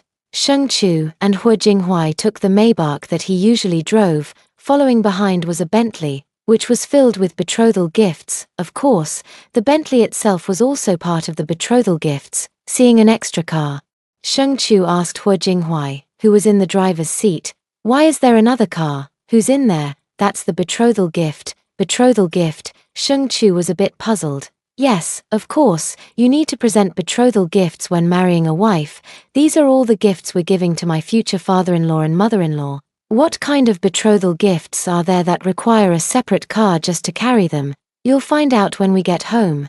Seeing that Hu Jinghuai didn't respond, Sheng Chu didn't ask any further. He took out his phone and sent a WeChat message to his mom, saying that Jinghuai and his parents were already on their way. His mom replied, got it. Sheng Chu asked again, are my brothers at home? Mom replied, of course they're at home. For such a big matter, your brothers must be at home. Sheng Chu felt so warm inside. It felt really good to be cared for by her parents and brothers. Seeing Sheng Chu smile, Hu Jinghuai asked, Chu Chu, what's making you so happy? I won't tell you. Sheng Chu turned her head away, gazing at the scenery outside the window. Since you were being mysterious just now, I won't tell you either. Chu Chu is so mischievous. Hu Jinghuai's eyes were filled with affection. Chapter 58. Chu Chu actually got jealous. The car drove into the community, and Sheng Chu felt excited inside. Almost home, seeing the girl's smile, Hu Jinghuai reached out and took her hand. Sheng Chu glanced at him, her eyes curving into crescents. Finally arriving at their own villa, they saw Sheng Yi already waiting at the door. He was playing with his phone, and when he saw the car approaching, he put the phone in his pocket and waved to greet them. The car stopped in the parking lot, and Sheng Yi came to open the door for Sheng Chu, grinning. Sis, brother-in-law. You're back? Yeah, where are Mom and Dad? Sheng Chu asked as she got out of the passenger seat. Mom and Dad are at home, and so is my eldest brother. Sheng Yi scratched the back of his head. 2 more cars pulled up behind him, and Sheng Yi's eyes widened. It was a Hongqi L5 and a Bentley Azure. He had always loved cars, and now, Seeing 3 luxury vehicles, he was absolutely thrilled. The Hongqi car parked, and 2 middle-aged people stepped out from the back seat. They looked like a couple. Elegantly dressed, likely the parents of his brother-in-law, Sheng Chu said beside him.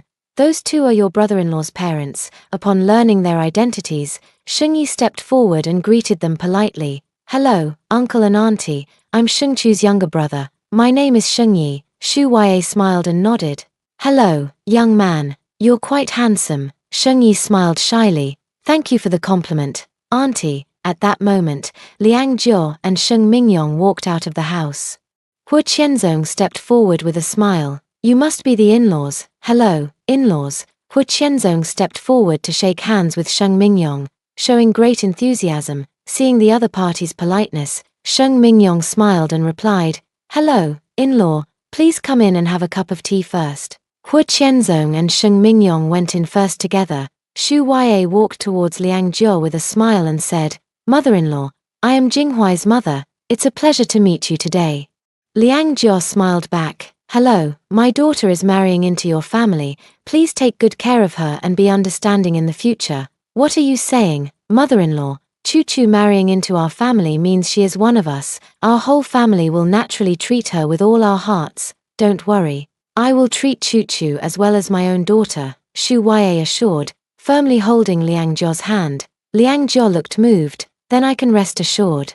My daughter has been spoiled since she was young. If she has any bad habits, please understand, dear in-laws, who doesn't have a few flaws. No one is perfect. I also have a daughter who was spoiled growing up. Her 2 older brothers dote on her, and her father spoils her too. It's normal for her to have a bit of a temper now. At the old house, Hu Wanwan sneezed. Who's talking about me? Liang Jiao also took Xu Huaiye's hand, saying, Let's go inside and talk. Xu Huaiye, okay. Only 3 people remained outside. Sheng Yi said with a smile, Sis, brother-in-law, let's go home too. The 3 of them entered the house together. Sheng Yi approached Hu Jinghuai and asked him, Brother-in-law, are the Hongqi L5 and the Bentley Azure both from your family? Hu Jinghuai glanced at his brother-in-law. Yes. Why do you ask, brother-in-law? Just how many luxury cars does your family have? Do you like cars? Hu Jinghuai raised an eyebrow. Of course, in this world. Is there any man who doesn't like cars? Another day, I'll invite you to my underground parking garage to take a look. There are all kinds of limited edition cars. Sheng Yi's eyes lit up. Brother-in-law, really, really, when? You name the time, I'm available anytime. Great, brother-in-law, you're so nice, I like you. Sheng Chu was on guard, looking at him with a strange expression, then stepped between the 2, separating them, her gaze sharp. Sheng Yi, what did you say, Sheng Yi? I said I like brother-in-law. Sis, you're not jealous, are you? Hu Jinghuai, so happy, his wife is jealous for him. Sheng Yi continued, Sis, you're being too stingy. Entering the living room, they saw Hu Qianzong and Sheng Mingyong shaking hands, chatting happily, while Xu Huaiye and Liang Jiao were also having a great conversation. Sheng Wenhua came out of the kitchen and served tea to everyone. Sheng Mingyong introduced to Hu Qianzong, In-law, this is my eldest son, Sheng Wenhua. Sheng Wenhua greeted politely, Hello, uncle, welcome to our home. Hu Qianzong, Hello, you are Chu-Chu's brother. How old are you this year? I'm 26 years old, not bad. Are you married? Sheng Wenhua, not yet, but soon. I'm planning to hold the wedding with my fiancé this year. Hu Qianzong nodded. That's really great, really great. My second son is also 26 years old and still single. His mother keeps urging him to find a girlfriend, but he just won't listen. Sheng Mingyong. The kids have their own plans. No matter how much we elders push, it's no use. Xu Huai. Exactly, my Jinghuai was the same before, always single and never dating. He was almost 30, and we couldn't get him to budge. His father and I had almost given up on him, but this year, he surprised us by bringing home such an outstanding daughter-in-law. We couldn't be happier. Hu Qianzong, it was just that fate hadn't arrived yet. Once fate comes, they naturally get together. Sheng Mingyong's inner monologue. My son-in-law is actually perfect in every way, except for being a bit older than Chu-Chu. Forget it, it's already like this. What else can be done? Just have to accept it. That's my daughter's own choice. Sheng Wenhua handed a cup of tea to Hu Jinghuai. Brother-in-law, here, have some tea. Hu Jinghuai took it and said thank you. Sheng Chu pulled him to sit on the sofa and asked, "Big brother, is Sister Song Ning coming today?" "She didn't come, what's wrong?" "Did you two go on a date yesterday? Did you have a good time?" "It was quite enjoyable. I went to see her right after my business trip, had a meal together, and watched a movie." "Bro, can I make a suggestion?" Sheng Chu rolled his eyes. "What suggestion?" "Your assistant has been with you for 4 years, following you wherever you go. After all, she is a woman, and it's not ideal to be inseparable every day. Sister Song Ning might get jealous. How about you switch to a male assistant?" "Big brother," Sheng Wenhua frowned and tapped her forehead, "we're just working together. What are you thinking?" "I know, but having a female assistant by your side all the time isn't great. You spend far more time with your assistant than with Sister Song Ning, even though she doesn't say anything. As a woman myself, I think she must be worried." Sheng Wenhua remembered that Ningning had mentioned before, asking him to change his assistant, but Miss Xue is very excellent, handling everything meticulously and never making a single mistake at work. If she were replaced, the work wouldn't go so smoothly, since Chu Chu also said so. Ningning must care about it, then it's better to change an assistant, but it might take a long time to train a capable one. As for Michelle, let's promote her to supervisor. "Big brother, you will change it, right?" Sheng Chu tentatively asked. "I'll think about it." A while ago, when Sheng Chu was chatting with Song Ning complained to her that when Hua spent far more time with his assistant than he did with her, she didn't really care about work or anything like that. But the assistant was a woman, young, beautiful, and with a great figure. So how could she not worry? Sheng Chu took advantage of this opportunity to ask his elder brother to change his assistant. She was also doing this to stabilize the relationship between her elder brother and his future wife. Chapter 59. Why is she here? Elder brother. What are you still thinking about? Sheng Wenhua glanced at her. We're all doing legitimate work. What are you thinking? Your husband must have female assistants or secretaries around him at work, right? Would you get jealous too? Sheng Chu looked at Hu Jinghuai. Hu Jinghuai said calmly, "I do have a secretary who is indeed a woman." Sheng Wenhua said triumphantly, "See, it's perfectly normal to have a female assistant or secretary." Hu Jinghuai spoke again. "My secretary is 38 this year and has 2 children. Sheng Wenhua, Sheng Chu, big brother, I'm not saying a female assistant is bad. But the key is that you work and travel with her all the time. She's young, beautiful, and unmarried. Sister Song Ning is afraid you'll develop feelings for her over time." Sheng Wenhua sighed helplessly. "I'm so busy with work, when would I have time to notice whether she's beautiful or not?" Hu Jinghuai said, "Chu Chu, I usually only take my assistants on business trips, and both of them are men, so you can rest assured." Sheng Wenhua glanced faintly at Hu Jinghuai. Thinking that this brother-in-law was always undermining him, Hu Qianzong patted the sofa and said, "Oh dear, in-laws, how could I forget the gift I was going to give you?" Hu Qianzong stood up, and Sheng Mingyong asked, "In-laws, where are you going?" Hu Qianzong, "In-laws, we've prepared a small gift today, it's still outside. I'll go bring it in," Sheng Mingyong politely said. "Why be so polite, Hu Qianzong? This isn't just politeness, it's courtesy, it's the proper way." As he spoke, Hu Qianzong and Sheng Mingyong went outside to the parking lot, where the driver, old Wang, got out of the car and respectfully said, "Master, well, let's take the things we're giving to the in-laws inside." "Very well, Master." Lara Wang opened the car door and saw that the back seat and trunk were filled with high-end gifts. Lara Wang's hands were full of gifts, and there were still many more in the car. Hu Qianzong was also carrying a full load at that moment. Hu Jinghuai came out and helped carry the items as well. Sheng Mingyong saw many precious gifts and thought that the Hu family must care a lot about their daughter. He was overjoyed, thinking that his daughter must be living well in the Hu family. He said with a smile, "In-laws, why did you bring so many things?" Hu Qianzong, "I actually feel that these preparations are still insufficient." Sheng Mingyong, "Just bringing a little something to show your regard would have been enough. There was no need to bring so much." Hu Qianzong, "Of course it's necessary. You've worked so hard to raise Chu Chu to this age, and now that she's marrying into our Hu family, it's only natural for our whole family to show our utmost sincerity." The driver, Hu Qianzong, and Hu Jinghuai made 2 trips back and forth to bring in all the gifts, which were placed in the living room, taking up a considerable amount of space. Hu Qianzong then pulled Sheng Mingyong to sit on the sofa and said, "The Bentley outside is also part of the betrothal gift." Sheng Mingyong quickly waved his hand. "How can that be? No, we can't accept it. Hu Qianzong, in-laws, this isn't from me. It's under Jinghuai's name. He's the one giving it to you. Please accept it. It's the child's way of showing a little filial piety to you," Hu Jinghuai said. "Dad, please accept it. It's a token of my appreciation." Sheng Mingyong thought for a moment and decided he could accept it. He would give it to Chu as part of her dowry on her wedding day. "All right, then I'll accept it." Hu Qianzong took out the betrothal gift list and said, "Take a look, in-laws. I prepared a list of betrothal gifts at home. If there's anything you're not satisfied with, I can add more." Sheng Mingyong took the list and looked at it. The first few lines were nothing special, but as he got further down, 10 catties of gold, 10 million RMB in cash. Sheng Mingyong, this, Hu Qianzong.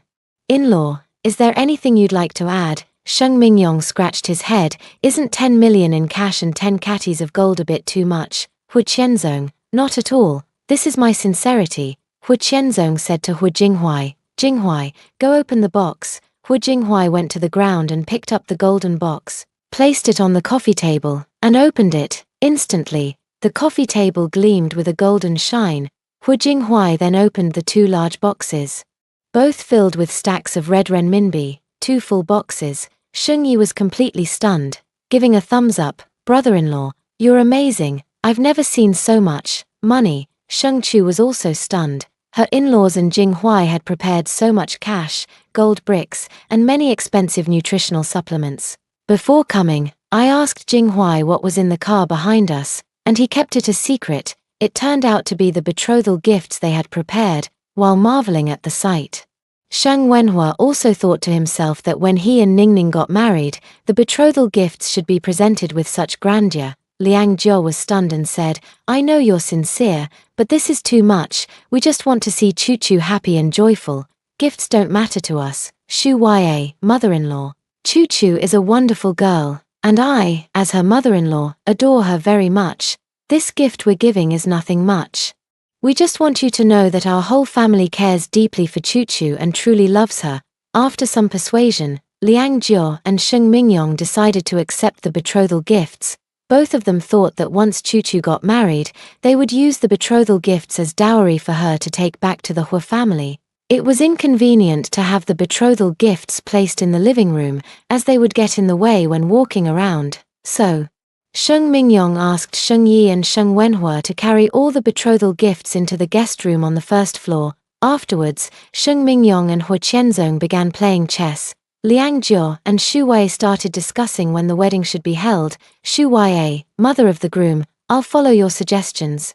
Whether it's a Chinese style or Western style wedding, both are fine." Liang Jia, "I don't mind either way. The key is to see what the children want." "That's true, the children have their own ideas." Liang Jia, "It's just that Chu is pregnant now, so it's not suitable to hold a wedding." "Yes. We might have to wait until Chu gives birth to our grandson before we can have the wedding." Sheng Chu pulled Hu Jinghuai back to her room on the second floor. As soon as she closed the door, she couldn't wait to ask, "Jinghuai, why didn't you tell me about preparing the betrothal gifts?" Hu Jinghuai wrapped his arm around her waist. "What difference would it make if I told you?" Sheng Chu's eyes curved into a smile. "It really wouldn't make much difference. But isn't this too much to give?" "Not at all. To be able to marry Chu. I still feel like this is too little. Still not too much." "Jinghuai, you really are wealthy and generous." Hu Jinghuai kissed the girl on the cheek, then moved to her lips.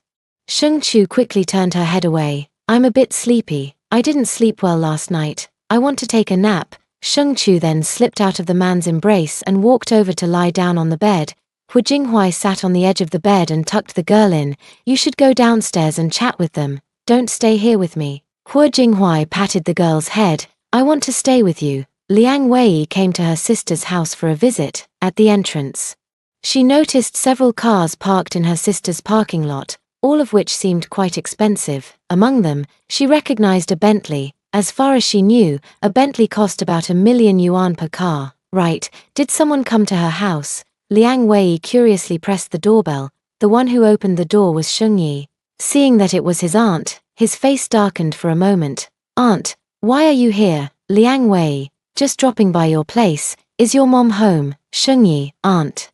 We have guests at home. Could you come another day? Liang Wei was a bit angry. What distinguished guest has come to your house that even I can't go in? I'm your mother's own sister. Move aside. Liang Wei directly pushed Shengyi aside and entered the door. As soon as she stepped inside, she shouted, Judge, you should teach your son a lesson. What's wrong with him? He actually wouldn't let his own aunt in. When she reached the living room, she saw 2 additional people there.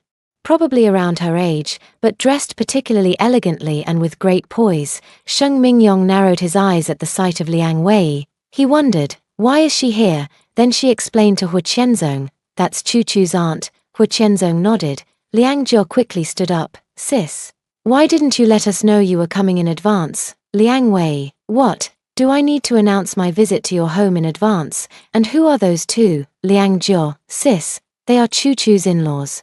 We're meeting them for the first time today. Liang Wei raised her voice. What? Chu-Chu got married? Are you kidding me? Not long ago, you said she was single. Chapter 60. You've gotten so fat. When did she find a partner? How could she go on a blind date if she already has someone? Liang Wei questioned. I have no idea about the kids' affairs. I heard they've known each other for a year. This child, she has a boyfriend and still keeps it hidden. I even introduced her to someone.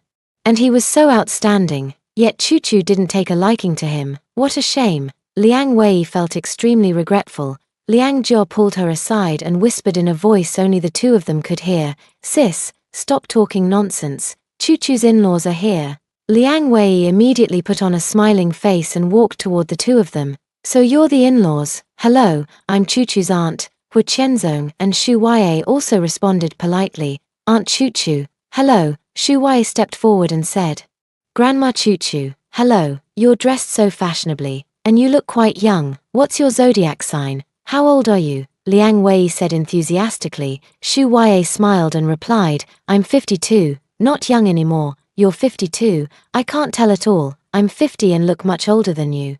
How do you take care of yourself? Sheng Mingyong frowned. Why did she have to come now, of all times? How can she be so clueless? Knowing there are important guests at his house, why doesn't she leave? Still sitting down, Hu Qianzong's voice came through. In-laws, shall we continue? Sheng Mingyong nodded and continued playing chess with him. Liang Jia walked over and sat down beside Liang Wei, noticing that Liang Wei and Shu Wei were chatting happily. Dear in-law, the bracelet on your wrist is so beautiful. Crystal clear, white with a hint of red. How much did it cost? It was a gift from a friend, so I don't know the price. Your friend is truly generous, dear in-law. The pearl necklace around your neck is also stunning. How much is this one? About 800,000 or so. Liang Wei was shocked. 800,000. Oh my god, you're wearing a house around your neck. How could you bring yourself to buy such an expensive necklace? Liang Jia tugged at Liang Wei, signaling her to stop talking. Liang Wei ignored her and continued to ask, in-laws, what does your family do? I just saw the Bentley outside. Does it belong to your family too? Being able to afford a Bentley and casually wearing a necklace worth over 800,000 yuan, her family must be quite extraordinary. Chu-Chu, I never expected you to have such good luck. Make sure to ask her what she does, so your daughter can also find a wealthy husband, Shu Wei replied. I used to run a pet shop, but as I got older, I transferred it to someone else. My husband is now retired, so we don't have jobs at the moment. Liang Wei thought to herself, that's not exactly a high-end job. So how did they become so wealthy? Liang Wei was about to ask more when her phone suddenly rang. Seeing it was her daughter calling, she answered. The voice on the other end said, Mom, why aren't you back yet to cook for me? I'm hungry. Liang Wei, sweetie, can't you cook for yourself? I'm at your aunt's place right now. No, I don't want to cook. Mom, come back quickly. Why do you always run off to Auntie's house? What's so great about Auntie's place? You go there every day, alright? I'll be right back. After hanging up the phone, she put her phone away, complaining with a smile on her face. How old is she and still can't cook? She still needs me to go home and cook for her. Really? Liang Jia quickly said. Sister, hurry back and cook for Tian Tian. It's already 11 o'clock. I was hoping to chat more with the in-laws, but I guess we'll have to catch up another day. I need to go home and cook for my daughter, Liang Wei said cheerfully to Shu Wei. Shu Ya remained polite throughout, replying, "Of course, Aunt Chu-Chu." Liang Jia saw Liang Wei off, and Sheng Mingyong finally breathed a sigh of relief. At the door, Liang Wei asked, "Are all these cars yours? In-laws? Seems like it." Liang Jia replied, "Is your in-laws' family quite wealthy?" "How would I know?" Liang Jia certainly knew that her in-laws' family was wealthy. How could they not have money if they could send so many betrothal gifts all at once? "You didn't even ask about the family your daughter is marrying into. And you still dared to let your daughter marry over there. It's the child's own choice. I didn't want to interfere." "Alright, you've always spoiled your children since they were young, fortunately. They all turned out to be decent people when they grew up. Sis, stop talking. Tian Tian is hungry at home. It's a pity we didn't see the son-in-law today. By the way, where is he?" Chu-Chu said they didn't sleep well last night, so the two of them went back to their room to catch up on sleep. Liang Wei smiled brightly. "Ha ha ha, young people sure have a lot of energy." Liang Jia was utterly helpless. "Sis, Tian Tian is still waiting for you at home. Hurry back." Liang Wei reluctantly rode her electric scooter away. 30 minutes later, Liang Wei returned home to find the living room floor littered with snack wrappers. Her daughter was curled up on the sofa, scrolling through her phone, munching on snacks, and occasionally giggling. Even when Liang Wei came in, her daughter didn't look up or greet her. Frowning, she started cleaning up while complaining. "Tian Yuchen, don't you know how to throw trash in the bin? You just toss it on the floor and never clean up." Without even glancing at her, Tian Yuchen replied, "But you're here, aren't you? You'll clean it up." Liang Wei looked at her daughter lying on the sofa, overweight and with a chubby face, and couldn't hold back her anger. "Look at you, resigning and staying at home for the past few months, never going out, just eating and sleeping all day. Look how fat you've gotten. Look at Sheng Chu, 74 meters tall and only 98 pounds. You should learn from her. If Sheng Chu is so great, why don't you make her your daughter and see if she'd agree?" "Do you think I wouldn't want to?" "Mom, hurry up and make me something to eat. I'm starving." Tian Yuchen complained. "Snacks all over the floor, and you're still eating. I just mopped the floor this morning. How can snacks ever fill you up?" "Mom, hurry up and cook." Liang Wei was utterly helpless. She couldn't hit her own daughter. "You need to control yourself. Look how much weight you've gained. 140 pounds. Stop eating snacks, start exercising to lose weight, and hurry up and find a job. Staying at home all day while I take care of you. If you're not tired of it, I am. I can't look after you forever." Sheng Chu is already married, and her husband seems quite wealthy. Driving a Bentley and wearing a necklace worth over 800,000 yuan. "If you don't want to work, that's fine, but at least find me a rich son-in-law." Sheng family. After Liang Wei left, Liang Jia and Sheng Mingyong breathed a sigh of relief and continued chatting and playing chess with their in-laws. When it was time for the meal, Hu Jinghuai and Sheng Chu also came downstairs, and the family had a very harmonious dinner together. Not long after the meal, Shu Ya and Hu Qianzong left in a Hongqi car. Sheng Chu stayed at home, chatting and having a heart-to-heart with her mother. Hu Jinghuai was pulled by Sheng Mingyong to play chess. Sheng Chu accompanied her mother in watering the flowers in the garden. While doing so, she said, "Chu-Chu, after meeting your in-laws, I am now completely at ease. Their family is very nice. Well, my mother-in-law is indeed very good to me. Whenever I go to the old house, she always makes porridge for me. Your mother-in-law is a kind-hearted person, and she won't give you a hard time in the future. Don't worry, Mom. Jinghuai and I usually live in his villa, not with his parents. So there won't be any conflicts. It's definitely best for a couple to live on their own. Have you been experiencing any morning sickness or discomfort lately?" "Thankfully, I really enjoy the pickled cucumbers Mom makes. Mom, could you make some more for me?" "Of course, if my daughter wants to eat them. I'll definitely make them. I'll send them over to you in a few days once they're ready." Sheng Chu, looking very happy, hugged her mom and said, "My mom is the best." Chapter 61. Take the 500,000 and leave Wanwan, Meng family villa. Yang Mingyu didn't wake up until noon, sitting on the bed feeling a bit dizzy, with a momentary blankness in his mind. It took a few seconds to realize that this was Meng Guxiao's home. Then I remembered last night's confession, which was rejected by Wanwan. Thinking of this, his heart began to ache again. The Wanwan he liked already had a boyfriend. "Mingyu, you're awake, get up and eat, it's already noon." Meng Guxiao said as he walked in from outside. Yang Mingyu looked up at him, then lowered his gaze again. Seeing that he didn't speak, Meng Guxiao sat on the edge of the bed and patted his shoulder. Brother, pull yourself together, it's not that easy. Yang Mingyu's voice was somewhat hoarse. I know. But you have to pull yourself together. Take a shower and change your clothes. My assistant has already found out about Wanwan's boyfriend. Yang Mingyu suddenly grabbed his shoulders. Found out? Who is he? What does he do? Calm down first, and I'll tell you slowly. How can you expect me to calm down? He took Wanwan away. Yang Mingyu widened his eyes, the whites now streaked with red veins. Alright, don't get worked up, I'll tell you. His name is Jiyu Jing'an, 26 years old. From a poor family, he went to college on a loan, attended the same university as Wanwan. Before graduation, he confessed to her and was rejected. Later, because of his excellent grades, he was exceptionally admitted to Cambridge University abroad with all expenses covered. So he went abroad to study for a few years. He returned half a year ago and, due to work, had to collaborate with Wanwan.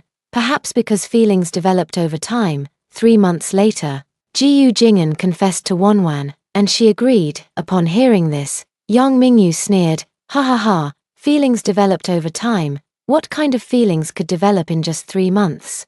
Wanwan and I have had over 20 years of history. Mingyu, don't be pessimistic. Jiyu Jing'an's family is very poor. His parents run a mahjong parlor in their small hometown county, with total assets of no more than 500,000. If your parents find out that Wanwan is dating such a boyfriend, they won't approve, Yang Mingyu said expressionlessly. Jiyu Xiao, I want to meet him. He wanted to see for himself what kind of man could be worthy of Wanwan. Alright, I'll arrange it. Get up. Take a shower, change your clothes, and come to the dining room for a meal. Yang Mingyu nodded slightly. Meng Guxiao left the room, closed the door behind him, and slowly let out a sigh. Yang Mingyu's gaze sharpened. He would never let go of Wanwan. Absolutely not. He had admired Wanwan for so many years. He couldn't possibly let her have another boyfriend. He got up and headed to the bathroom, took a good shower, changed into clean clothes, and stood in front of the mirror, examining his appearance. With deep-set eyes and a perfect profile, he was undoubtedly handsome. He was quite confident about his looks. Sitting down to eat in the dining room, Meng Guxiao said, he works at Leo Company and is currently a supervisor. Do you want to go see him directly, or should I arrange a meeting with him? Arrange a meeting with him. Alright, I'll let the general manager of Leo Company know. Where should we meet? Anywhere is fine. Then it's Madrid Cafe. Alright, Meng Guxiao thought for a moment and still said, although his family is poor, he has studied abroad through his own efforts and now works at Leo Company. He is already outstanding, such a hard-working person. You shouldn't discourage him, it hasn't been easy for him to climb up step by step. Yang Mingyu glanced over but didn't say a word. He didn't care about anything else, he just wanted him to leave Wanwan. 3 hours later, at the Madrid Cafe, Yang Mingyu arrived early. Sitting in the private room, he refilled his coffee and glanced at his watch. The person still hadn't arrived. He couldn't wait any longer and sent a message to Meng Guxiao, who replied that he would be there right away. Yang Mingyu had no choice but to wait a little longer. 3 minutes later, a man entered the coffee shop. He looked around, searching for the mysterious person he was supposed to meet. Jiyu Jing'an was originally working overtime at the company when he was suddenly notified that someone was looking for him. He asked the manager who it was, and the manager told him it was someone important. Someone whose identity even he didn't know, Jiyu Jing'an. Since even you, the manager, don't know his identity, why should I go meet him? If this person really wants to see me, why didn't he contact me directly instead of reaching out to you? The manager, it was someone from above who called and specifically asked to see you. Our chairman has already given the order, so those of us below can only follow through. The meeting place is the Madrid Cafe not far from here. Just go and meet them, Jiyu Jing'an. Just because they want to see me, I have to go. Besides, I don't even know who they are. Manager, no matter what, you have to go meet them. The higher-ups are not people we can afford to offend, Jing'an. Just go, who knows, maybe the higher-ups have something good in store for you. Jiyu Jing'an scoffed, I don't believe in free lunches. I only know that hard work leads to rewards. The manager was exasperated. What's the harm in meeting them? Will you lose a piece of flesh? If the higher-ups wanted to see me, I'd rush over in a heartbeat. You're just too young right now, too impulsive. You don't know how to seize opportunities when they come. Is it really an opportunity or a trap, manager? Anyway, you have to go today. If you don't, my position won't be secure, you know. Although Jiu Jingen was reluctant, he had no choice but to go and meet, and so, he arrived at Madrid Cafe. A server approached him and asked, "Excuse me, are you Mr. Jiu?" Jiu Jingen nodded. "Please come this way, Mr. Yang has been waiting for you for a long time." The waiter led Jiu Jingen to the private room where Yang Mingyu was, then knocked on the door. "Come in." Upon receiving the response from inside, the waiter pushed the door open and said respectfully, "Mr. Yang, Mr. Jiu is here." Jiu Jingen walked into the private room with confusion, only to see a man sitting inside. The man had an expressionless face and was also sizing him up. Jiu Jingen has a fair and clean appearance, giving off a very sunny vibe, dressed in a t-shirt and jeans. He looks like someone who has just entered society. He looks like a pretty boy. How could Wanwan be interested in him? Jiu Jingen said with dissatisfaction. "I heard from the manager that you were looking for me." Yang Mingyu had an air of superiority. "Sit down and talk." Jiu Jingen really disliked this man's attitude. He didn't sit down but stood and asked, "May I ask who you are? Do you know me?" "I don't recall ever meeting you before," Yang Mingyu replied calmly. "We really don't know each other," Jiu Jingen asked. "Then why are you looking for me?" Yang Mingyu said. "Naturally, there's a reason. Do you know Hu Wanwan?" Jiu Jingen looked at the man warily. "So what? Heh," Yang Mingyu sneered. "I've watched Wanwan grow up since she was little. I even held her when she was born." "What do you think? Are you Wanwan's brother?" Jiu Jingen's expression changed. "Yang Mingyu, no, I'm her childhood sweetheart." Jiu Jingen's eyes, which had just lit up, dimmed again. Yang Mingyu directly lifted the box beside him onto the table, opened it to reveal stacks of bright red banknotes, and said, "Here's 500,000 yuan. Take it and leave Wanwan. She's not someone you can match. Do you know how far apart you two are? I'd say it's like a distance of 100,000 miles. Thank you for watching. This is a long novel. If you want to see the follow-up, please leave a comment below, such as looking forward to the next part, or give the video a like. I will update promptly based on your feedback. See you next time.